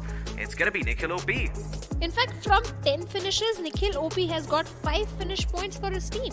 Damage is 759, a very good performance coming in. In fact, from this team also, they started by eliminating the players of Team MTGG. Later on, they went for the finishes, total 10 finishes, and this guy, Nikhil OP, had a very big contribution to that. But having a look at top 5 players, Gil is there with 5 finish points, 480 damage, 1 assist. Then we have ZF, who might you survived till the last. Oh yeah, he survived till the end over there. And see that in survival time as well. Yeah, his survival time is quite high. 770 damage, not high finishes, but very high damage. Then we have Scream from Team Easy4, 3 finishes, 728 damage, and Madara from Team Exterminators, 3 finishes, 571 damage. Absolutely. I mean, great performance by all of these teams over here. But Exterminators, I thought they would be able to find themselves a little bit higher on the top 5 player standings, but it seems that teamwork makes the dream work, as all of these players chipped in together. They had a total of 10 finishes, and that's why they were able to make it over here. But we've got a couple other interesting stats as well from the match, so let's jump into those and see what they're like as we head into the match summary. 92 grenades used, out of which 3 resulted in finishes. Shadow, what do you think about this? I think it's a pretty good stat. It could have been more if Zeref had waited for few seconds to connect that grenade onto the players of Team Exterminators, but nothing too flashy. Good stats, good knock finish ratio, grenades used 92, good number, but airdrop looted too. The player went for the AWM, but we didn't see the use of it. Longest finish distance in 318 meters. Good, I think. Good performance is coming all overall. Yep, absolutely. The longest finish distance as well at 318 meters. Pretty high, but let's have a look at the finish to damage ratio with the FD performance graph in front of our screens. Well, couple of teams standing head and shoulders above the rest. Red X Cross with 2,500 damage done, but with only 10 finishes actually found. And a similar case of sorts for the side of Team Easy4 with 2,300 damage done, but only 10 finishes found. Wow, that is a little bit unfortunate. Usually you see this happening on Miramar, but this actually happened on Erangel. These teams can do anything in any map. They can go all aggressive, but yes, Team Exterminators, Team Easy4 and Team OMKV Red Cross, these are the 4 teams who are in the safe spot for right now. Yeah. They have to make sure they don't mess up in match number 2. That is going to be Miramar, because then in match number 3, last match is pretty much unpredictable. You don't know what's going to happen. Any of the team might start dominating you or contesting you for your drop location. So I think this is going to be very crucial match for the top 4 teams. Most certainly, but let's actually have a look at the point standings from the offline match that has been going around in the meantime, because that has also been happening. So let's have a look and see which teams are on top and which teams aren't, as there's a fresh set of teams fighting out over here. Unity Esports, Force 1, 247 Gaming, Section 302, Blame 9, Blitz Zone, Labor Gang, and Beast Academy 7 from 1st to 8th place. And guess what? Unity Esports leading the charts with 28 points to the name, out of which 13 points come from finishes. Looks like offline teams are getting the more high finish points. 30 finish points are there from UDT. Force 1 also 12 finish points. A very good. In fact, this was also a very aggressive gameplay, because every team is having few of the finish points. At least the top 8 are. Yeah, most certainly. I mean, it looks like the top 3 teams, in fact, have a bunch or the majority of these finishes. The bottom 8 struggling to some extent over here. One-sided glory with only 2 position points to work with. And look at team number 13 and 14, Mayhem and Assault Force, with only 1 and 0 points. Perhaps people were expecting a little bit more. Even Outset Esports at 16th place with 0 points. Not really where everyone was expecting them to be. Do It Easy in 10th place. Chopper in 12th. It's a little bit of a cruel joke in there. And Brutal Esports in 15th place as well. But once again, there are 2 matches to work with, so this is not the end-all be-all for any of these teams. I hope they're able to reset and restructure, because Miramar is going to be coming up next, and when it does come up, these guys are going to have a completely different experience, because no one has played Miramar before. It is a level playing field for all of these teams involved. Not so level. It had terrain. Oh yeah, a lot of hilly terrain. Map has so many terrains, and you might be very familiar with those terrains, because if you don't know any particular area, you don't know. Circle might go towards Valedemar. Yeah, it certainly could. It did go over there, but is it going to go today, folks? Well, if you want to find out, you're going to have to stay tuned in, because us guys, we're going to be taking a teensy-tiny break as well. The players also need some rest. You know, they've been playing for a long time. They're going to play 2 more matches in a row, so it's better we give them a break and let them have a bit of a breather. But before I go, Shadow, it was a pleasure casting with you. I'm going to be back tomorrow as well. I'm going to be joined, well, XP is going to be taking my place, so sayonara. We'll see you on the other side, or at least I will see you on the other side.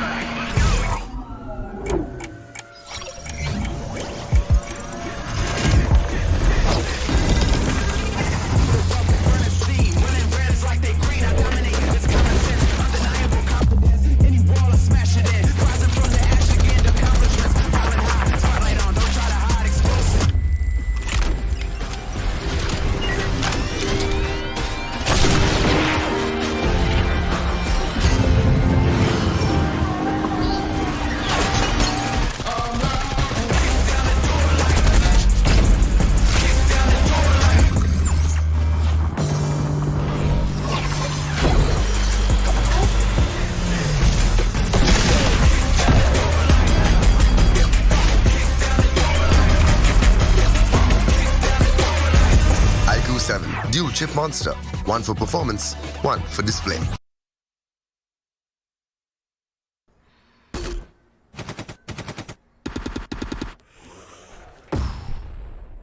Enemies ahead.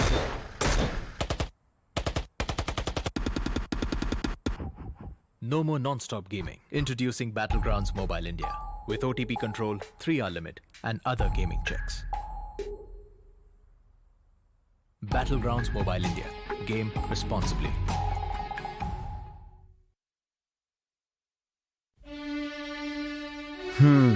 वो एक दोस्त game में फंसा, कोने में बसा, gang में अकेला, दिन का भूला.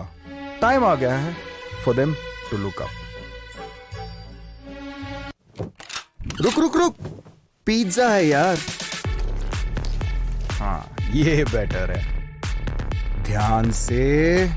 ओके ओके, फोकस कर. अरे ऑसम यार. कोई नई स्ट्रैटेजी ट्राई करें? क्या बात है. श्योर? एकदम श्योर? मतलब मान गए गुरु. तो जैसा मैं कह रहा था, जब ये हद से ज्यादा हो जाता है ना, तो फन, फ्रेंड्स और लाइफ से ध्यान हट जाता है. तो कुछ भी करो, पर कैसे भी मेक देम लुक अप. अरे वाह, जल्दी समझ गए. Well done boys.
chip monster. One for performance, one for display.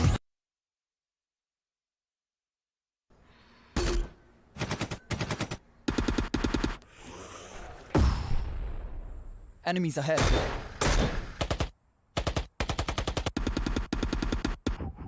No more non-stop gaming. Introducing Battlegrounds Mobile India with OTP control, 3-hour limit, and other gaming checks. Battlegrounds Mobile India. Game responsibly.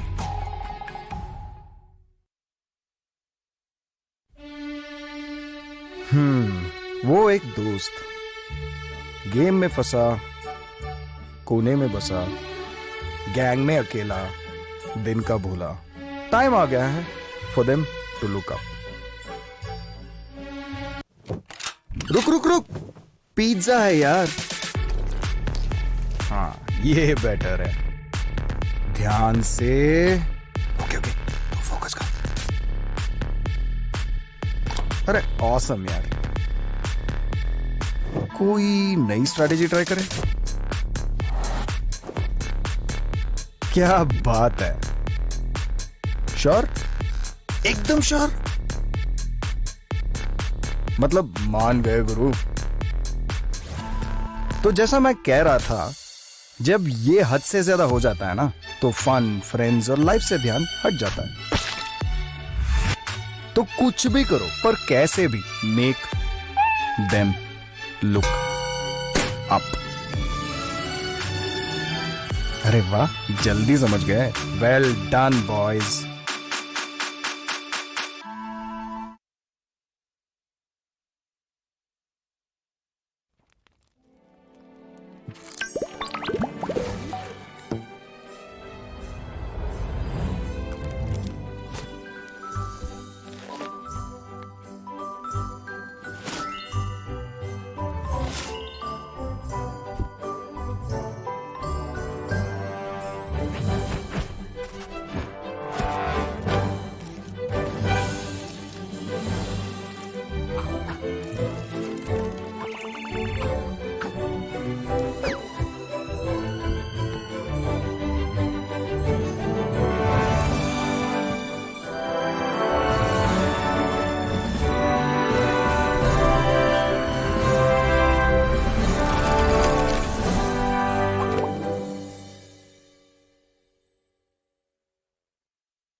Hello and welcome back to the iQOO Battlegrounds Mobile India Series 2021, and boy, what a few matches we've had. My name, of course, is Angad, the Experiment Chehal.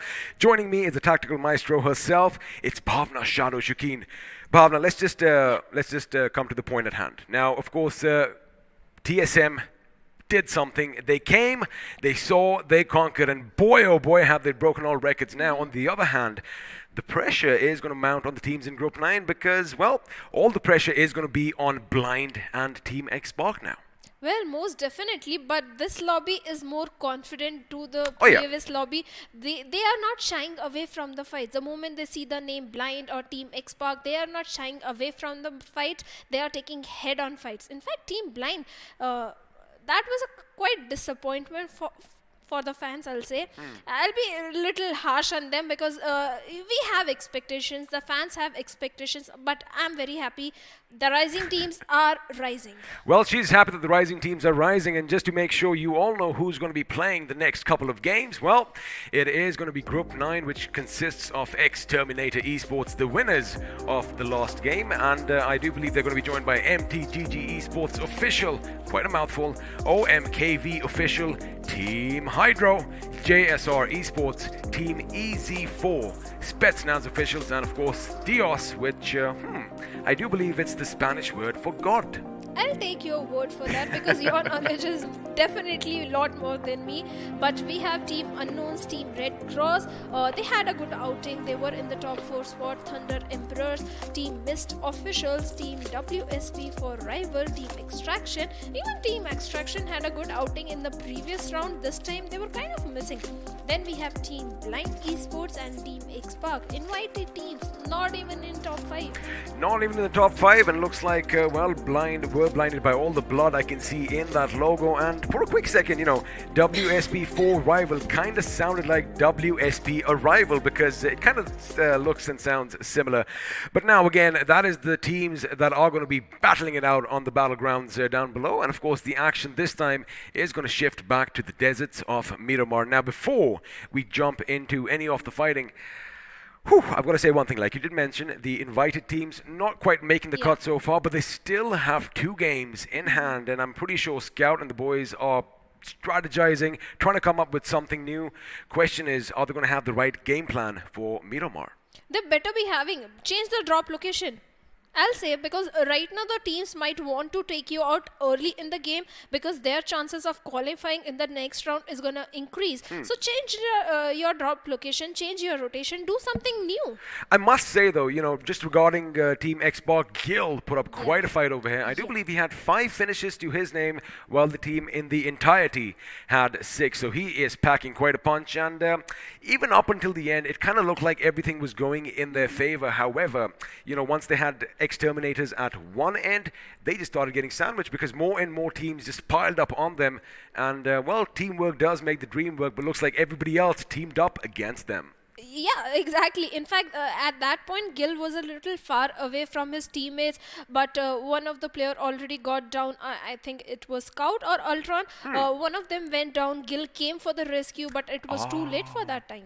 It was too late. In fact, Gil was the first man at the scene of the crime because I do believe Marvi was behind that little boulder just moments before. He goes around, gets the flank, puts down a few shots, and I kind of felt at that moment Marvi could have been picked up, but again, it is what it is, and hopefully they learn from their mistakes and come back swinging hard. Now, we are going to be jumping in the game sooner or later because, well, it does look like everyone is ready, and again, remember, it's all about punctuality and making sure we provide a level playing field. Now, that is what this tournament is all about, right?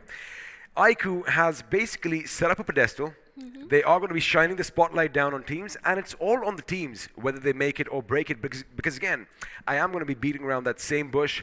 So much untapped potential in this country. Well, definitely, and we are witnessing it, especially in round 3, the way these teams are competing against the veteran players, confidently taking the fight, winning those fights, not even just this round 1. Day 1, day 2 also, and day 3 also. In fact, TSM is the only team that has been consistent. I mean, I don't know if I call that consistency or just sheer domination. Yeah, dominance. But 113 points, what? Yes, but this is the only team. Day 1, invited teams started falling down. Right. Day 2, same thing happened.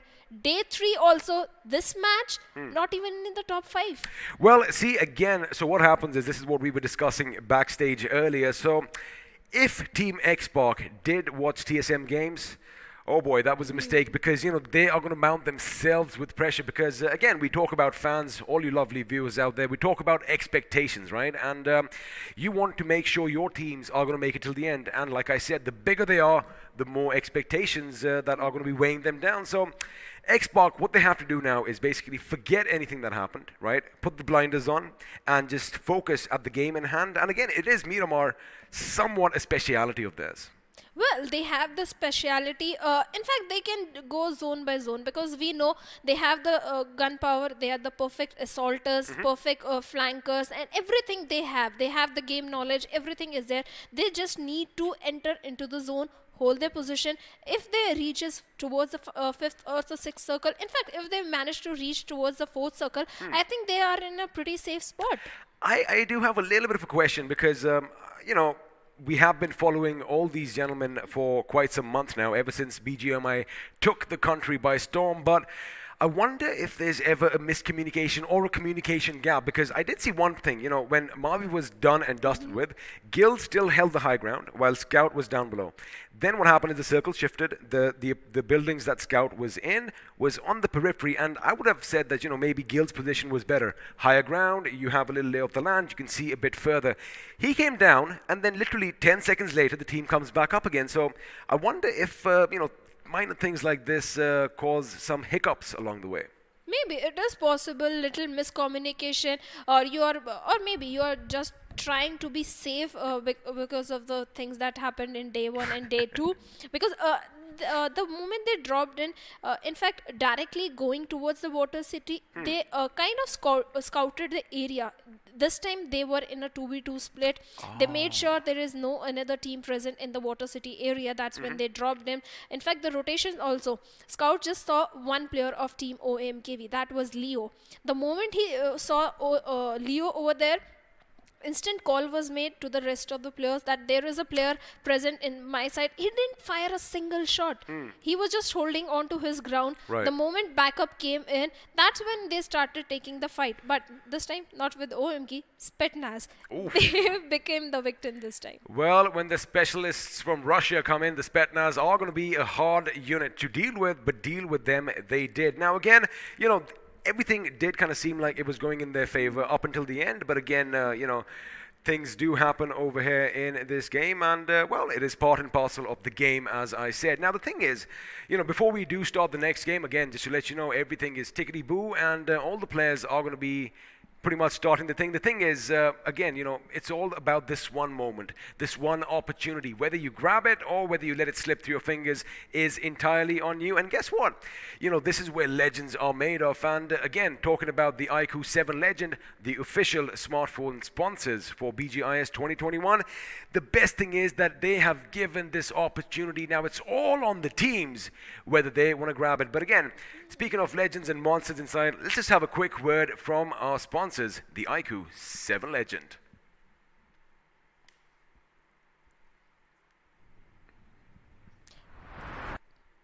Again.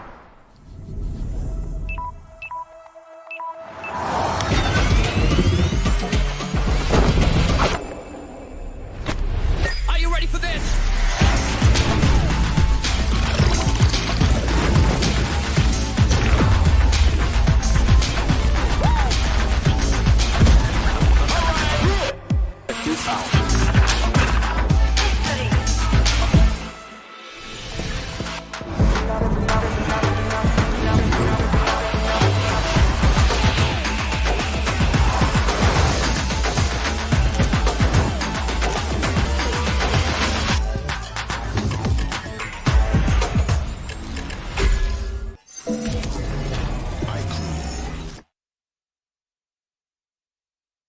Well, welcome back once again. And of course, every single time you do watch that video, I'm sure all of you are going to get a little something new. And if you want to go and try all those amazing modes out, well, all you have to do is get yourselves one of these bad boys. And, well, don't take my word for it, because I think, Shadow, you might want to share a few things about this monster inside.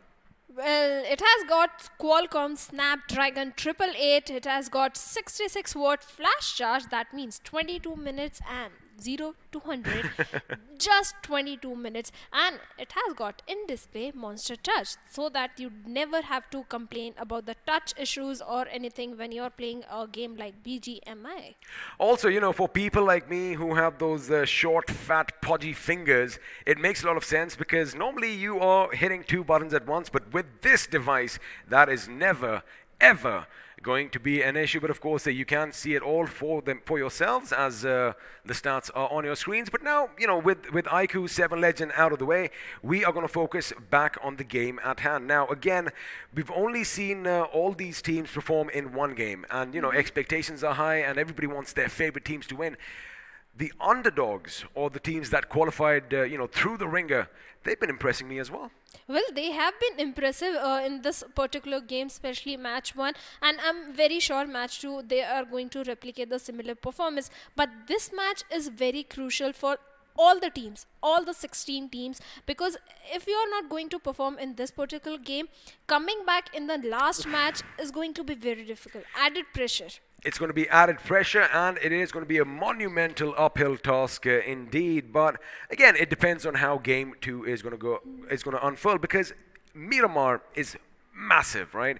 You have a lot of drop options, and usually, even if you are in a situation that the enemy, is going to be trying to take your position over, you still have options to either stick your ground, stand your ground, and fight them to the last man, or you still have options to, run away, to live to fight another day. Again, running away is not a bad idea as long as you come back full circle and dish out the damage yourselves. Now, we've had a look at all the teams that are going to be playing the next couple of games.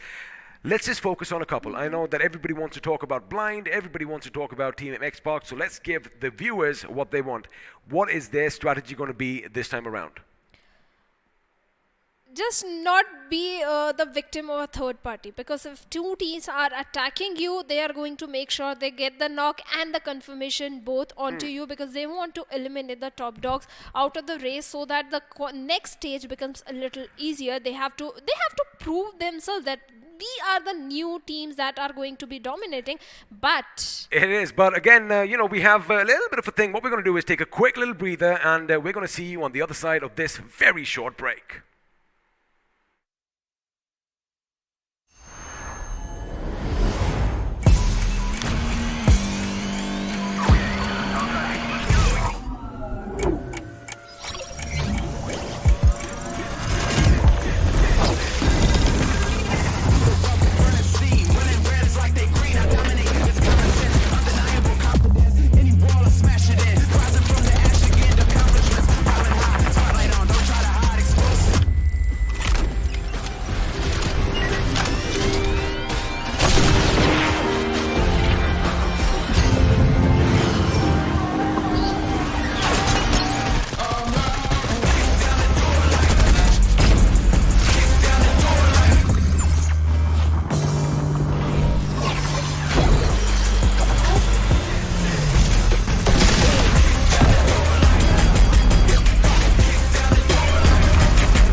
Dual chip monster, one for performance, one for display.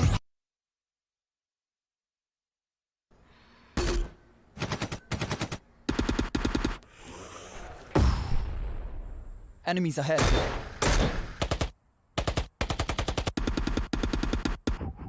No more non-stop gaming. Introducing Battlegrounds Mobile India with OTP control, 3-hour limit, and other gaming checks. Battlegrounds Mobile India. Game responsibly.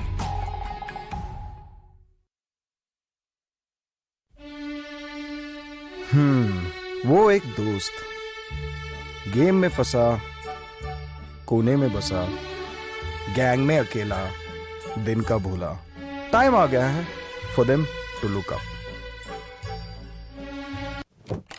रुक pizza है यार. हाँ, ये better है. ध्यान से. Okay focus कर. अरे ऑसम यार. कोई नई स्ट्रैटेजी ट्राई करें. क्या बात है. श्योर? एकदम श्योर. मतलब मान गए गुरु. तो जैसा मैं कह रहा था, जब ये हद से ज्यादा हो जाता है ना, तो फन, फ्रेंड्स और लाइफ से ध्यान हट जाता है. तो कुछ भी करो, पर कैसे भी make them look up.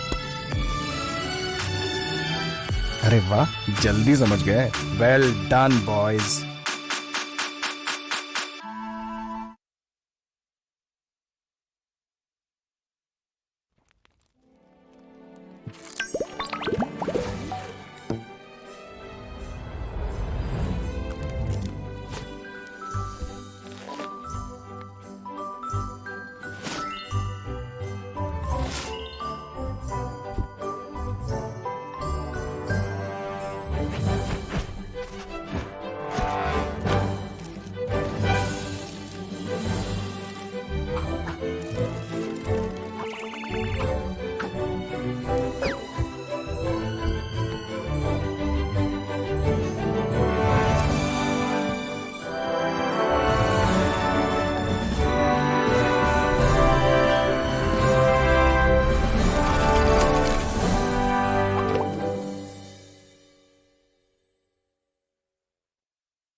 chip monster. One for performance, one for display.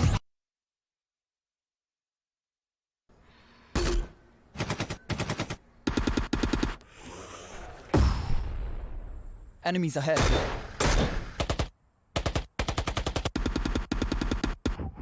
No more non-stop gaming. Introducing Battlegrounds Mobile India with OTP control, 3-hour limit, and other gaming checks.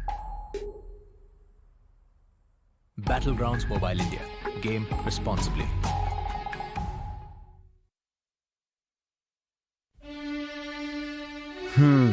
वो एक दोस्त गेम में फंसा, कोने में बसा, गैंग में अकेला, दिन का भूला.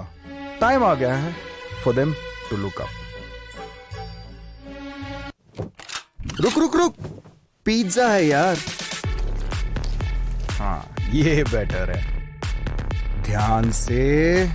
ओके ओके, फोकस कर. अरे ऑसम यार. कोई नई स्ट्रैटेजी ट्राई करें? क्या बात है. श्योर? एकदम श्योर? मतलब मान गए गुरु. तो जैसा मैं कह रहा था, जब ये हद से ज्यादा हो जाता है ना, तो फन, फ्रेंड्स और लाइफ से ध्यान हट जाता है. तो कुछ भी करो, पर कैसे भी मेक देम लुक अप. अरे वाह, जल्दी समझ गए. Well done boys.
Hello and welcome back to the iQOO Battlegrounds Mobile India Series 2021. We do apologize for that slight little delay over there. Of course, we had a little bit of a technical glitch, which has all been sorted out. All 64 members are in the lobby waiting to take off in that C-130. My name, of course, is Angad, the Experiment Gel, and with me is someone who's lurking in the shadows. It's Bhavna Shokeen. Now, we've talked about the teams. We've already had a look at what's going to happen in this game, and I think we left our conversation off somewhere around X-Park and what they are going to do this game, and the spotlight is on you. Well, like I said, just go with the zone. Try not to take the bad fights. If I may add something, you did mention you would want them to kind of change their drop spots. Yes, certainly, because targeting might happen. Teams want that glory for themselves. They took down the strongest team in the lobby, especially teams like Team X-Park. It does bring you glory that you were the ones who got them down on their knees. So, yeah, just change something in your plan? Glory, yes, but on social media, it's all about the bragging rights that, I'm the one who brought you down. So, I'm going to expect a lot more of that in the near future. But again, as the next match is going to be commencing sooner or later, we are going to be flying over Miramar. Now, the thing is, the map of Miramar, has its own challenges ahead, and it is quite different to Erangel. Well, duh, A, it's bigger. B, there's not enough greenery. But again, I'm just talking about from the strategical point of view, because all those long distances, you have to maneuver in open terrain, and well, that is where all those vehicles get shot at from distances, and you have no idea where the bullets are coming from. But if that vehicle goes boom, you go down with it. Even we saw that happening in the previous groups matches also in Miramar. But yeah, another thing with Miramar is there are very limited compounds to hold on to. Mostly there are ridges, mountain areas, and that becomes very easy for the opponent to spot you down. Because if they are having a 8x scope, they'll probably shoot you in, and you have no idea where the bullets are coming in from. Talking from my experience, chances are if you just scope out your surroundings and you look at the mountaintops, as you said, you are going to see these silhouettes in the distance, and you're like, oh, wait a second, that's not a cacti, that thing just moved. And you can lay down some few shots, and we've seen some sharp shooters out there today. Oh, the AWM was in full use. I am a happy man. Hopefully this time around we get to see a bit more bolt action. But again, we are going to have to wait just another couple of minutes before everything gets started. Again, we want to make sure everyone over here at the iQOO BGIS 2021 tournament has a level playing field. Well, level playing field, but the game Miramar has got a lot of terrains and mountain areas. Everybody likes to be the king of the hills when it comes to Miramar. But sometimes things don't go as planned, so you have to mold yourself according to the situation, according to the zone, whatever position you are having. Do your best, stay silent if you are not in the best position. If you have the best position, go all aggressive. Like Bruce Lee once said, be the water, because it takes any shape of any container that you put it in, and that's what teams need to be. They need to be fluidic, they need to be adaptive, they need to be versatile. And well, let me tell you one thing, you guys are going to be a happy bunch, because all the players are going to be at the prison in Miramar, bustling with energy. But before that, let's appreciate the beautiful map of Miramar as we have a nice little bird's eye view. Well, holiday in the mountains, I like that. But not a holiday for these teams. Definitely not a holiday. They are under a lot of pressure because this is the game that is going to decide their fate. Some of the dreams might shatter. That looks almost too realistic. I mean, if you told me that, that was just a picture, a stock photograph, I would have thought that, because wow, I mean, I knew this was a beautiful map, and looks like production really has some good cinematography skills, the way they are showcasing this map to us. And again, I'm just gonna keep quiet and appreciate all the beauty in front of me. It's your favorite map, right? I love it. Long distance shots. There goes the helmet. There goes the boy. And well, let's see if that's going to be the case this time around. If I'm not wrong, you hate Sanhok. I mean, see, I'm still that guy who, despite it being Sanhok, I'm going to be like, hey, I need an AWM, I need a Car 98, and, it's just that I told you earlier, right? I'm good at connecting my first shot. My follow-up shots, well, we're not going to talk about them right now. But yeah, I mean, Sanhok is a complete different beast, which I'm sure we are going to see in the not-so-distant future. But for now, we aren't going to be in the tropical island of Sanhok. We are going to be in the deserts of Miramar, and I, for one, am looking forward to this action because, again, like I did mention earlier, this has been a map where, Xbox have historically done a lot better as compared to the other maps. Well, they have to do better. I would say Xbox is in a bad position that they can't qualify or things are very risky. One good match is all gonna take for Xbox to be in the top spot or the leaderboard, at least on the top 4 position. But for now, we are heading towards the game and the blue bird, like you calling it, but it's not blue this time. It's well, it's not blue, but it definitely is big. And well, as the C-30 is going to be soaring high above the plains, well, not the plains, the deserts of Miramar, it kind of looks like it's going to be bisecting the map in half. In fact, we are going to be flying down to the southeast, right over La Cobreria. We are going to go over San Martin, Los Leones, and well, the plane path is going to end at Puerto Paraiso. But interestingly, a couple of teams are going to be dropping out pretty early, in fact, right off the bat. And, well, looks like the Ruins are going to have some action break out pretty much at the beginning. Because two of the teams might be contesting Ruins area, but they do have a knowledge another team is also coming in towards that particular area. So maybe there are chances they can change their path, or if they are going against each other, they are going to face casualties. But on the other hand, no one is going towards El Pozo, La Cobria. No one is going for St. Martin area. But this time, Exterminators are sharing a drop. Well, we did talk about the Ruins are going to witness some action. It looks like it's going to be Exterminators. There you have it. Madara, already the devil himself with those horns, is going to let loose a few bullets. And it did look like Aniket did take some damage. However, now as they are going to be moving around, they are going to try and set up a few flanks now. Ooh, this is going to be a bit tricky for Aniket because 3 hungry Terminators are going to be heading his way. He does have a few options to jump out, but if you keep one thing in mind, there is a member of Exterminators on the other side, but looks like Aniket is going to bob and weave his way through. Oh my goodness, this guy is trying to just run away, trying to use his parkour as best as he can, but it is not going to work out as Madara is going to bring him down with his Uzi, while Crazy is going to put him down 6 feet under with that UMP again. The first one to get the guns usually wins. Well, this is a team that is known for their aggression and perfect rotation, but this time they are a little far away from the zone. On the other hand, the players of Team JSR are quite spread out, I'll say. They are in different positions, but look like they are shying away from that fight and are now retreating. Yeah, they are retreating from that fight because they need the both position and the finish points because they didn't have a very good outing in the first map.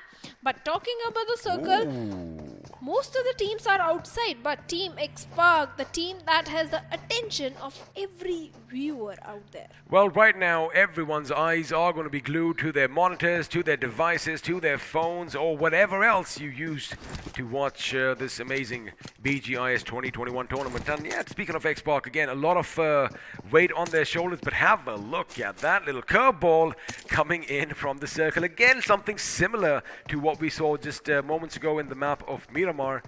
And if it goes down to Via del Mar once again, things could be interesting. Now, as you mentioned, the majority of the teams are outside the circle. I wonder what's going to happen at the graveyard. Well, graveyard is going to be full of bloodbath and action because so many teams are there. In fact, La Bendita also, so many teams, maybe Team X-Park will also rotate from that side.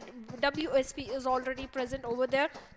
So northern side rotations are not going to be easy. In this situation, what teams can do is go for the late rotations or very early rotations, book kiosk slot somewhere near Chumas area or somewhere near southern side. You know, at the beginning of this game, you did mention targeting. Now, I'm not really aware of WSP4 Rivals' drop spot in Miramar, but it looks like if Graveyard isn't their usual forte, they definitely had a little bit of a plan. But for now, looks like Mist Official's Hunter has a plan, as he knows the enemy is in the distance. In fact, I do see some smoke billowing out of a vehicle just behind that building, which means, well, talking of smoke, that was actually a shadow, and now OMKV are going to try and make their escape, and by the look of things, they are going to be making that escape. Now, they might just go over, get that higher ground, but oh, that vehicle is dangerously close to going boom. Well, the vehicle is about to explode. They better find a shelter, otherwise few bullets and their whole squad will be wiped out of the lobby. But they have found a shelter, but they don't have the healings. They are a little short on the loot. Look at him. He has just a painkiller or something. He has bandages they are having, but not the perfect med kit or first aid they are having that they can utilize in the later stages of the game. Especially if they go against a 4v4 classic fight against any of the team. But Team Blind is a little quick on the rotation. They are already in the centrish area of the circle nearby, somewhere between Chumasera and Los Leones. A good decision on their part to go ahead and book your slot inside a safe combat, best position inside the circle. Baby. They're just having fun. Their path is completely open, but the only team that can give a little trouble to them is going to be the team of Easy4. That is, they are making their rotation from the southern side somewhere. Well, I am going to take you to your word because, of course, you know what you're talking about, but let's just take a moment and appreciate that shiny Golden Marauder, which means somebody did go to the house of the boss at Hacienda del Patron. But for now, WSP. Now, we did just kind of joke about it earlier that, you know, maybe they were targeting the Team X-Spark, but it looks like this might just be their drop. And, you know, if Team X-Spark did see another team heading their way, they were not ready for a fight just yet. In fact, they changed their location just by a little bit. In fact, they went pretty much to the east near Minas Generalis. So, you know, I mean, looks like they are going to make sure they survive with their numbers till the very end. But for now, as the circle is going to be forcing people to move in, well, the blue is going to be forcing them to move further inland, we are going to join Team X-Spark as they have a Marauder of their own. It's not golden, but it still has the same oomph factor. Will Team X-Spark better not head towards the Puerto area? Yes, they are taking eastern side rotation because in Puerto we are already having another squad present, and that might be a surprise for the players of Team X-Spark. Right now they are scouting the area of Team Los Leones. They are somewhere on the outskirts of Los Leones. The question is, will they head towards the urban city, or will they go somewhere else towards the southern side or on the eastern side? We'll have to wait for it. But some of the teams are still outside of the safe zone area, outside in the blue zone area. Teams like Team Extraction are still on Torre Emuda over there, taking the damage of the blue. In fact, another team is also present, Team OMKB, I believe it's there. They both might collide into each other during the rotation. In fact, they might face another Team Mist also, who's right in similar path. Well, speaking of collisions, looks like Scout Swan just collided with the rock right in front of him. But for now, JSR Esports are going to try and get that little high ground advantage. Of course, just moments earlier, they did lose one of their members, Unikate, as we bear witness on our screens. But for now, again, the fact that, you know, this is a massive map and all the squads have a lot of options.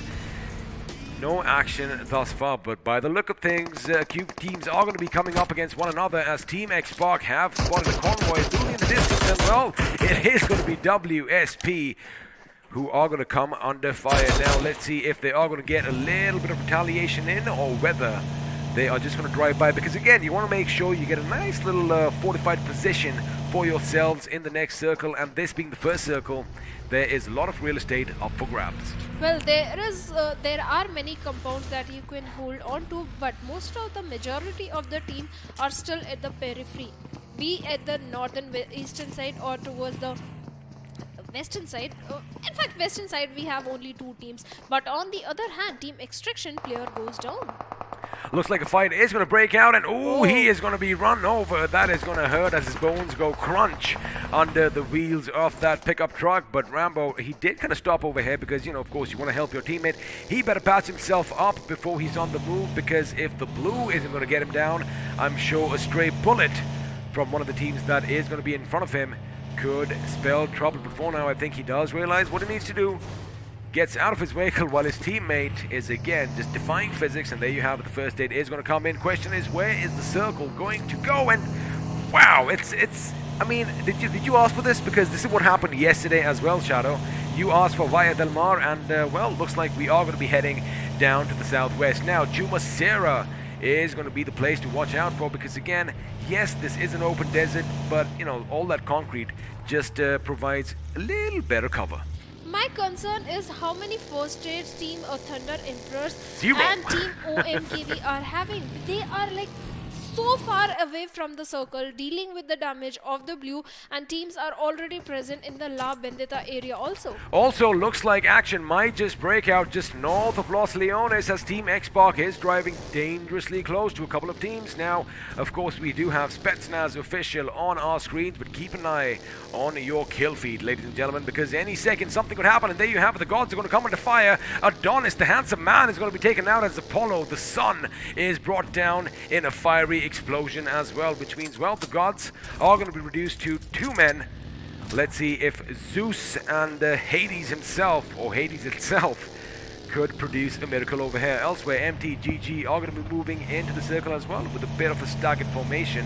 But that is what you want in a map of Miramar. Again, you don't want to share your vehicle with anyone else, because if a mistake does take place, well, not just 1, but 2 of your members could be lost, as Team X-Spark realize that, you know what, we need to go further inland as well, and they are now on the prowl.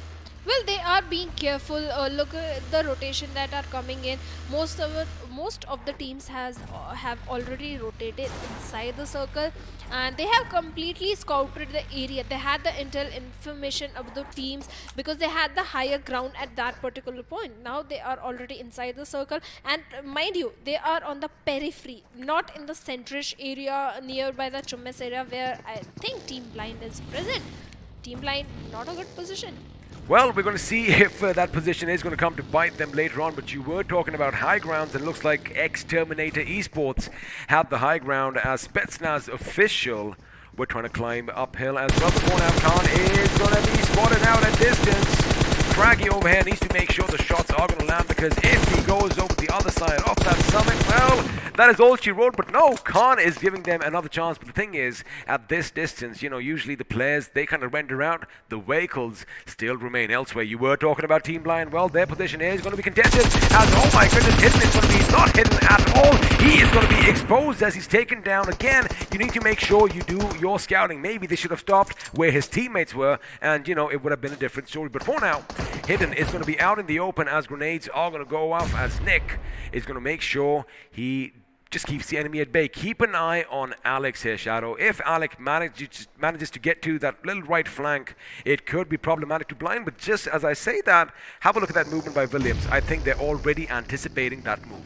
Well, they are certainly anticipating, and right now in this situation, raising Hidden is going to be a big challenge for the players of Team MTGG. In fact, this team is not even too aggressive. They are more on the position points kind of team, but Team Exterminators are also up against Team Spetsnaz. Well, on the other side, we did say the Terminators have the high ground. Looks like they are taking the fight directly to Spetsnaz official. Of course, one of the members are going to be in a precarious situation. That buggy might blow, but for now, it's going to be grenades that are going to be blowing off inside Spetsnaz's compound. The play zone is going to come in and take Leo away. We're going to hold on to that as the push is finally coming through. Question is, are they going to lob a tremendous amount of grenades, force the enemy up? Looks like that is exactly what's happening.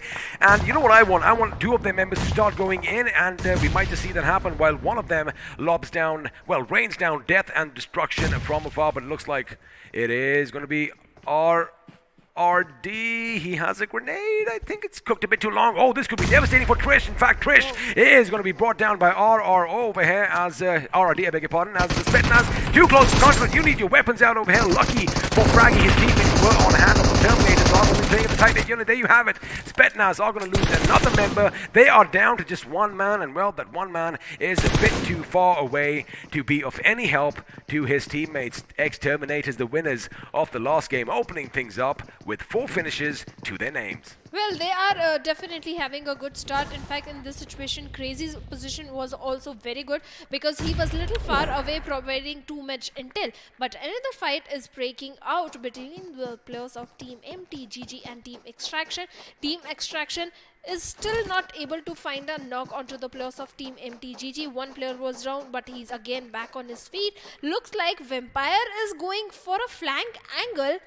In Miramar, flanking is the most difficult thing. Either you are going to join your team back, or you're going to be a dead man.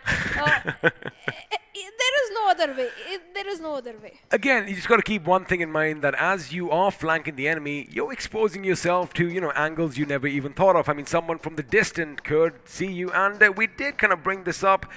You know, you asked me a question earlier, what are the boys from OMKV doing? Looks like they are just willing to lose their lives to the play zone, because not one, but 2 of their lives have been snuffed out courtesy the blue. Elsewhere, looks like action is going to be breaking out. This time around, it's going to be Team Unknowns going up against Team Easy 4. Let's see if it is going to be a bit too easy for them, as Scream is going to be coming in. Elsewhere, on the other side, looks like Team X-Spark are going to come under fire, as Madara is going to blow up somebody else. Elsewhere now, Mavi does have the grenade cooked. He does have the opposition down on his knees, and that is, in fact, a well-placed grenade, expected to go boom, which it does. But before that, Scout Opie with that Mini 14 from that left flank is going to lay down some lead and, well, put another one of the opposition down on the ground. Now, Easy For You is going to be rattling off again. They have a different fight breaking out, multiple fights breaking out at this point, but Blind Esports are going to come under heavy fire from Ultron as he is going to reload that SMG to make sure he has the maximum number of bullets in his weapon. Now, Marvy moves in. Little does he know there is someone waiting for him. Might have spotted him right now, but he ducks. He ducks under the bullets. In fact, he retaliates, and with a sliver of HP, Marvy is still alive and kicking on his 2 feet, which is going to force the opposition to move just a little further back. And if that wasn't enough, Shadow, Ultron is going to come in and make sure nothing happens to his teammate. Well, nothing is happening to his teammates. On the other hand, Team Blind, last player, is little scared right now because this is match number 2. They can't afford to face an elimination at 16th position. On the other hand, Team Unknown, that 2v2 split was not working for them, because of which they lost 2 of the crucial players in the early stage of the game. But Team Blind, Team X Park, in fact, has retreated from this position because the minute circle Makes shifted. sense. Yeah, the minute circle shifted, they left the fight and giving priority to the zone. But on the other hand, Team Exterminator, Crazy, also goes down. You know, he does go down, but I think it is a good move from X-Park over there. Like you mentioned, the circle just shifted, so well with that, they're going to skedaddle out of there as well. But now, they do have a little bit of an uphill battle, and well, MTGG are the current kings of the hill, and that is exactly where Team X-Park wants to be. Elsewhere, looks like WSP are going to come under fire as Babatunde is going to put them in the ground. Team Hydro eliminating WSP in the 15th position without any frags. That is definitely going to come and bite them in the backside later on. But for now, it does seem like Team Xbox, they are weighing their options here, Bob. Now, they know that, you know, they have to take that hill, and it could be problematic, because have a look at that. Team Hydro are going to be joining the party as well, and from behind, the last surviving member of Blind comes in, but wait a second, it's going to be the God of Thunder who strikes the Thunderbolt, and well, Scout OP is going to be taken down, which means whatever plan Team Xbox has, it is going to have to wait for now. But the player of Team Blind is in a risky drive currently. Driving between the 2 teams is not a good decision, but somehow he survived. On the other hand, Team Hydro is going up against the players of Team MTGG. In fact, Team MTGG is grabbing so much attention. Somehow they survived, the player didn't survive those 2 grenades, but they are in a safe spot for now. Can't say the same thing for the player of Team MTGG. God will never lose. He, although is dishing out a lot of damage, but can he clutch in this moment? Well, I was going to tell you that Goku is in a bad position because Babatunde was dangerously close by, but he has dealt with that oppression, and now they do have the upper hand as Babatunde is going to come in. His teammate is going to pick him up. A good grenade over here could be devastating. Oh, you got to move right now, because that is going to blow, and in fact, another grenade comes in.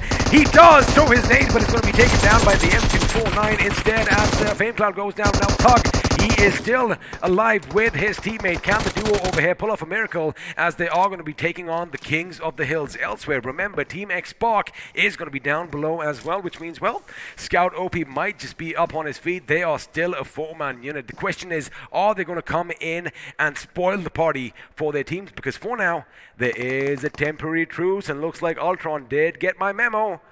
Scout and Gale are going to make sure that everything is good down below, while Ultron goes ahead and scouts this mountain.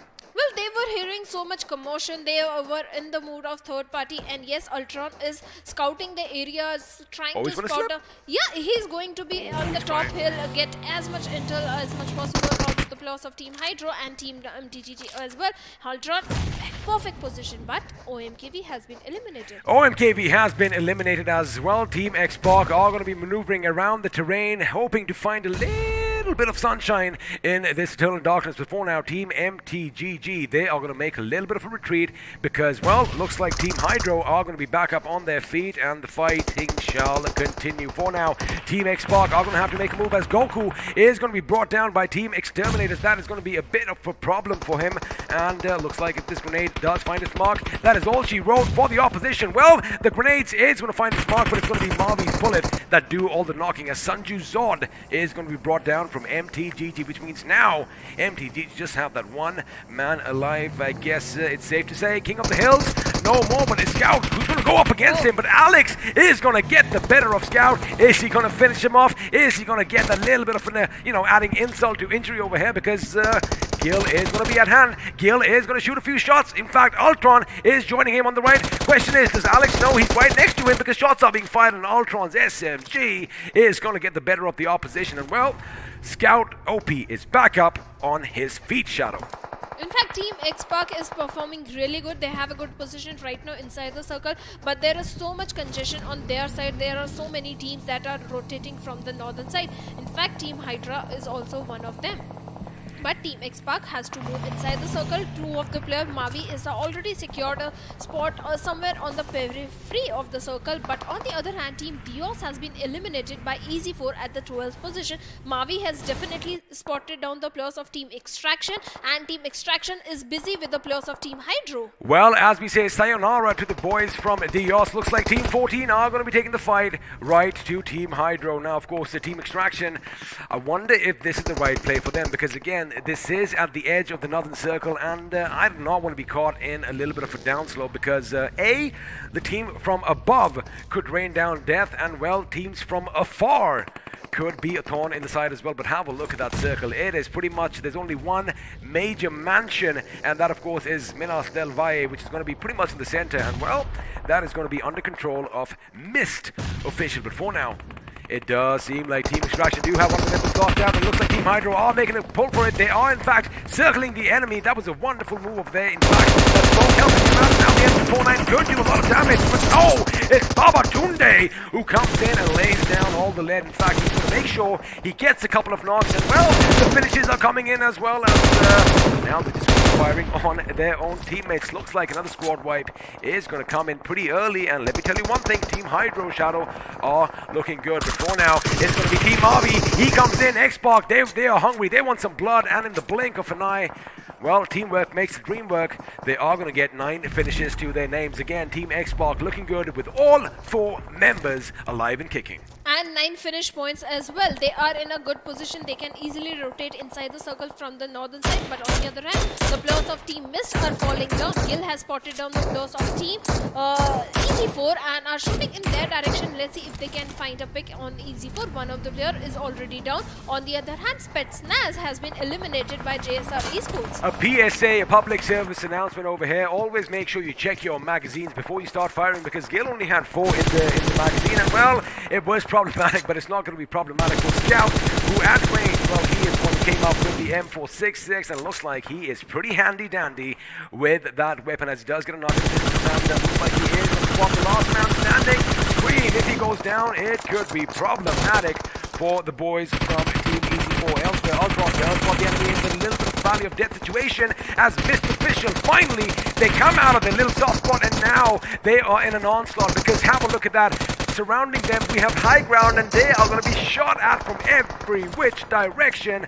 And well, Team X-Pac are just going to try and make sure they rack up all those finish points. Well, Team Mist is a very difficult situation. Like you mentioned, they are surrounded by higher grounds, but Scout OP is in the mood to end things little quicker and in a 1v3 situation. Oh, he's going in. He's going hard. His teammates are going to come around. They're going to go around the decommissioned truck, and well, in the blink of an eye, it could be all over for Mist Official, but no! It's going to be the other way around. Ultron is going to be brought down. Gil has been lost. That means Scout and Mavi are now the only ones standing. Was this a good decision? Did they have to come into the Valley of Death themselves? Well, we are going to find out as the grenade is locked. Oh, that looks good! Oh, that just bounces out of harm's way, and Mavi could be taken down. There you have it. That means Scout OP is now the last man standing. And again, on the other side of the truck, we still have the man from Mist Official still breathing. Can he do something drastic over here? Because, well, we called it. Team Easy4, they have a field day. Another good grenade could spell trouble. Blind from behind could lob a projectile in their direction as well. But again,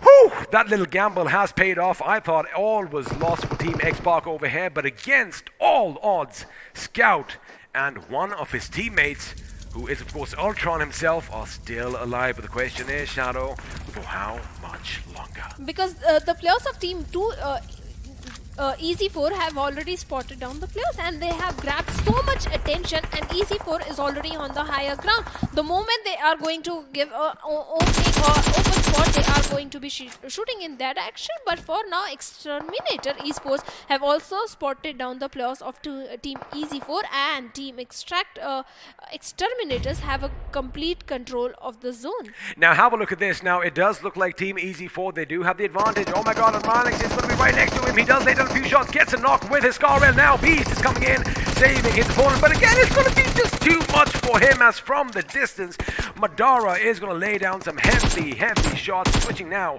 to the AKM. And if Beast just even shows a little bit of his noggin, well, that could be all she wrote. Now we did see that Team Xbox, they were reduced to a 2-man squad. However, they've managed to get back up as a Molotov is going to be thrown in the smoke. Question is someone going to burn? Because again, they are going to have to come downhill some point or the other, and well, that is where all hell is going to break loose, as Exterminators do spot the enemy in the distance. And the fact that they have the entire side, in fact the entire circle to themselves, it should technically, on paper, go their way.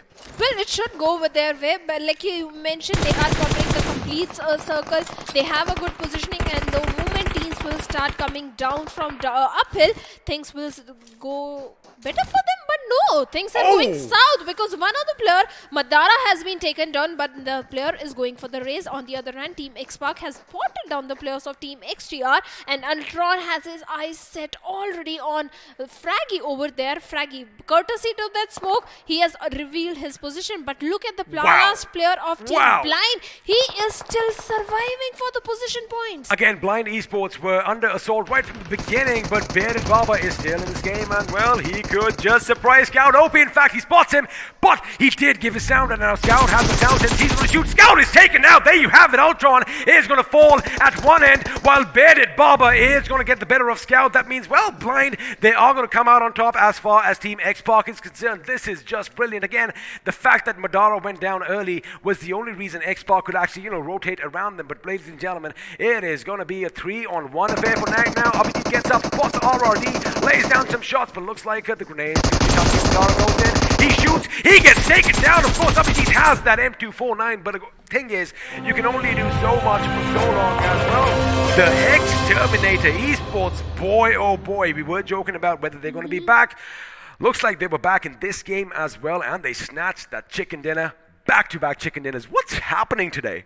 Well, the rising teams are dominating in this lobby, but yes, Team Xpark had a very good outing in this particular game. The only problem was the entry inside the circle. Last circle was not at all in their favor. They were in the higher ground. It was pretty easy for the players of Team XTR to spot every single team that was trying to come downhill. And we were actually just talking about that, just the fact that Team Xpark were in prime position to just lay down lead. I mean, it was a valley of death down there. It was a kill situation, because it was surrounded by mountains on either end, and basically the teams at the summit, all they had to do was just rain down death and destruction. It was a very risky move. I like the fact that they took the fight right to the enemy, but again, I have no idea how they survived. Now, if you missed any of the action, a silly question as I say it out loud, let's just show you the highlights once again, as well, there was action aplenty in this game. Well, initially XTR shared a drop location with the players of Team Zero. Team Zero on that moment decided to retreat from that fight. In fact, we saw few of the drive-bys also happening. No vehicle explosions though. But yes, few drive-bys confirmation. But I think this time we have a vehicle kill as well. But Team Blind, they picked up a fight, went down pretty badly, but good decision on the part of IGL to send the last player for the position points towards the safety. In fact, Team XTR were not stopping for anyone. They took down the players of Team Spetnaz, also lobbed few grenades. In fact, in this position, one of the player, Crazy, I believe, was a little far away distance, providing all the intel to the rest of the three players of Team XTR. But later on, EZ4 also at one point had spotted down the players of Team Xpark when they were right in the valley area. But this time, Team Blind had a good fight with Xpark, but Xpark came out as a winner.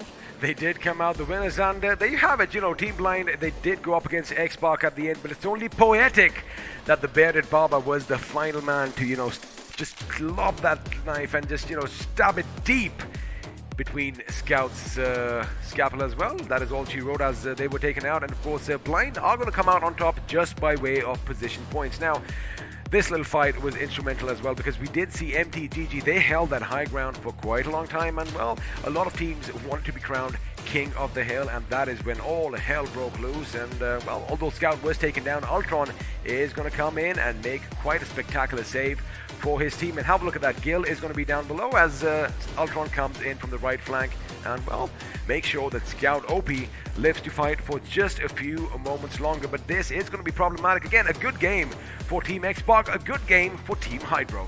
In fact, MTGG were grabbing lots of attention. They were in the thick and thick of action. Every time escaping from the fight, moving inside the circle, but in the end, they paid the price. In fact, at this moment also, when Team Xbox were taking fight with the players of Team Mist officials, although they missed official, I have to give credit, put a very good fight against the players of Team Xbox. But later on, Team Easy4 also had a good angle onto the players of Team Xbox, but they had a good cover. But later on, Easy4 became engaged with some other team. They did indeed, and you know, in fact, we might just see exactly what you're talking about, because have a look at that. Down below, you can see Mist Official in the Valley of Death, and well, it looks like the blue definitely did force Xbox later on, but you know, all hell broke loose over here. Now, it did kind of seem like Team Red Cross had the upper hand, but Team Easy4 was right on hand to make sure that they were living their worst nightmare. Have a look at that, all those explosions taking place, and this is the moment I was talking about. I get the idea over here. You want to make sure you go in hard and finish your opposition, because they do have all the vehicles for cover. However, the angles from up top were just instrumental, and like you mentioned, Shadow, Mist put up one heck of a fight. In fact, an individual player who was a little far away from this position, yes, this is the guy who was putting a very good fight, shooting down the players of Team Xbox. In fact, he managed to get few confirmation, and this was the time when Easy4 had a very good angle onto the players of Team Xbox, but somehow later on they got engrossed with some other fight. They had to move inside the circle as well.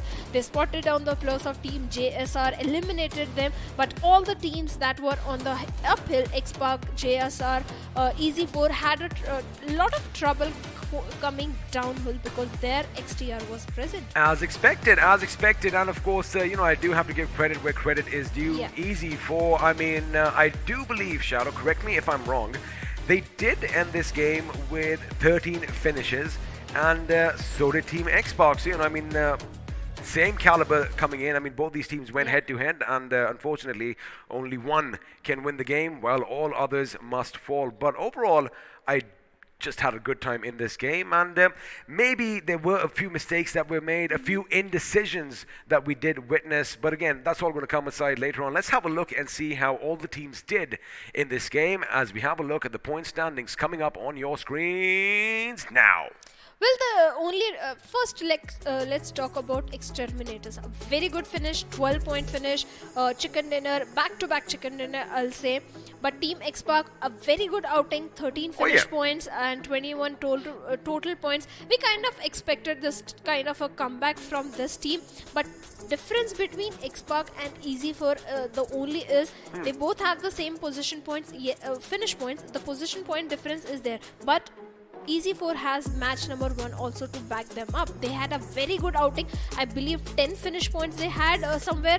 They had a good outing in match number 1. But JSR Esports stepped up in this particular game. Not many finish points, but good position points. On the other hand, Blind is also coming up, but on the position points. That means Team Blind and Team Xbox. Xbox is still in a safe spot, but Blind, last game is going to matter a lot for this team. Oh, absolutely. And even now, I think all kudos must go to Bearded Baba, because he's the only reason why they even have that one finish point and, well, all those placement points. Now that we've had a look at how the teams were distributed, let's have a look and see at which one gentleman or woman is going to be crowned the iQOO MVP, and it is a beast of a man. It's going to be Team Easy4's Beast with 6 finishes to his name. And 855 damage, 0 assist, 1 headshot. A very good outing coming back to back from this particular team, Team Easy4. But the team, let's have a talk about other players who were outshining in this game. Let's have a look at the top 5 players who are going to be Fraggy from Team XTR, 5 finishes, very good performance. Then Mavi from Team Xbox, 4 finishes. but quite high damage number, and Ultron with 4 finishes, and RRD again from Team Exterminators with 4 finishes, 596 damage and 2 assists. Good stats coming in. Good stats coming in, and of course, when you do win the chicken dinner, you do expect to see your players up there. But again, like I said, Easy4 had a good game. In fact, 13 finishes coming in for them, but don't take my word for it. We are going to have the graph coming up sooner or later. Before that, let's have a look at a few more numbers and figures as well. The match summary is going to be coming up. 73 grenades used this time, 2 of which ended up in finishes, but of course we did witness a lot of them knocking people left, right and center. Well, there were too many knocks from those grenades obviously, but this time knock finish ratio is pretty decent. 55 knocks, 53 finishes. Longest finish distance is 325 meters, but when it comes to Miramar, we kind of expect 300 plus distance. On the other hand, this time one airdrop was also looted. Overall, good stats coming in. But other than Easy4, another team that had a good outing in match number 1 was OMKV. But this time they are sitting at the 14th position.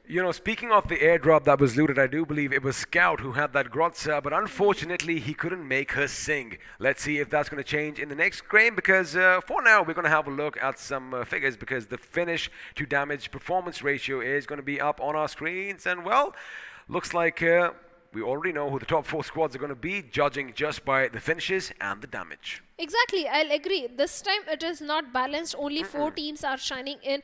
XTR is there, Team Xpark is there, and other teams are also there, 2 other teams, but not a balanced graph, I'll say. Not balanced finish points as well. Most of the teams are with 0 or 1 finish point. That's it.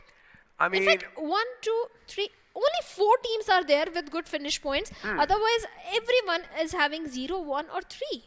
Well, I mean, at least this time around, Shadow, that, at least 4 teams did share in all those finishes, unlike what we saw in the previous group, where TSM pretty much wiped out half the server all by their lonesome. So, sometimes we like those kind of stories. Sometimes we like a lot of other teams piling in and having all that fun. But now, here is where we are at. 2 games done and dusted with.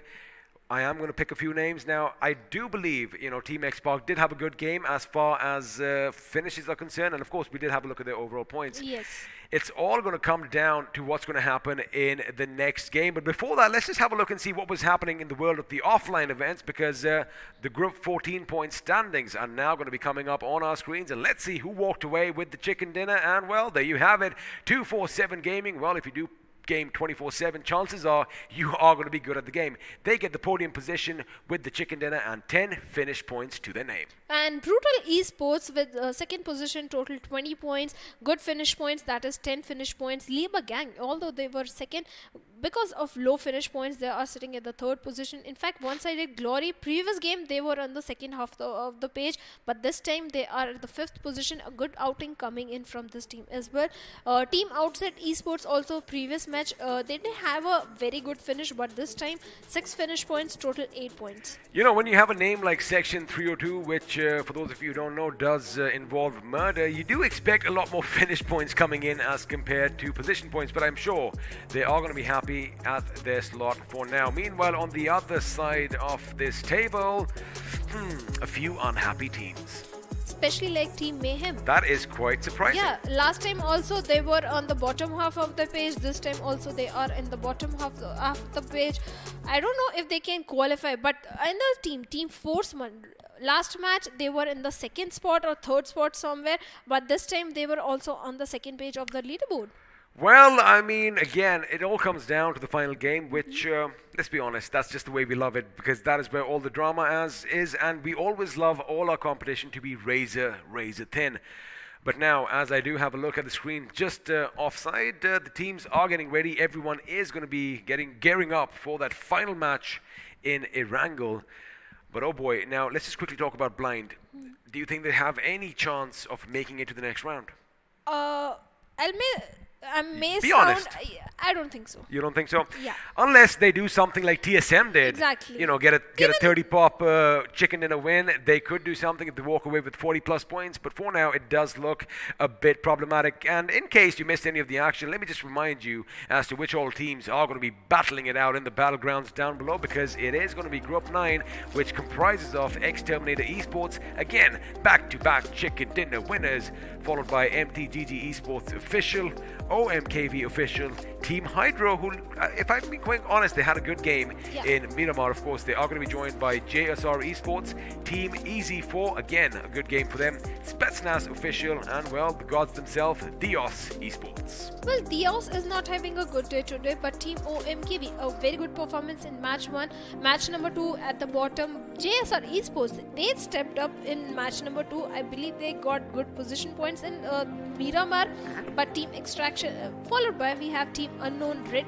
Cross is also there, Thunder Emperors are there, Team Mist Officials, Team WSP Arrival, Team Extraction. You made that same mistake. I got into your head. Now, is it? Now we're going to have to actually ask them. Arrival or 4 rival? Maybe they are 4 rivals who finally, they're putting their rivalry aside and they're like, you know what, let's form a team and let's go and dish out some damage. Or maybe they've just arrived to the scene. It could be either one. We're going to find out and let you know in the days to come. But now that we've had a look at the teams that are going to be battling it out once again, I know we're tooting our own horn and beating around the same bush. Now we've talked about blind. Let's come to Team Xbox, because let's be honest, that is what all of you viewers are over here for. But let me tell you one thing.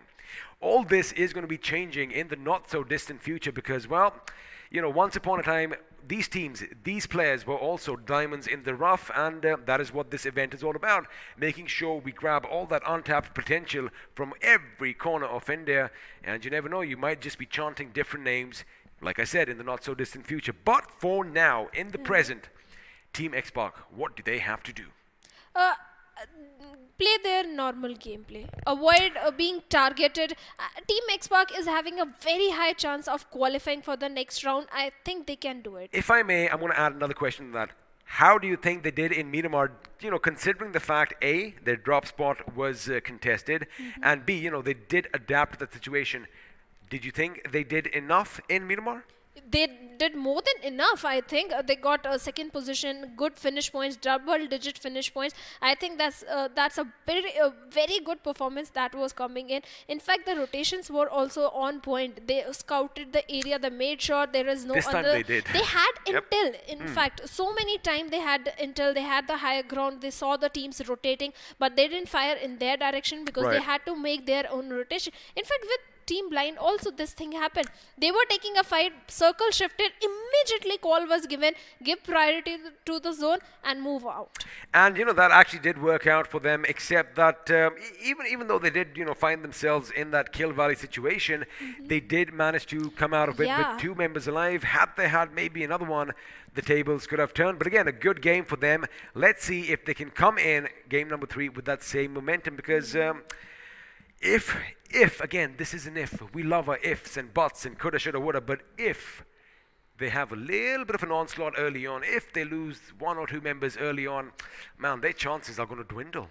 Well, the chances will be low, but even as a single player, all the 4 players we know are very good assaulters. Even as a single player, also they can clutch it out. Not clutch it out, at least they can get enough position points to qualify for the next round. I think they are going to do the same thing if they lose a few of the players in early stage. Well, we are going to find out in about 30 seconds. But before that, let's have a look and see where we are going to be doing all the fighting. Of course, we are going to have a little bird's eye view of the green, luscious map of Erangel. And funnily enough, we start things at the prison. Prison, beautiful place. We haven't seen a prison's final circle. I would love to see that, but let's talk about North Georgopol, also a very good place to hold on to. Last time we saw some of the teams like Thunder Emperors and so many other squads, also Team Extraction also dropped in towards North Georgopol area. Later on they changed their rotation path and went towards on their separate ways, and that's where they survived for quite a long time. But Team OMKV had a good outing in match number 1. I believe they can do it in match number 2 as well. as well. But on the other hand, northern side, there are so many teams that were dropping in nearby the Georgopol area. XP, are they going to change their drops, or are they going for the same? Whoa. I'm supposed to be asking you these questions, and you're going to try and put me on the spot? Yeah. All right. See, I think, again, since... especially in the last game, right, the competition was not razor thin, right? A couple of teams, in fact, 4 teams pretty much outperformed everyone else. Now, there still is a chance, because if you want to take some lessons from history, you don't have to go too far back. Just have a look at what TSM did in game number 3, because looks like getting those 30 frags in one game is a possibility now. Of course, a new high. So, if you get those 40 points, by all means, you could still go to the next round. But do they have what it takes? Because in about 5 seconds, ladies and gentlemen, we are going to be done with all the beautiful shots as the big bird is in the sky. There you have it, as once again, for the last time on day 3, in round 3, we are going to be soaring high above the beautiful grounds of Erangel. And by the look of things, it's a nice day for some fighting. And the plane captain is none other than Blind Esports player. Let's hope things go their way. For now, this flight path. XP, you want to say something? I don't want my pilot to be blind here, Shadow. Yeah. But even the teams are not blind this time. Of course. Yeah. If you talk about the plane trajectory, it is going towards the Kamishki area, towards the hospital, from Kamishki to hospital. Good flight path, but we know Spetsnaz likes dropping in towards the military base. They might have to take a longer path for the rotation. In fact, Novo Ripnev also is not that easily glidable. So let's see if Team Easy 4 goes for Novo, or are they going for a drop that is easily glidable? Oh, you just pretty much read my mind right now, because that's what I was going to say. It all depends on what is going to be easiest for them, as well. The majority of the teams have already exited the plane, and a few of them are already going to be looting up there in Kameshki. Of course, it is going to be MTGG who are going to have Kameshki and the surrounding areas all to themselves, but looks like Severny could see some action, as a couple of teams are going to be dropping dangerously close to one another. Now, we did see Baba Tunde and the boys from Team Hydro put up quite a show in the last game, but this time they are going to go up against Team Extraction. And now the thing that isn't possibly in Team Extraction's favor, unless they quickly move out and cover some more real estate, is if they get cornered, that could be GGWP for them. But looks like they have got a few options, as King is going to make his way to one of the enemies. Now, the thing for Team Hydro is they are in that 2-2 split. I wonder if they're going to sync up, or are the gentlemen from Team Extraction, well, going to extract their souls from their bodies. For now, Team Hydro is in a good position. That 2v2 split should work for them if they don't commit any mistake. In fact, Team X-Park also, they are in a split drop location. One of the player nearby somewhere school area, 2 are in the water city. One of the player is in the ruins area. Nothing to complain. Get as many intel information around your vicinity area. Talking of Team X-Park, I guess no one is going to target them, because again, no one wants to spoil their games. And like you said, each and every member can hold his own. So for now, Team X-Park can do pretty much whatever they want. Well, they can do whatever they want, because Circle is favoring them, Zone is in their favor. They can easily rotate towards the northern side as well. Anywhere they can go. Now, it's interesting. Something interesting might happen if we could have the map on our screens. It looks like X-Park might be heading in a bit of a collision course, but Scout is still going to be in the ruins, because what's happening is this team was headed towards Georgopol, and, well, Georgopol, North Georgie, and the containers itself are already occupied. Looks like, whoa, I think you just read our minds. They just read our minds, or maybe they heard us.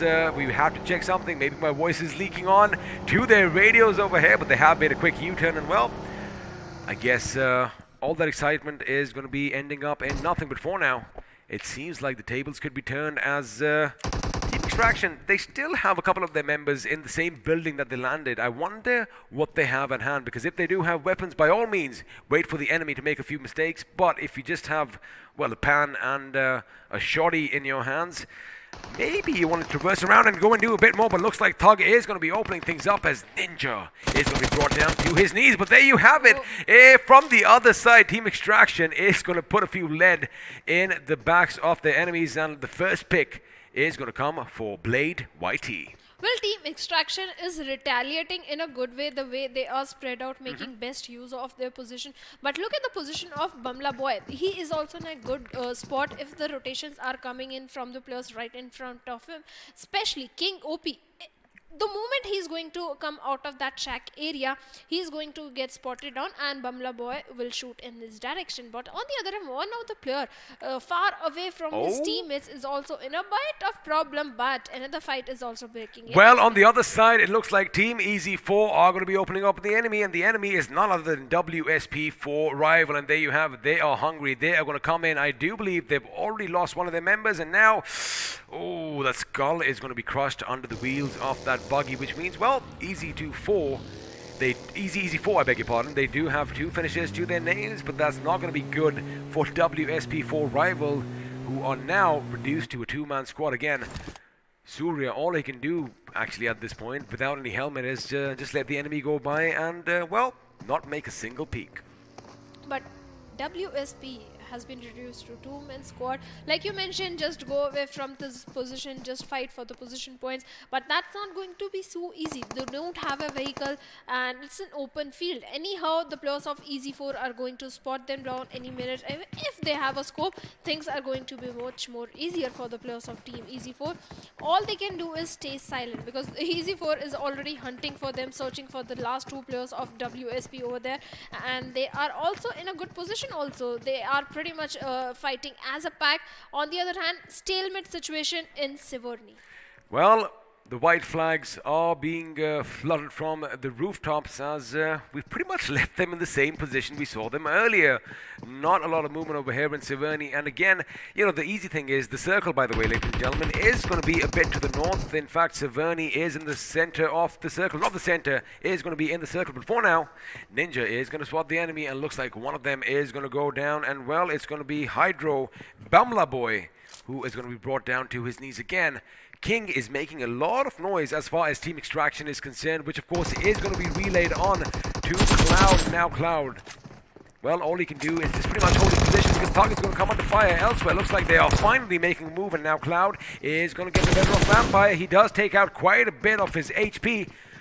But King and Vampire, if they move in tandem, it could spell trouble. They are zigzagging their way outside the building, but now it is going to be a fearful stalemate. In fact, right on the other side of the window, the enemies is going to be revealing himself as he finally goes up to the attic for some respite. Now, if they have a few grenades here, Shadow, it could be problematic for Team Hydro because, by the look of things, one of his teammates is going to be bleeding on his knees while the other is in a galaxy far, far away. But why Galaxy is so far away? Yes, one of the player is right towards the church area from Team Exterminators, but he can do something, provide cover fire, anything, deploy smokes or take longer rotation, help your teammate out there. Just to add a point over here, that AK almost rattling off and getting the better of the opposition. In fact, his feet are going to be spotted, but Ninja is going to be taken down. Now King comes in, can he get a little bit of a knock on the enemy? Well, he doesn't need to wait for it because the squad has been wiped out. Of course, Thug was taken out on the other side as well, which means Team Hydro are going to be the first ones to exit this game. Elsewhere, Team X-Spark are going to be finally witnessing some action, as is Dios, as they are going to be colliding with the Thunder Emperors. But XP, look at the military base bridge area. One of the single player of Spetnaz is there on all the teammates of XTR are also present, but X-Spark is exciting things by taking fight against the players of Team Unknowns. Well, before we head to the military bridge, let's have a look at another bridge which is occupied by Team X-Spark for now, as again,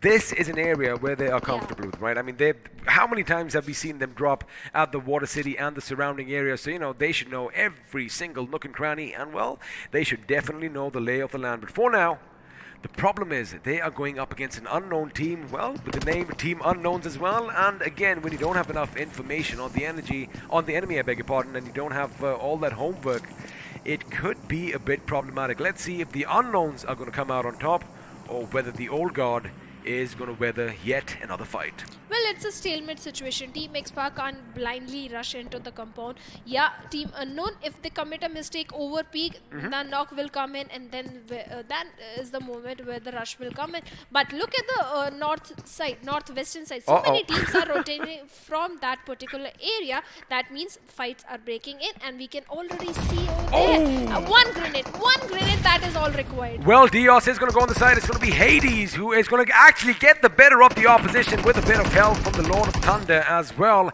as Zeus from distance was providing some much needed attention. He knows where the enemy is. Rambo, can he live up to his name? Can he be a one-man army? He does see the enemy coming in. Scarwell in hand. He does lay down a few shots, but one good grenade could be problematic as 4 gods are going to be heading his way. Now the question is it going to be Hades? Is it going to be Zeus? Is it going to be the Apollo, god of the sun? Or is it going to be Adonis, who one day, if you know, is called a very handsome man? Before now, looks like Zeus is going to be taken down. Oh my goodness, the gods are going to come under fire, but again, 4 numbers are always going to be better than 1. A good effort coming in by Rambo. Unfortunately, just a bit too short, as Dios are going to be back up on their feet as a 4-man squad with 4 finishes to their names. And Team Unknown might realize that the team present in the vicinity is going to be Team Xpark, so they have already decided to change their position, go for a better positioning, go for a better compound where they don't have to engage in an early action, because like you mentioned, it is the home of Team Xpark. But the circle is making things interesting because it might head towards the northern island, and that means team in the Severny is going to be pretty happy. Already Red Cross is heading towards shooting range. That is also going to be a safe spot. But OMKV also, they had one bad match, but their rotation from Yasna is pretty on point. That means they can also have a very good outing. But on their tail they have Team XGR. What if they collide into each other? What if, talking about collisions, what if Mist Official in fact head towards, or rather, what if Mist Official's compound comes under fire? Because for now, we're going to avert our attention a bit further down south as Blind Esports. For now, still a 4-man squad, of course. Baird Barber, the man of the moment for the last game, making sure that he did get them that 1 finish point and, 10 of replacements, which means despite having a bad first game here, Shadow, they might still just have a bit of a chance elsewhere.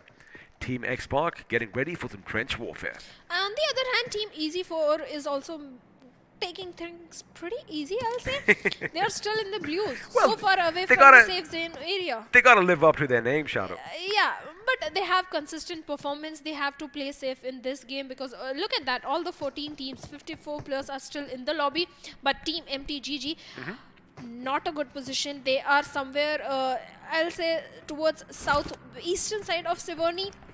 They have a compound, but Team OMKV, Team Mist, is already there. Let me ask you a question. Now, normally we've seen southern battles take place in circles down south. Now, you have a lot of compounds, you have flat terrain. Now, we're going to be doing a lot of fighting along mountain slopes. What should a team do? Of course, you need to have vehicles. What else? Height. There you go. You need to have the height, but I'm liking what Team Xpark is also doing. They have the complete control of the little island between the central and the northern, between the water city and the northern island. They have got the complete bridge control. Their position is pretty much very good. They have to just eliminate squads on the western side, and that means they have the complete northern control. But XP is so damn excited and happy to see an AWM. But the thing is, no one is close by, so by the look of things, that AWM is going to go unnoticed and nobody shall get their hands is close on that weapon. But are they going to take a chance to stop and take the pickup? That is what the question is. But for now, you know what, I'm over it. The ARM is no longer my favorite weapon. It is the M466. I can't believe I just said that. I take my words back. It is still the AWM. Before now, the gods themselves, the Aussie Esports, are in a good position. It looks like Spetsnaz are going to be heading their way as Saurav suddenly realizes, wait a second, the Crash Bird is going to have some people within. And, well, in the nick of time, he is going to be averting all that danger. Elsewhere, JSR's Abhijit is going to be put 6 feet under, and all of this action is going to be taking place by Team Red Cross. I mean, if you think about real life, Red Cross wouldn't really do anything like that. In fact, they would do quite the opposite. But in the world of BGMI, they are out for blood now. Team Scouts, Well, X-Pac is going to be coming in. Scout is going to lay down a first grenade. Looks like Abhi is going to be knocked down from Team Unknowns. We were expecting this fight to take place a bit earlier, but finally, it seems like the two teams have caught up with one another as grenades are going to be going off in either compound. The question is, where are the remaining members of Team X-Pac? I can see them coming in slowly and steadily. I wonder if they are going to go for a little bit of a flank, because we do have those high grounds on either side. But for now, Ultron is going to be the first one in the enemy's building. Well, definitely, and this grenade can be deadly for the players of Team Unknown, the way the players of Team X-Pac are not making direct rush, and beautiful grenade finds a knock onto the player of Team Unknown. Follow-up grenade coming in from Kill. Well, as soon as that fire dissipates, they are going to go in, and Ultron is not going to wait for that to even happen, as Shivam, he was just surprised, caught by surprise indeed, and now both these gentlemen, they know their game is over, so they just came down and, well, let Team X-Pac do what they do best. But for now, they still have two more members remaining. Can Team Unknown pull up the miracle over here? As, well, correction, one man standing in the house, and, well, his position has been given away. Gil is going to be going in. Gil shoots. Gil does connect, and Gil is going to get that knock and finish. And with that, another one bites the dust as well. Team Unknowns, unfortunately, are going to drift into oblivion. And Team X-Pac also find a very good compound and position inside the circle. Mind you, there is no other squad that is present in the vicinity. All the teams are either on the shooting range area or towards the Rozak Bridge area. That means they have very good spot to fight against. In fact, Team AXT are also on the northern side. They just have to hold on to the position. If they rotate somewhere on the western side, they might be in a trouble where Team Red X Cross is for now. Well, look, let's see if that is going to be the case, because meanwhile, on the other side, it looks like Dios are in a similar situation where we left them out, but now, Spetsnaz official, they are applying the pressure, and in fact, if you have a look, Dios had to kind of fall back from their position. Now, the problem is, on the other side, although it's just a two-man squad, JSR Esports could spell trouble for them. Elsewhere, the map is going to have a little bit of a curveball as it shifts down south, and well, Team X-Pac and all their fans out there are going to be a happy bunch of people. Well, looks like Team X-Pac can replicate what TSM did in the last match, because the zone is there, they have the compound, they have the positioning, they have got everything to go for the double-digit finishes and a chicken dinner also. On the other hand, fight is breaking between Spetsnaz and Team Dios. Team Dios near the plane crash area, shooting the players of Team Spetsnaz. Spetsnaz don't have the much space needed to move or shoot in their direction of Dios. In fact, it looks like they kind of cornered themselves in, because now they are going to be in a little bit of a pit situation, and one good grenade could knock them off their feet, but looks like Blind Psycho is going a bit psychotic as he does get the better of the opposition. Meanwhile, we are going to stick over here as Khan is going to be the first to make his escape with Hades. Oh, Hades knows that someone is still over there as Trish is going to back that buggy up, and interesting choice over here, but they do have some smoke. Forget that. Looks like Blind are going to take the fight to the enemy, and well, the enemy are OMKV official. Can they do something miraculous this time? Because looks like they are going to get the better of Williams. He goes down. Now Nick is going to try and go in as well. No! Nick is going to be taken down as well, which means, well, all the weight is going to come onto the shoulders of two members from Blind Esports. That is, of course, Beard Baba and Psycho 47. Now, the thing about Psycho 47 is, oh boy, the car has a mind of its own. Maybe the vehicle is a bit psychotic as well, because that is going to be time lost. That is going to be valuable seconds lost, because Beard Baba goes up against the opposition, manages to get one knock. Unfortunately, he is going to be taken down. Now, this is where numbers do count for, and Blind Esports Bhavna are losing their members one by one, and Psycho is going to be caught in the crossfire as well. There you have it. Cher, the lion himself, knows exactly where he is, and sooner or later, the blue zone is going to force him out.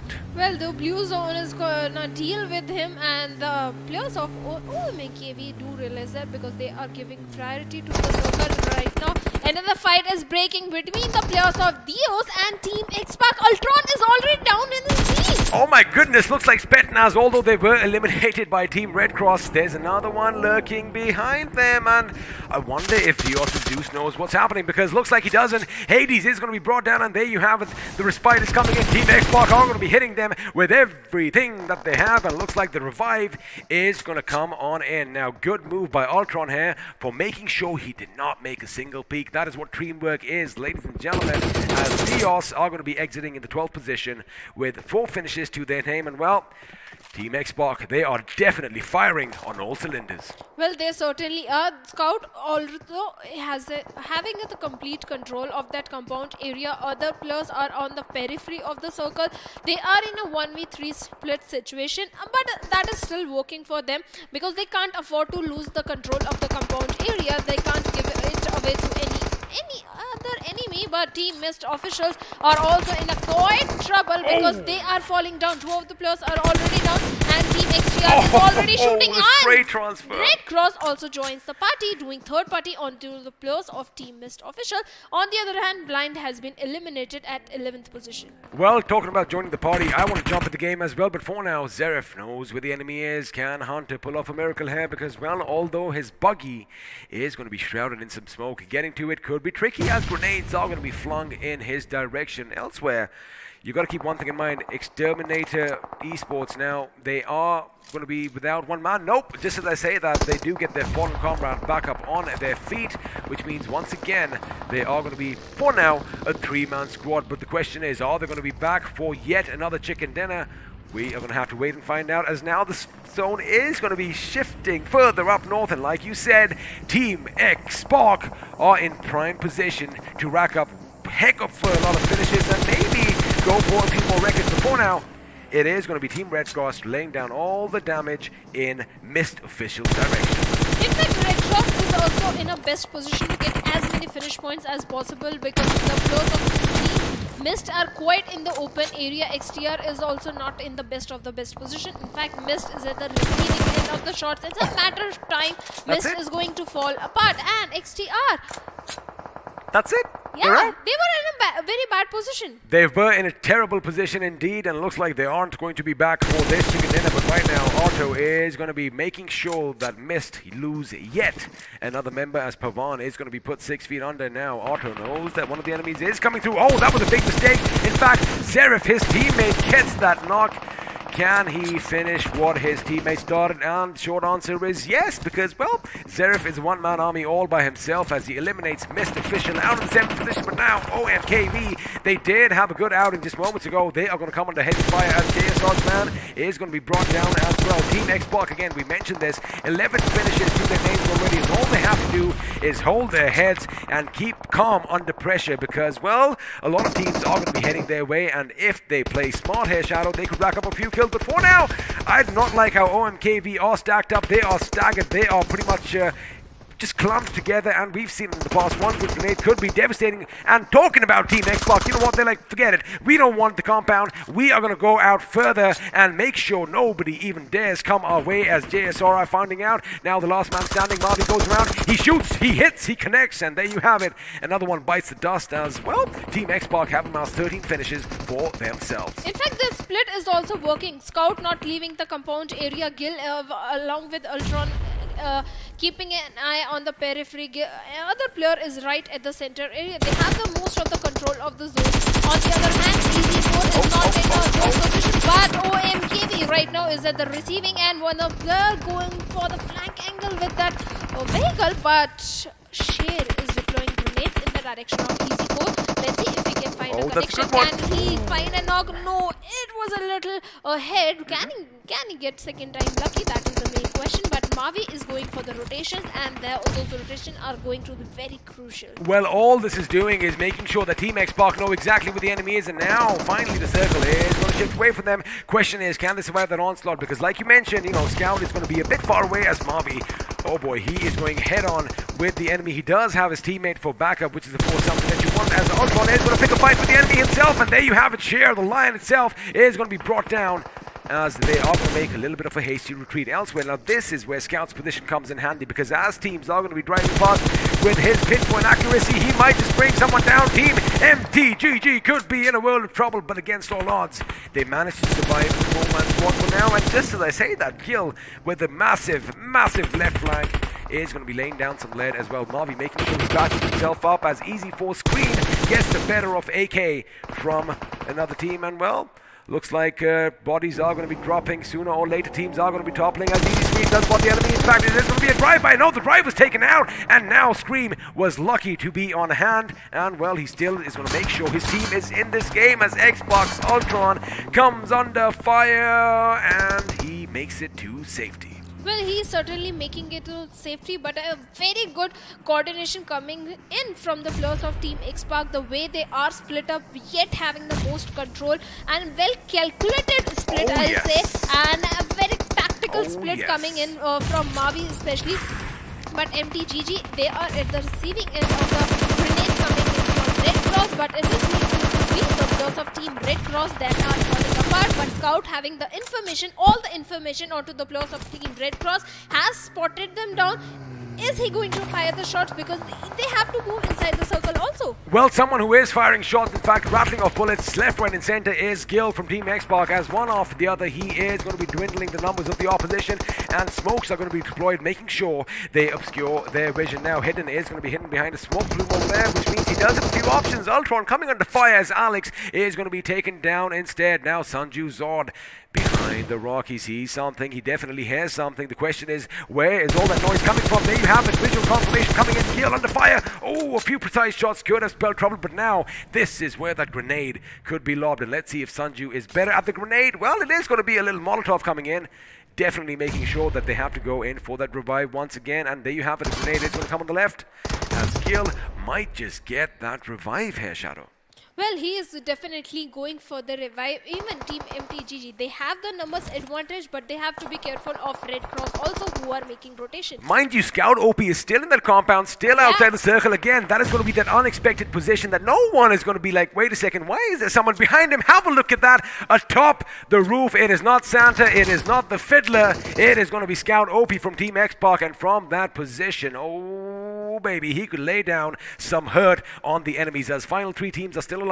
10 people vying to walk away with that chicken dinner, but Team X-Park, they are making sure they book a berth for themselves in the next round because, well, they are in the top 4 and they already have 17 finishes to their names. Well, 17 finishes, and here comes another one in the form of a grenade because Hidden goes down. Another follow-up grenade is coming in, and MTGG is not at all looking good, but this time Ultron is going to rely on his M416 going pretty Oh my goodness! But Gil goes down, and his teammate is going to help him out. Gil goes down, but now Mavi's going to be coming in, and Ultron is going to be joining the party as well as Sanju is going to be brought down, and well, he is going to be paid for the mistakes that he's made. Scout OP coming under fire, courtesy the boys from Team Red Cross. Now they still have 3 members alive again. Zeref and the boys are going to be versatile in this game. Scout OP is going to make sure he keeps them at bay while his teammates patch themselves up. Now the thing is, there is still 1 man alive from Team MTGG, and that man is Alex, pretty much in no man's land right in the center. Oh boy, if he gets spotted, it could be problematic for him, or maybe he could spot Scout, but looks like Scout is going to go down, courtesy of our medics from Team Red Cross. And now this is where Red Cross needs to push in if they want to walk away with that chicken dinner. Now the thing is, they do have those empty 4.9s, and as far as Scout OP is concerned, let me be honest, yes, he does have that, you know, the drop for cover. I wonder if his teammates are going to come in, because that could be problematic. They still have that man advantage on the other side. If anyone decides to go to Scout's position, Alex could be in a wonderful spot to lay down some lead in their back, and judging by what I'm seeing right now, every team is not going to budge. They are going to keep silent, waiting for the other team to make a mistake. And well, speaking of mistakes, Scout OP is going to be put 6 feet under. But still a very good gameplay coming in from Team X-Park, and Alex has spotted out the player of Team X-Park, Ultron, but Ultron has no idea where Alex is. But Alex is still not shouting. Look at the backside. Mavi is present. He can instantly provide the cover fire and eliminate Alex if he is going to make any sound. He needs to be very, very silent and calm, because it's a 1v2 situation. But the thing is, 1v2, 1v3 against TX. The thing is, Ultron has a little bit of a height advantage. He might just spot him in the distance first, and if Zeref does do something from his angle, looks like, wait a second, an optimistic grenade has been flung, so they do have an idea that the enemy is nearby. For now, Ultron is going to be hiding behind a bush. Of course, they do not want to they want to make sure they do not give their positions away, as Alex, I got to give it up to him. He did have that smart plan, because yes, you're right, if he had let a few shots loose at Ultron, Gil and even Mavi could have been in a position to put down some hurt. But for now, it is going to be a three-way tie. Looks like shots are going to be fired. Mavi did spot some commotion in the distance. I did see a couple of tracer bullets leave his weapon. But for now, ooh, it could go either way. And in fact, you can see the green laser sight from Zerif's weapon as well in his direction. Looks like Mavi is going to be spotted out as Team Red Cross come under fire. Well, Team Red Cross is making the sound. They are taking a fight, and here Mavi goes down. Mavi is already down, but Ultron is ready. This is where but Ultron also goes down, and now it's all on.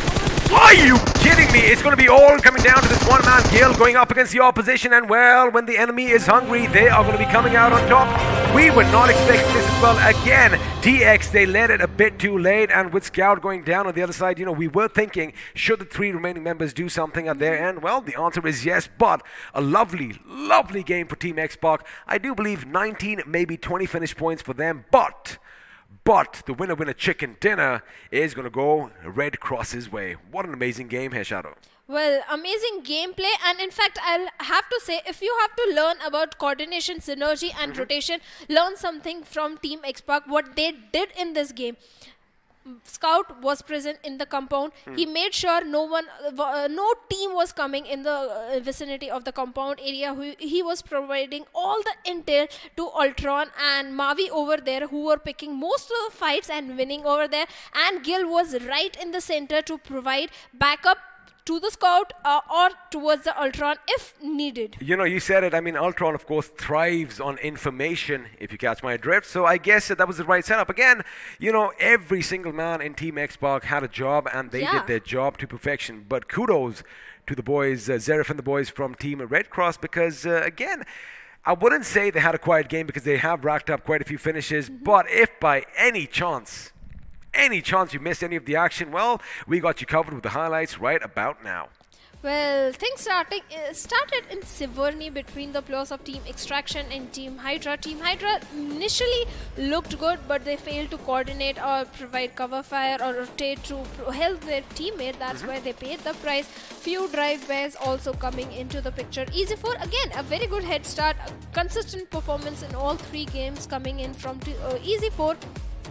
Not easy rotations coming in, although like we talked about, but yeah, North Georgopol again heavily contested. So many teams were present. Dean, Dios were coming on the top. That means they had a very good outing. In fact, this time, yes, Ramboy did a almost clutch, but he could have done a lot more. He was in a position he could have provided cover fire to his teammates right across the road, but somehow that was missing. But still a very good gameplay coming in from that player. In fact, Team JSR, every time in Erangel, this team is having trouble coming from Zarki area because all the teams that are present in North Georgopol.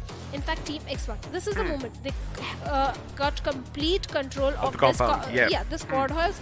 And Scout was, in fact, they were not going for the individual kills. They were going for the team kills. That's why they were not blind rushing towards any of the enemy. They were providing intel to the two assaulters, that is Ultron and Mavi. All right, now break this down for me. Of course, we did see Blind Esports, a couple of mistakes made on their part, especially as they went up against the opposition on your screens now. What could they have done better here, Shadow? Deploy smokes or grenades. Nothing was used, right? Yeah, nothing was used. In fact, they were coming solo towards the players of OMKB. They could have done much more. Yes, Ultron, his wave was almost blocked. He made sure he took down one of the player, but instant backup was coming. Instant. That was the placement of the players. In fact, Gil was right in the perfect position to provide backup either to Scout or to Mavi or Ultron, and he exactly did that. And well, that is the way you want your teammates to be. Of course, Team Red Cross having a good game as well, as you see them getting a few knocks and finishes indeed of the gentleman from Mist Official. Now, Mist Official, they were having a good game. Unfortunately, they were in the thick and thin of the action. I do believe they came in 7th, but they don't have any finishes to boot. But again, Team Xbox, boy, once they just started letting off some steam, they really did, because in the blink of an eye, well, over the course of a couple of minutes, they did rack up quite a few finishes. And of course, you did mention individual performances coming out as well, but also teamwork was on display for all of us. Exactly. They didn't fight for the MVP. There you go. think they wanted the kills with the finishes, the most finishes in the game, and chicken dinner as well. And exactly, they played for that. See, I guess because game 2 went as it went, and of course game 1, they didn't even make the top 5. They knew one thing: forget placement points. We got to make sure we are going to be out on a hunt. We need to make sure we get all those finish points, and boy, oh boy, did they rack up those finish points. 19, I believe, to be exact. Well, I think it is 19. I'll take your word for that. But look at Scout. He made sure no one is coming nearby the vicinity of that compound area, and that is why they held their ground. Scout, although he's not having many finishes to his name. I don't think he had a single finish, but he did a tremendous amount of damage. Intel-wise, he was providing so much intel to his teammates. And Ultron and Mavi, what a coordination. 2v4 fight again and again. Okay, although right now, look, he is deploying smokes. He was taken down. Keep in mind, he stayed on the roof for such a long time. He did not shoot from there. He kept telling his teammates where the enemy are, and it was almost like they had some radar on them, or they had some, guided missiles or something working out for them, or heat-seeking bullets. Call it whatever you like, because again, he was commanding. It was like Command and Conquerors, right? He was basically commanding his team to go and do a job, and boy, oh boy, did they do a good job. But again, in the end, it finally did come up. It was a David versus Goliath situation, and although the Goliath hath fallen, the Goliath took around a lot of Davids with them, 19 to be exact. But of course, the winner chicken dinner did go Team Red Cross's way. Well, certainly. Red Cross also having a very good outing. They were consistent in round 1 and round 2. But we'll see in the points. Let's have a look at the point standings. Which team got how many points? And Team Xbox, they don't have a chicken dinner, but 19 finish points, 31 points. They are having quite a lead. Just to let you know, 5-point lead. What Team Xbox has done right now is replicate what TSM did in their first game. Now, I do believe, but not in the first game. I mean, they just pretty much dominated entirely through the beginning. In the third game, I beg your pardon, and that is what they wanted. They knew they had to go for those finishes, and well, the finishes is what they got. But of course, Team Red Cross in the second position, despite that chicken dinner. I'm pretty sure they are going to be happy with their outing in this game. MTGG Esports coming up third with 17. Team Easy4, brilliant game last time around in Miramar. This time, although they have 8 position points and 7 finish points, which makes it a total of 15, we know this team can do a hell of a lot better. Well, Easy4 are pretty consistent. OMKV, one bad game only. But Team MTGG, they changed their game style. Previous round, they used to go for the position points, but this time they have the finish points. They have the position points as well. On the other hand, Team JSR Esports, I would say they were consistent. This time, because of the zone being on the northern side, they have few good position points to back them up. Other than that, JSR not a very good gameplay. But Team XTR, Exterminator. There you go. Looks like the Exterminators were exterminated in this round. Again, the back-to-back chicken dinners should be enough to see them through to the next round. But again, the wow factor is normally you see 1, maybe 2 teams walking away without any point. This time we have 4 that walk away with nada. And Team Blind Esports, 1 point only. I mean, you called it. I think it is safe to say that Blind Esports, well, they have been blinded by the spotlight that was actually shown on them tonight, and they unfortunately aren't going to be joining us in the next round. And again, the thing is, you got to learn from your mistakes, right? I mean, yes, fine. Again, you come in with all those expectations. It can weigh you down. It is what it is, and you've got to let bygones be bygones, and move on and live to fight another day. But again, lovely day of action. I do believe day 3 has to go down as one of the favorites in this tournament so far, largely because there was this particular team. I don't know if you've heard about them, TSM, right? So what they did was they came, they saw, they didn't just conquer, they decimated everyone within sight. They completely annihilated the complete lobby, in fact, not just one single team. I think that is the best move. That was the best game of this particular day, day 3, the Team TSM. But Team Xbox, what a coordination. IGL, Mavi being the MVP also. What a mind game, what a tactical gameplay coming from this team. 8 finishes, 1000 plus damage is there, 4 assists and 2 headshots. Well, a leader of men in and outside the game, Mavi definitely standing up to his full potential this time. 8 finishes as you mentioned, and of course the assists coming in as well. Now, on a whole, let me just say one thing. Yes, he has 8 finishes, but his teammates are pretty much going to be joining him as we have a look at the top 5 players, which should be coming up sooner or later. And you know what? Despite the fact that Scout OP does not have a single finish in this game, you got to keep one thing in mind, especially that compound position that you talked about. Oh, he was all by his lonesome, but he kept about 8 to 10 members of different squads at bay, knocking them out again and again and again. Of course, the damage is going to speak for itself. There you have it. 1, 2, 3 are going to go Xbox way as Mavi, Gil, and Ultron take the podium positions. Well, podium position and followed by MTGG. Anuj Zord is there with 4 finishes, 709 damage, followed by Easy4 Scrim with 4 finishes and 500 plus damage. Good performance from Easy4 overall on all 3 games. Overall, all 3 games, and again, let's see if it's going to be enough to take them to the next round, because we like being a bit sneaky over here. We are going to let you dwell in all the suspense as to which all teams go forward. But before that, let's have a look at a few more facts and a few more figures. You know what I'm talking about. It is going to be the match summary that's going to be popping up on your screens. And well, speaking of grenades, oh la la, we have 102 used this time, and a lot more finishes, 9 coming in via grenades. Well, high number of grenade finishes, but this time no one is going for the airdrops. Because Longest there was an finish- AWM in it. Every time we have Right? a It just drop- happens. See, Bhavna, what I've learned is you just got to accept whatever fate is dealt with you, and well, let's see if the BGMI gods will shine down upon me later on. But for now, I think they favor you the most. Maybe they are waiting for the finals to give you your gift, or maybe newer gift. We'll see in the later stage. But having a look at the finish damage graph, we'll get an idea which of the teams are standing the most in that area. And this time, the damage ratios are pretty high for too many teams. I mean, if you just look at Xbox, they basically almost ran out of room up there. 3,200 points of damage, almost, of course, just 1 point shy of that 3,200 mark. Now, the 19 finishes is what we are going to talk about, and I do believe it is going to be enough to propel them to the next round. Of course, this is what greatness is all about. I'll have to agree with you. Team Xbox exactly did what TSM did. Look at the damage, 3,000 plus damage. TSM also had close to 3,900 damage. Yeah, 3,900 damage something, but they are also not far behind. 3,100, almost 3,200. Also, TSM had 12 more finishes. 12 more points. Damage doesn't give you points.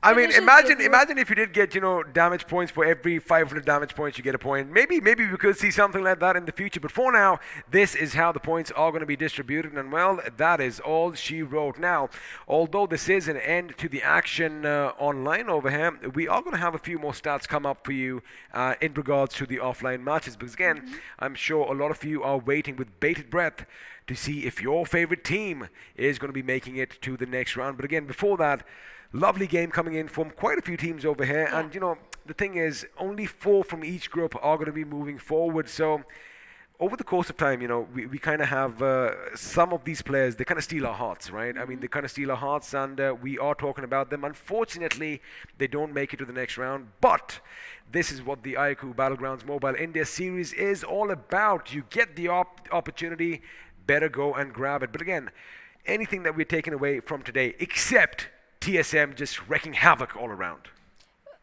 This particular group, the way the rising teams were showing up, in fact, not just rising teams, the top teams, invited teams. I like how you put that. Not the underdogs, the rising teams. Yeah, they are rising. They are the future. You don't know. In the next year, we are rooting for one of these teams. You never know. What if we've only witnessed the next big scout, the next mortal? It all could happen. Yeah, there you go. Again, you were saying, yeah. Yeah, it was a pretty balanced game. There was no one shying away. There was no team that was under the pressure. Yeah, the game pressure was there, but the name pressure was not there. I like that. The game pressure was there, but of course you can't get intimidated by what's ahead of you, because if you want to be the best of the best, well, you are going to have to topple the best before you can take that crown for yourselves. And, I have to agree with you, because Well, the fact that we started things off with TSM and the way they dominated everyone else, it just goes to show that, sometimes the old guard definitely, has that oomph factor. But now, let's have a look and see at, which one player in this last game had all the shining lights on him. Well, it has to be Guild OP from Team Xbox. And let me say one thing, Shadow, I'm sure you're going to agree with me. He has been instrumental in all their games today. Yeah, every single game he was on the rescue every single time. Even when Ultron went down in that track area, he was the one who went for the help immediately. That way he was in the center where Scout was, Ultron and Mavi were on the other side. He was in the centrist position to immediately help any of the teammate. But that's what you meant by he could go either way. Yeah, Got he you. could go either way. If Scout needs help, he can go exactly very easily. But What happens if Gil needs help? Well, we never saw that happening. he's alone enough.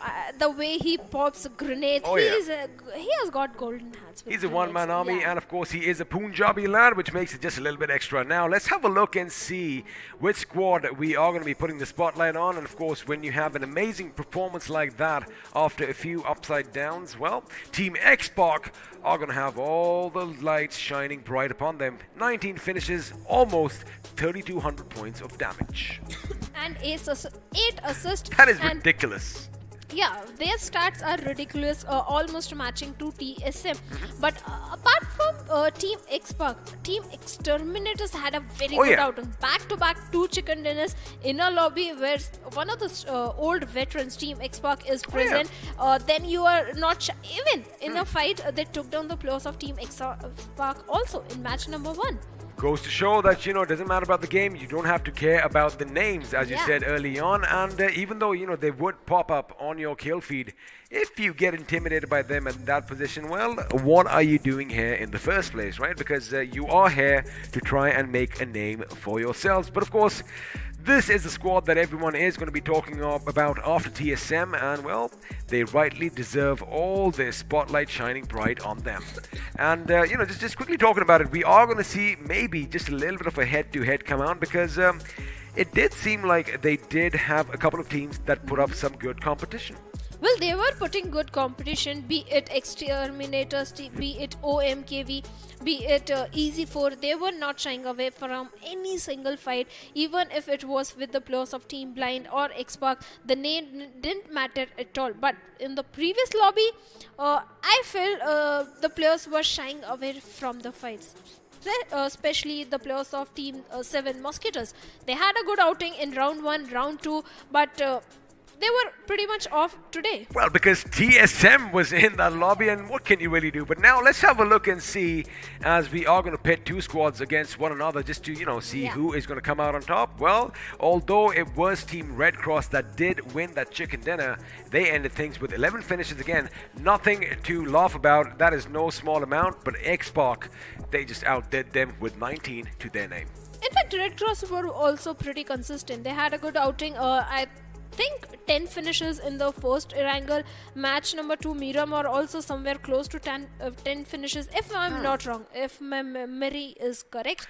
But I'm not going to blame you, because it's been a long and winding day. I think. But overall, they had a very good day in match 1, match 2, match 3, also pretty consistent with 11 finishes. In fact, the finish point difference is not too much, 8 finish, but the damage speaks for itself.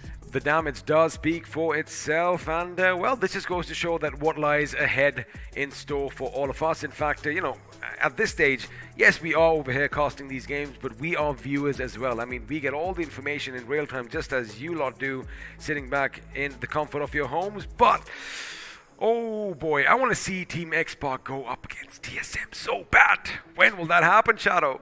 Maybe in the next round? Maybe in the next round, or maybe we might have to wait until the finals. And again, anything can happen. You never know. The quarterfinals, just because you made it to the quarterfinals does not mean you have made it to the finals. Again, the competition is only going to keep getting better. Well, the competition is going to keep getting better, and I'm liking the fact the way these qualified teams are making it more difficult for the invited teams.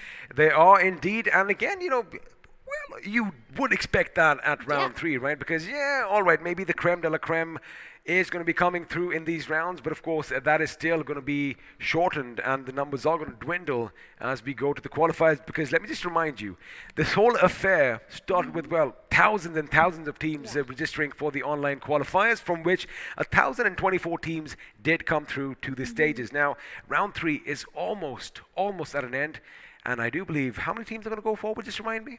I think 24. 64, I believe, 64, at this stage. Yeah, and then, of course, 24. the numbers are going to be dwindling down. So, you know, only a few spots remain as, of course, day 4 is going to be the last day of action. And that is going to be the end of it for this year. And then we're going to see you next year. Kind of sounds funny, but it's not that far away, of course. We just have a couple of days of break in between, and we want to make sure all the players are fresh, recharged, and of course all of you get to spend New Year's with your friends and your families. But before we do bid you adieu, anything that you would like to add? I mean, okay, we can talk about TSM now. No, we have day 4 also, before New Year. We do have another day, of course. That's what I Yeah. was saying. We still have one more day of action-packed mayhem in store for all our lovely viewers. But again, that's going to be a story that's going to be told tomorrow. Now, before we do call it a night, let's actually have a look and see what happened in the offline world, as Group 14's point standings for the third match are going to be coming up on our screens right about. Let me see. Now. Well, a bit late, but okay, I'm going to accept it. But there you have it, one-sided glory walking away the winners with 29 points, 14 of which came via finishes. Well, finally, one-sided glory is stepping up, because it was one of the good teams that has qualified. But Team Mayhem has also stepped up. They are right at the 4th position with 11 finish points. That means they were playing pretty aggressive. Is it enough, though? That's the hurtful question. Do the maths, I'll say. Well, I mean, I'm Do pretty the sure maths, everyone be the- watching right now, they already know the answer. Bhavna, let's not be bearers of bad news. Let's just call out the stats and just be journalistic as we can. But now, of course, 24/7 Gaming, they did get the chicken in the last time around. This time, they are going to be in the 8th position. And once again, 4 teams walking away without any points, as Do It Easy, Glitzone Ninjas, Topper, and Assault, well, they have nada.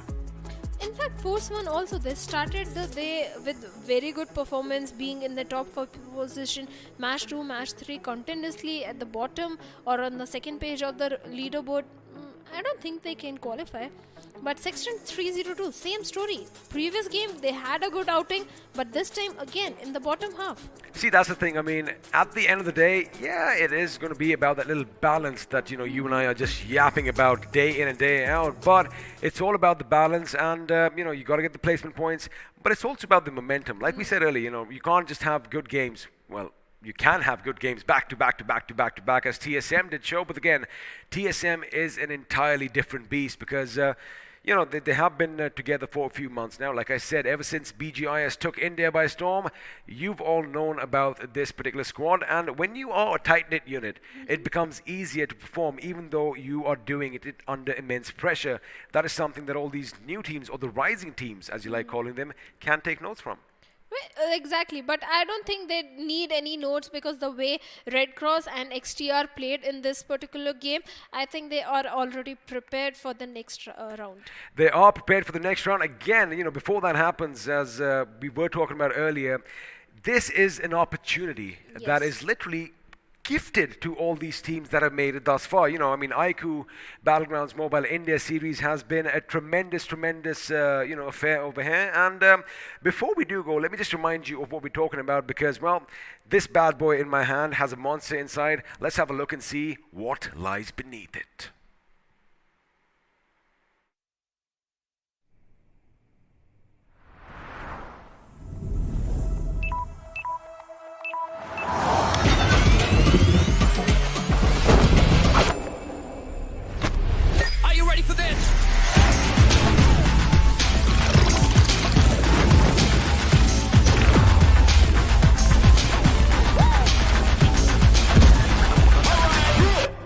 This out.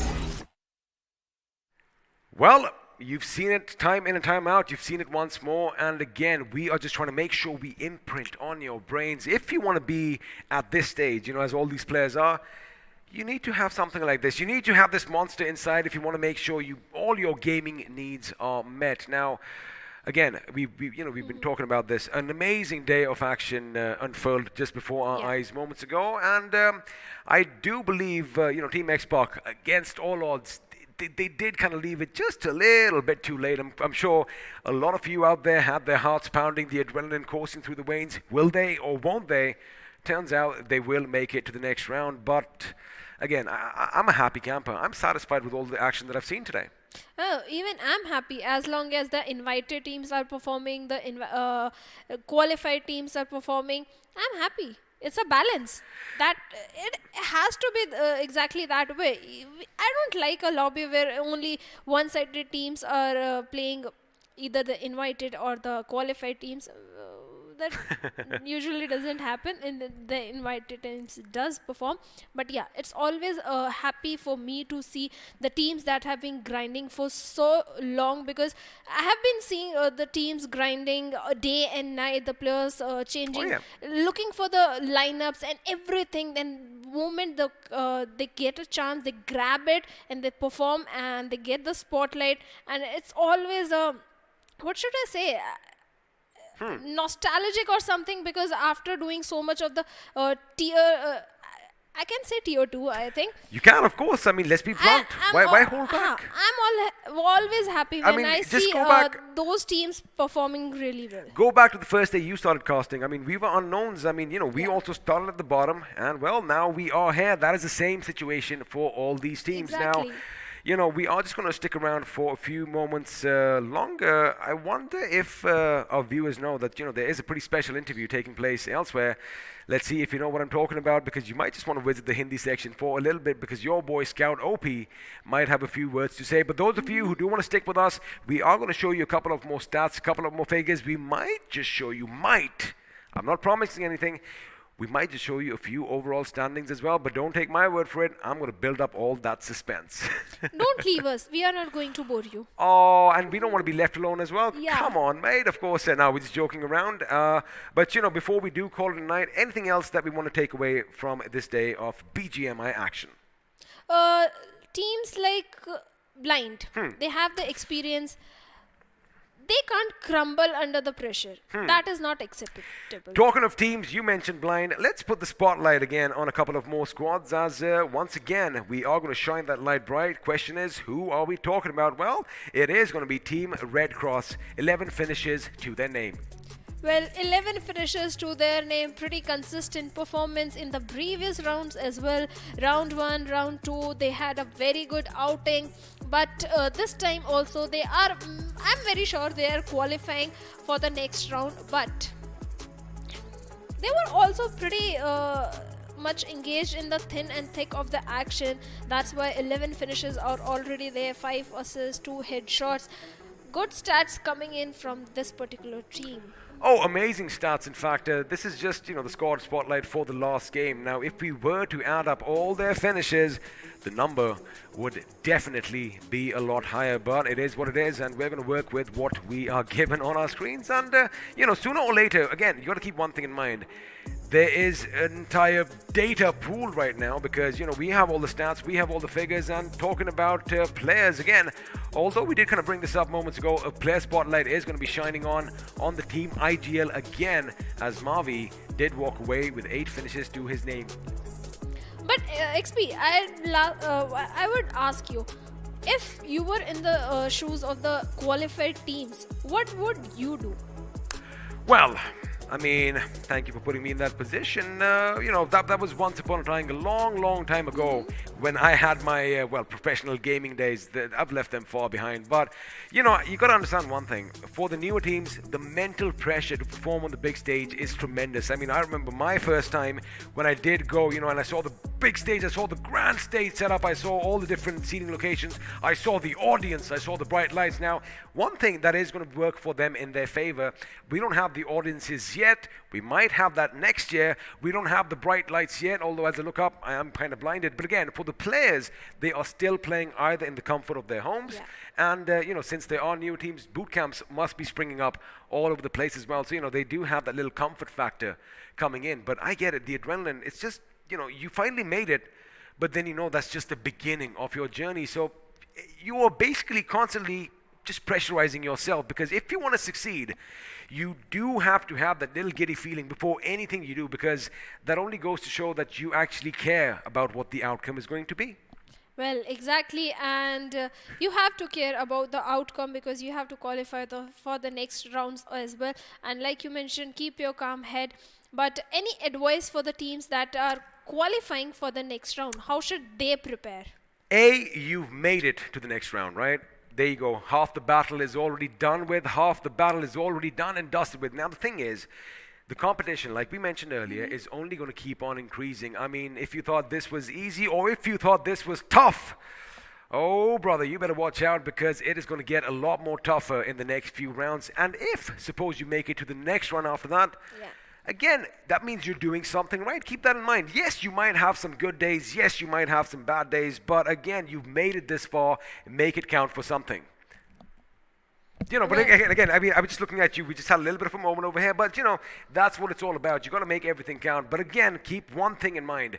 We still have one more day of intense action with a few of your favorite teams making an appearance tomorrow, which is going to be day 4 of round 3, after which we are going to see you next year. I love saying that. Although it is just a few days ago, I'm going to see you next year has a different bit of a ring to it. Well, definitely new day, new teams, new lobby, new expectations are going to be there. And let's hope for the best and prepare for the worst, I'll say. There you have it, ladies and gentlemen. As Bhavna, Shadow, Shakeen has said, let's hope for the best and, well, prepare for the worst. I wonder if the teams are going to listen to this, because, again, all they have to do is go back, watch the videos, do their homework, and, well, they just might have a little bit of an advantage. But here, from Bhavna and from me and iQOO BGIS, we're going to say good night to you. We are going to see you tomorrow.